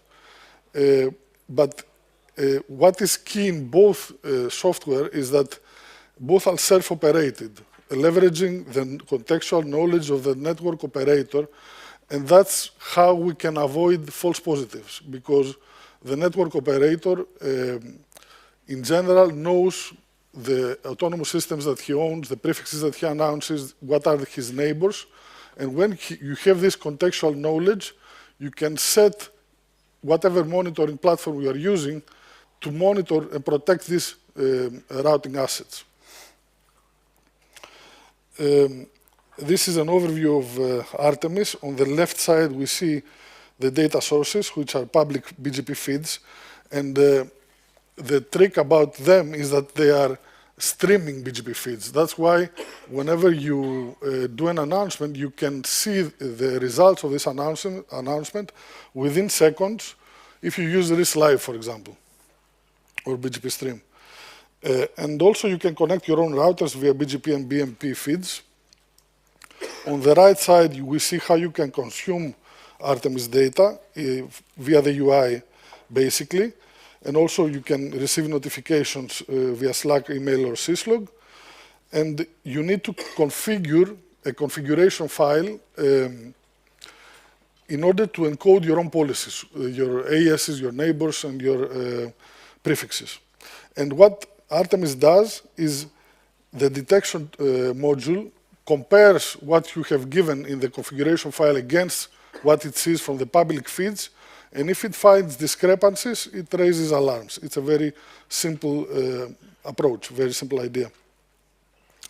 And the thing is, though, that it has a lot of traction. Like the reason we started the company is because a lot of networks, even tier ones, and some of them also present in this room, use Artemis in production. And that was like the trigger for us to build Code BGP, to start to found Code BGP. In the Code BGP platform, as we said, we wanted to expand the scope.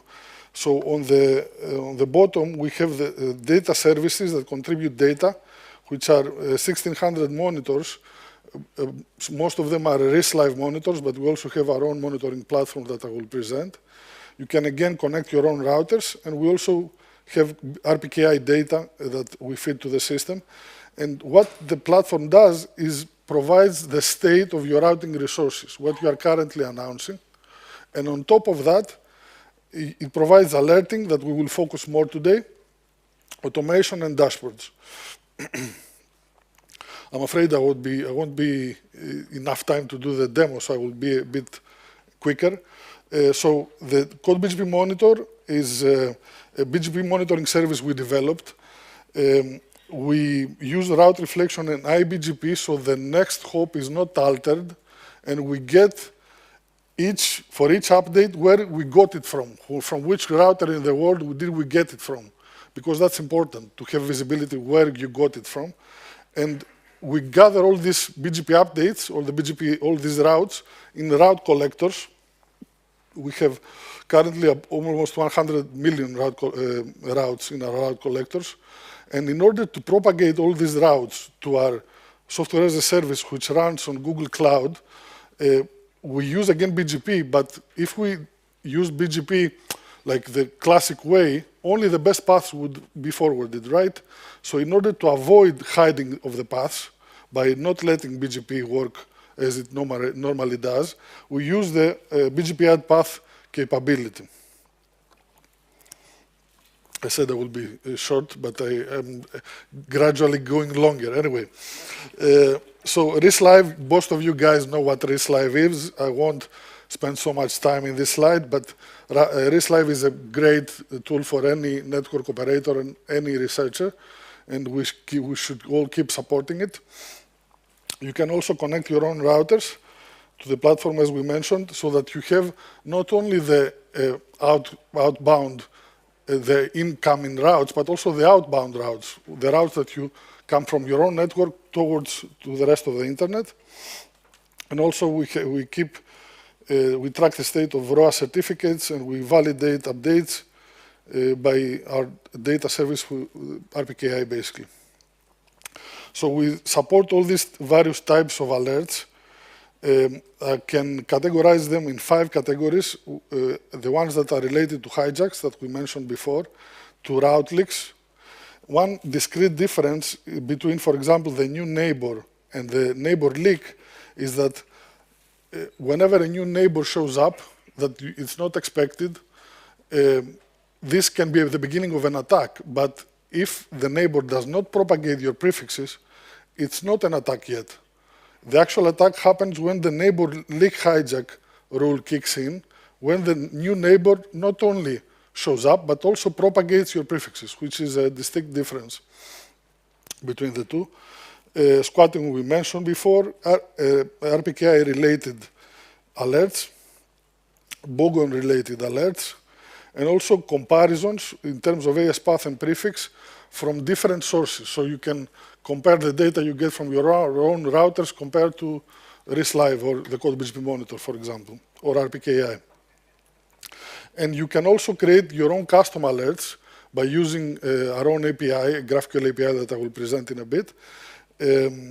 So, for example, you might want to see, do my paths contain AESs, these specific AESs that I want to avoid? Or do my paths contain AESs that reside in this country? These types of alerts can be configured as well. Or more or less everything that you can think of can be configured in the custom alerts. Now, a few points about GraphQL. It's a query language for APIs. And if I want to highlight 2 features, is that, first of all, you ask exactly what you need. So you don't get back everything like you do with REST. You get back exactly what you are looking for. And it supports subscriptions, which is an important feature that I will talk more about. Subscriptions are a GraphQL feature that allows a server to send data to its clients when a specific event happens. So why is this important? When you have a database, imagine you have a database, and you want to get, whenever a new update comes to this database, you want to see it. With the previous approach, you need to poll the database and ask the database in every specific interval, for example, every 5 seconds, do you have data? Do you have data? And whenever data shows up, you get them. But this is inefficient, and it's also slow. So with the GraphQL subscription, you have the client opens up a long-lived connection, a WebSocket basically, and every time a particular event takes place, you get it back. And this is how the subscriptions work. I should say that GraphQL is an API that is developed by Facebook and is open sourced by Facebook, and everybody can use. So how do you create an alert? This is a graphical representation of how you create an alert in our UI, but I will show you in a live demo, hopefully, so we will skip this slide. And this is how a GraphQL subscription for creating an alert rule looks like in code. So basically, it's a mutation. A mutation in GraphQL means an edit. By mutating data, you edit data. And it creates a subscription that says for this specific AES and this specific prefixes, whenever somebody else announces these prefixes, alert me, in simple terms. In the next slides, I'm going to present... what? Sorry? Thank you. I think 10 minutes are enough. I'm sorry. I'm going to present a few slides that are related to root DNS prefix hijacks. And you might wonder, why do we care? Why do we monitor root DNS prefixes? There are a lot of answers to this question. One answer is that root DNS prefixes are critical internet infrastructure, basically. That's one reason. But the reason I'm monitoring them, other than the fact that they're critical infrastructure, is that root DNS prefixes are heavily anycasted. So if hijacks take place, I was thinking before I started monitoring them, nobody will notice because the traffic will not be affected. So I had the suspicion that I will find hijacks by monitoring prefixes, root DNS prefixes, and it happens that they actually took place since January 20 when I started monitoring them. The first one is a hijack against the froot prefixes, the v6 prefix of froot that you can see here. Only one monitor saw this attack that resides in Singapore and noted that this specific prefix has a rov, has an RPKI rov, so the propagation was limited because of that. And this case happened a few days ago. It's now called the EFRoot incident because it's an actual incident by now. Since this prefix, this 7639 prefix, at the same time hijacked two root DNS prefixes at the same time. And these are the routes that are related to these announcements. And you can see that the e-route is not covered by EROA, so the propagation for this malicious announcement was bigger, quite bigger. Whereas in the case of the F-route, which is covered by EROA, the blast radius of this attack was significantly smaller. And this event, I had it in the presentation and I decided to keep it because although it's a false positive, it's interesting to talk about it. So I got intrigued by this specific announcement, this AES presenting itself as a neighbor of ICANN for 14 seconds. So I messaged ICANN, are they really your neighbors, these guys? And they said, thank you for informing me, we will check it and get back to you. It turns out that they're actually their neighbors of ICANN in reality, this network. It's a Russian network. And the route is basically flapping. That's why I see it come and go all the time, which is an indication that you can easily have false positives if you don't know the ground truth, if you don't know who the neighbors of ICANN are. But if this was to be a type 1 hijack, this is how it would look like, basically. So this is the origin AES, ICANN, and this is the hijacker presenting himself as a neighbor. It's not a hijacker, as I said, don't get me wrong. I'm just saying how it would look like. So I'm going to switch gears and do a quick demo, and I hope I have enough time for it. 5 minutes, I think it's enough. I will log into an instance of the platform.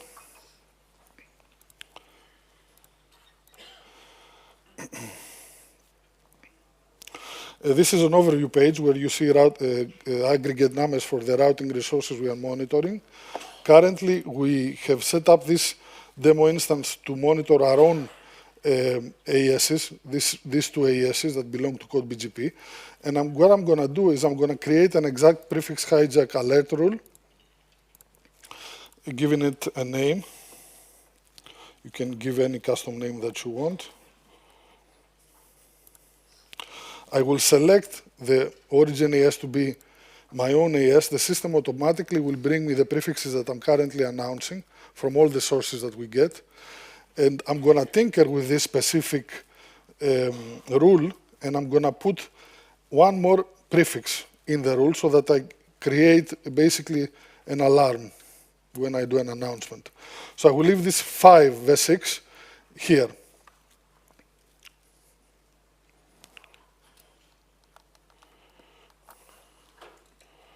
Okay. And I will put my email as the receiver.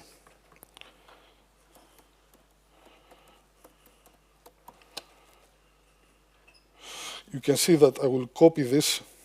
Let me see if I can do this with my mouse.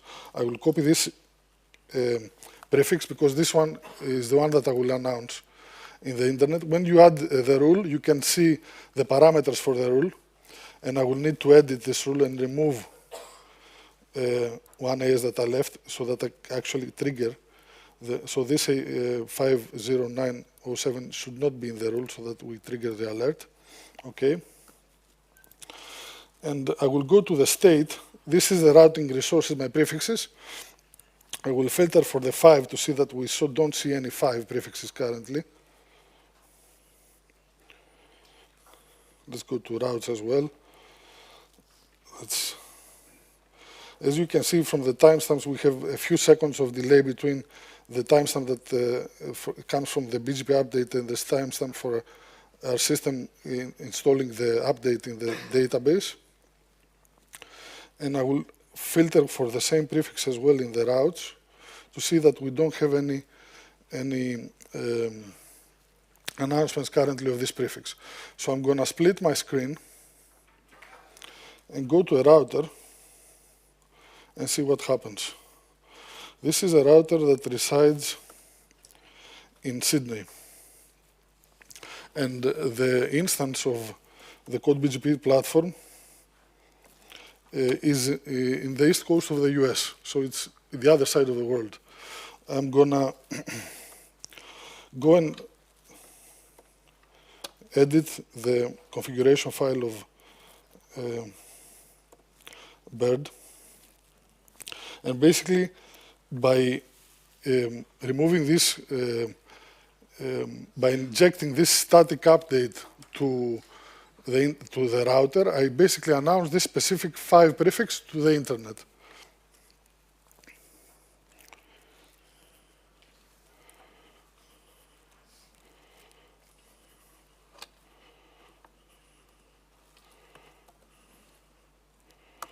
Okay, I did the configuration. Now I need to push it to basically commit it. And notice how fast everything gets detected. I press enter. And you already have the updates. I will maximize my screen. Not this one. This is exactly what I mean by demos, although it has worked so far. This one. You see the rate of the updates coming, and you also see in the prefixes, you will see the number of data sources that are jumping, basically. So this number will reach almost 500 sources within a couple of minutes, and it's impressive because most of people think that for a BGP update to traverse throughout the world, it takes 15 minutes or 20 minutes. That's not true when you have a distributed infrastructure, monitoring infrastructure. Yeah, this was my presentation. Thank you very much for your attention, and I would love to hear your questions.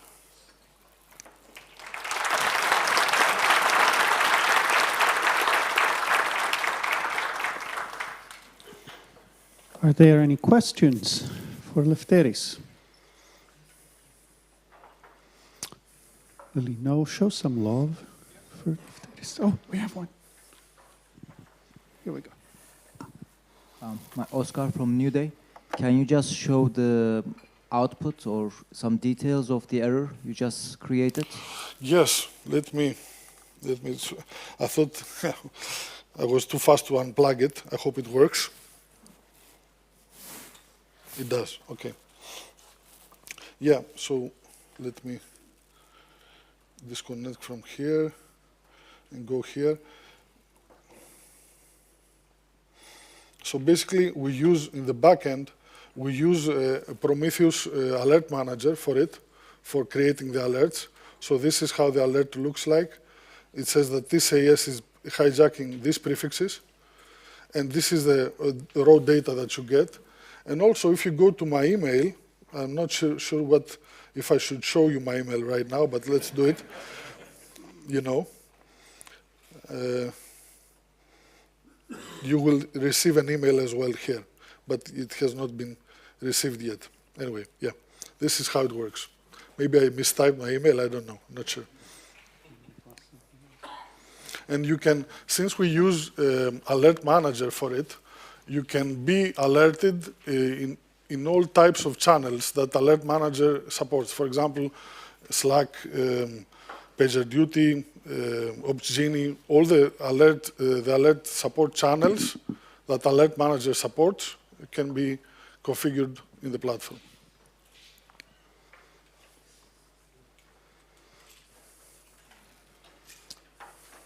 Well, we have actually run out of time for questions. So if you have more for Lefteris, you can find him later at the social. Absolutely. And thank you, Lefteris. Here's a box of chocolate for you. My wife will appreciate it.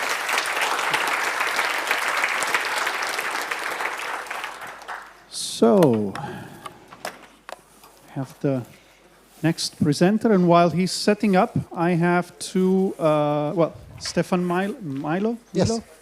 Milo.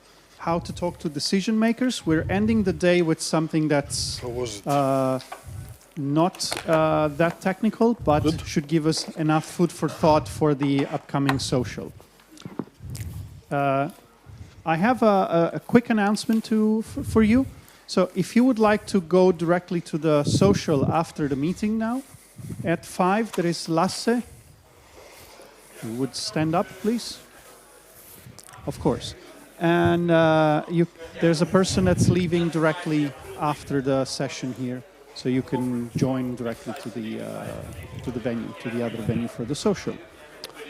In the meantime, ready? Yeah, I'm ready. Perfect. Thank you very much. Okay, so hello. My name is Stefan. I've been a part of the DKNOG community for the past, 8-10 years. I've been wanting to do a presentation at DKNOG for a long time, but I haven't really found the right topic until today. And actually, Alan set me up to a perfect presentation, because if you don't want to end up as a lone cowboy pushing your stuff, then the things I'm going to talk about is probably something that you might want to look into. In my abstract, I've said that I wanted to do a ransomware demonstration. I'm not going to, because I looked at the audience and I thought that it would be funnier to do something else, something that you guys could relate to. But something about me. I have a background in networking. I've been in the networking industry for a long time as a technical lead, as an architect. And then I moved into security a couple of years ago, and then into management. And that's where I am right now. On the private side, I do a lot of stuff. I use all my technical knowledge to build fun gadgets. So the one that's blinking red and blue is actually something for Pavel, because that's a DDoS detection device. You could integrate it with your product. And then I do a bit of hacking on the side. I saw there was a couple of guys from UC here, so I thought I would put in a screenshot from when I did some stuff to UC. But that's probably, this is basically me. So I had to decide on topic, and the two first are really fun, but they are probably more something we can talk about on the social event later. And this topic, the explain it like I'm 5, how you talk to decision makers. I had a boss at one point that told me that he wasn't really sure how I did it, but I was one of the only people that never left his office empty-handed. And I think it's due to the way how I approach the decision makers. I make the technical stuff relatable for the decision makers.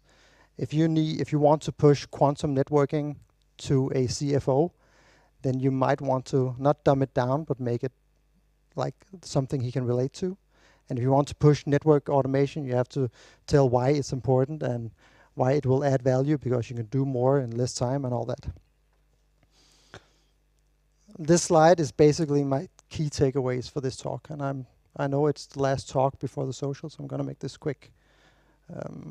Decision makers often have a lot on their plate, and they work on another abstraction layer than us. They have other kinds of problems. They don't really go into the operational stuff that we deal with every day. So if you want to sell them something, it's a negotiation. And when you go into a negotiation, you should always be nice, right? Know your audience. I've been in a lot of meetings where I have people going in with saying, I need 10 million kroners, or else the network is going to explode. And that's a bad strategy. Don't do that. Always prepare your stuff. And I've spent hours, days, weeks preparing for a presentation or a decision-making meeting or something like that. I mean, really put some effort into it. Don't just go in there and say, yeah, I need money. That won't work. And one really practical thing is here is to use the bluff method, which is the bottom line up first. Engineers have a tendency, me included, to write a long email stating the whole history back from 1999 and all the way down to the actual problem or the key essence in the bottom of the email. Put that up on top instead, like bottom line up first. So maybe you can use this when you get home, maybe not. I use a lot of demos when I talk to decision makers. I have a ransomware lab where I actively deploy ransomware in a live environment using real life switches, and everything is real. And it's a good way of getting your audience engaged and actually have them understand what it is you're talking about. Because decision makers, they don't know what ransomware really is. They see it in the news, but they've never seen it. But if you give a CFO a USB stick with virus on it and you tell them to put it into a PC and you see that virus spread across the network in real time, that has a different effect on people. And then you can start going into like network segmentation and disaster recovery and backup and restore and all these subjects that we all really want to talk about, right? But it takes some preparation before you can actually get there. And I have a lab, it's the one I'm presenting here. It's a honeypot lab, and I chose that because I know that Kramselund right here is doing some stuff on Kia, where he has an education he's pushing or something, where they're actually looking into honeypot labs right now. So I thought that would be a nice presentation to do here.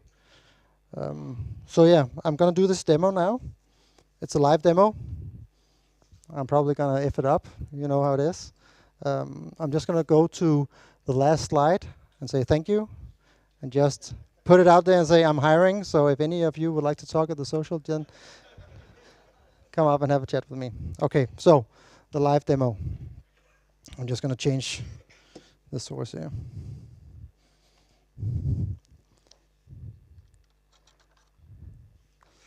Let's see if this works. So far, so good. Okay, this is a demonstration I use when I use it as an icebreaker, a conversation starter, when I talk to developers or decision makers or executive directors, whatever. It's a way of visualizing the invisible threat that we all here know as like background noise on the internet, right? If you put something on the internet, it's going to get compromised, right? And we all know that. But it's very abstract for something that is not in tech to kind of actually understand that. And the way I go about this is that I bring a small PC. I have it right up here. It's just a 1 liter small form factor PC that is easier to carry around. And I set it up in meetings and I say, so we're going to talk a bit about monitoring, for instance, right? Because we're all monitoring our logs for hackers and people that try to break into our networks. We have a SIEM system that alerts on it and everything. So what I do is I take this USB modem. This one is from Telenor. I think they're also here today. And I plug it into the PC while we are in the meeting. Sometimes I get one of the guys in the meeting to actually plug it in. And then I just start talking. And hopefully the graphs will update. Maybe not. Oh, here we go. And you will see some of the login attempts to this device. And this is real-time stuff, right? And this is something that people can understand and relate to. So if I'm pushing something like a SIEM system or a network segmentation or a monitoring system, or I need to talk to the developers about how they are monitoring their log files, this is how we would do it. I would just show this first, and we could have a chat about it. And then I will start asking questions like, so how are you guys going about this? Are you monitoring your log files? What if someone breaks into your network? Do you have segmentation in your network? Do you have backups in case something happens? Do you have two-factor authentication? I mean, there's a lot of ways you can go about all this and all the topics you can touch upon. But I've had a lot of luck in my careers doing practical demonstrations like these. And I have a bunch of them. Like the DDoS thing actually went into production because it's really relevant that you have it. We all have a dashboard or an email alert that is fired. But if you have a rotor light in the ceiling that blinks red when there's a DDoS attack, like that's something that you can react upon immediately, right? And the same with this. So I use these practical demonstrations when I talk to decision makers.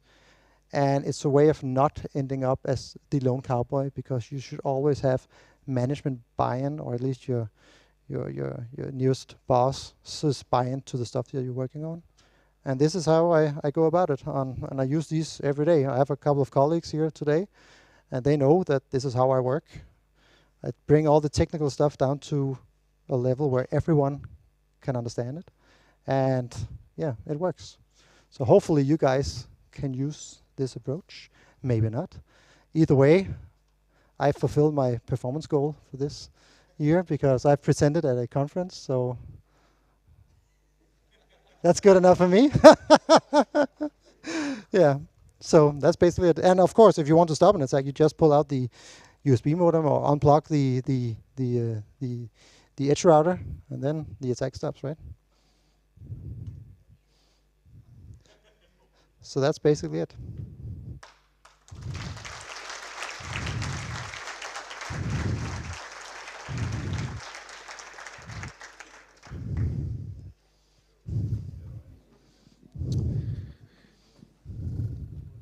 Oh, we immediately have a question. You waited for me to go all the way around, and then... Henrik from security. So you talk about CM systems and all these fancy stuff, and you have all these graphs. How do you convince the decision makers to do the basic stuff? The most basic stuff that we all know about since the 90s. Well, like patching? Yeah, patching, VLANs, hardening systems before putting them into production, installing a firewall, limiting the services that are running not as root like they do in Cisco ACI, and... So this is back to the whole knowing your audience and preparing for a meeting that you go into, right? And if it was a meeting regarding segmentation, VLANs and stuff, then I would show the ransomware lab. I would physically take one of the computers and put them behind a firewall. And then I would execute the virus. I would say, see, all these computers over here, they got infected. This could be our data center. But this computer over here, it's still running. Everything is fine and dandy. And that's because we segmented it off the network with a firewall or a VLAN or whatever. So there's always an angle you can use to like drive your goal.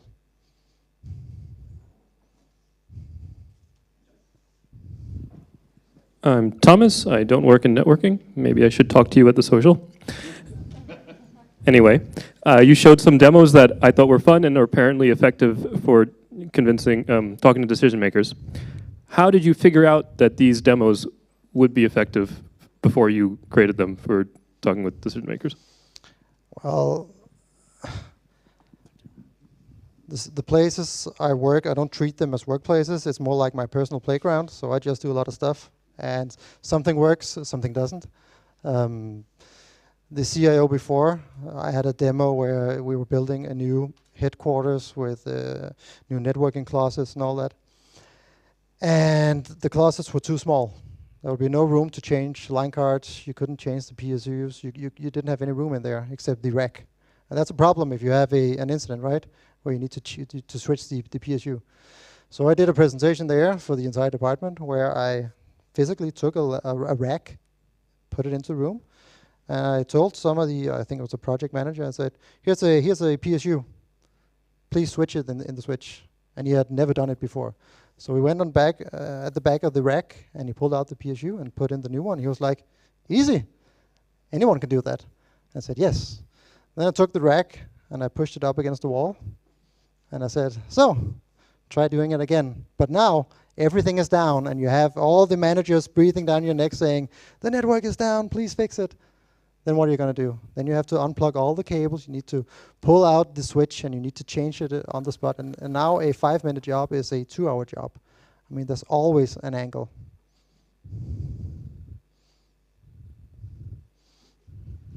Oh no. Not this guy. Yes, give him. Hey, Rory from Google. If you could pass one piece of advice to yourself from 10 years ago, what would it be? I think we're back to the Alan talk about your mistakes, right? I've made a lot of mistakes, both in terms of networking. I've brought down like entire regions of Denmark because I issued the wrong commands. I've had meetings with execs that went bad because I didn't prepare for them. But the main thing here is just go out and try stuff out, because you are going to fail, but just learn from those mistakes. So I don't think I would change anything, really. Just learn from your mistakes. And sometimes it can be rough. Like I've had bad meetings where I've been like, ugh. But I learn from them, and that's basically what you can do, right?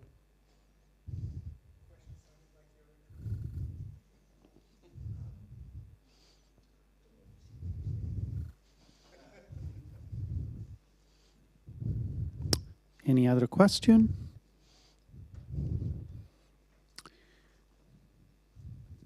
Okay, we would still have 10 minutes. Oh, there's one. Do you like have this dashboard on GitHub or something? Or so if one would like to replicate it? No, I don't. This is just a standard Elk stack where I'm ingesting some JSON in it based on a log file, and that's basically it. I mean, I can put it on GitHub. My GitHub handle is banana, so just find me there.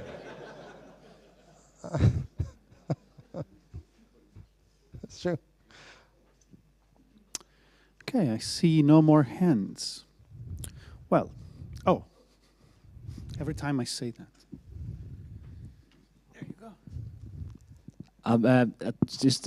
How do you actually get the, Oh, sorry, Martin from Obon.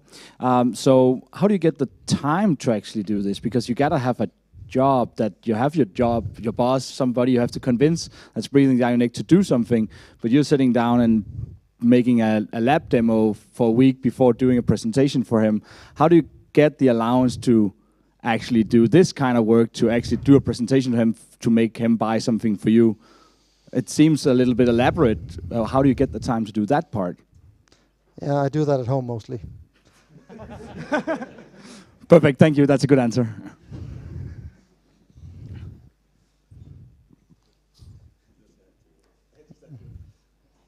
Anyone else? Oh. Oscar from New Day. Do you tend to prepare multiple scenarios, especially regarding the cost, when presenting to the, or need approval? Yes. I mean, when you have network segmentation, as an example, you have like full application-centric segmentation, which will require a lot of time and effort. Then you have macro segmentation. I mean, I always prepare multiple scenarios. Sometimes I even record my sessions, and I have slides that are hidden that I can then unhide if I need them on the spot. And it's back to the preparation part, right?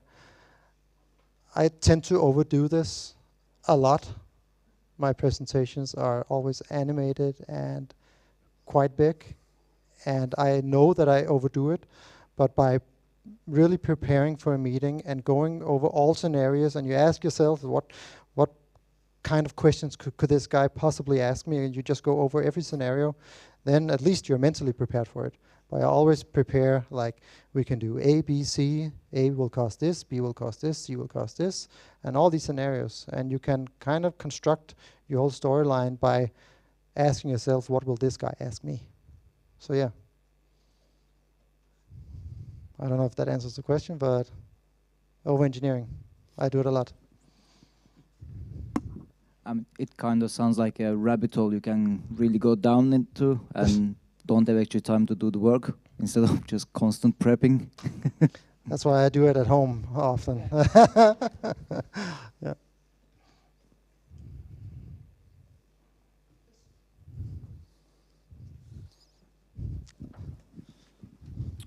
Hi, Alexi from Finland. Do you prefer cat pictures or dog pictures in your presentations?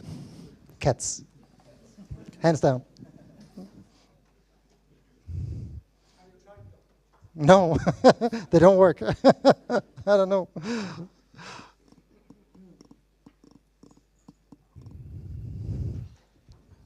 Oh no.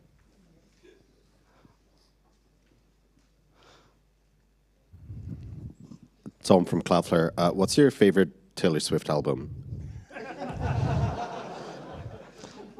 1989, without a doubt. When do you think she's going to make a red version of that one? Oh, I don't know. Soon, hopefully. Do you want a red version of that one? Of course. Yeah, of course. Yeah, Sounds like social engineering. Yeah.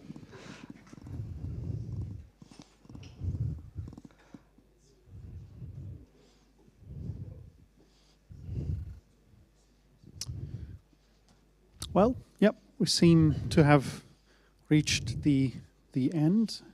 Normally when I say this, someone else raises his or her hand. But in any case, here's some chocolate to thank you for the nice presentation. This was really interesting.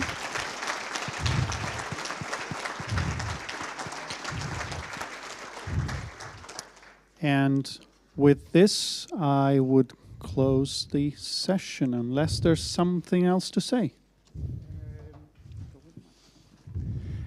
A few notes about the social, which we are all going to in just a few minutes. Some people have asked for a vegetarian meal. This is very important, just the people who have asked that in advance, because we have a number of those. So please, at the social, grab a hold of your waiter at the table, and the waiter will make sure that you get the vegetarian meal or any other allergies that you have you've told us about. And as for the social, I think yeah. Basically, follow him now if you want to go to the social.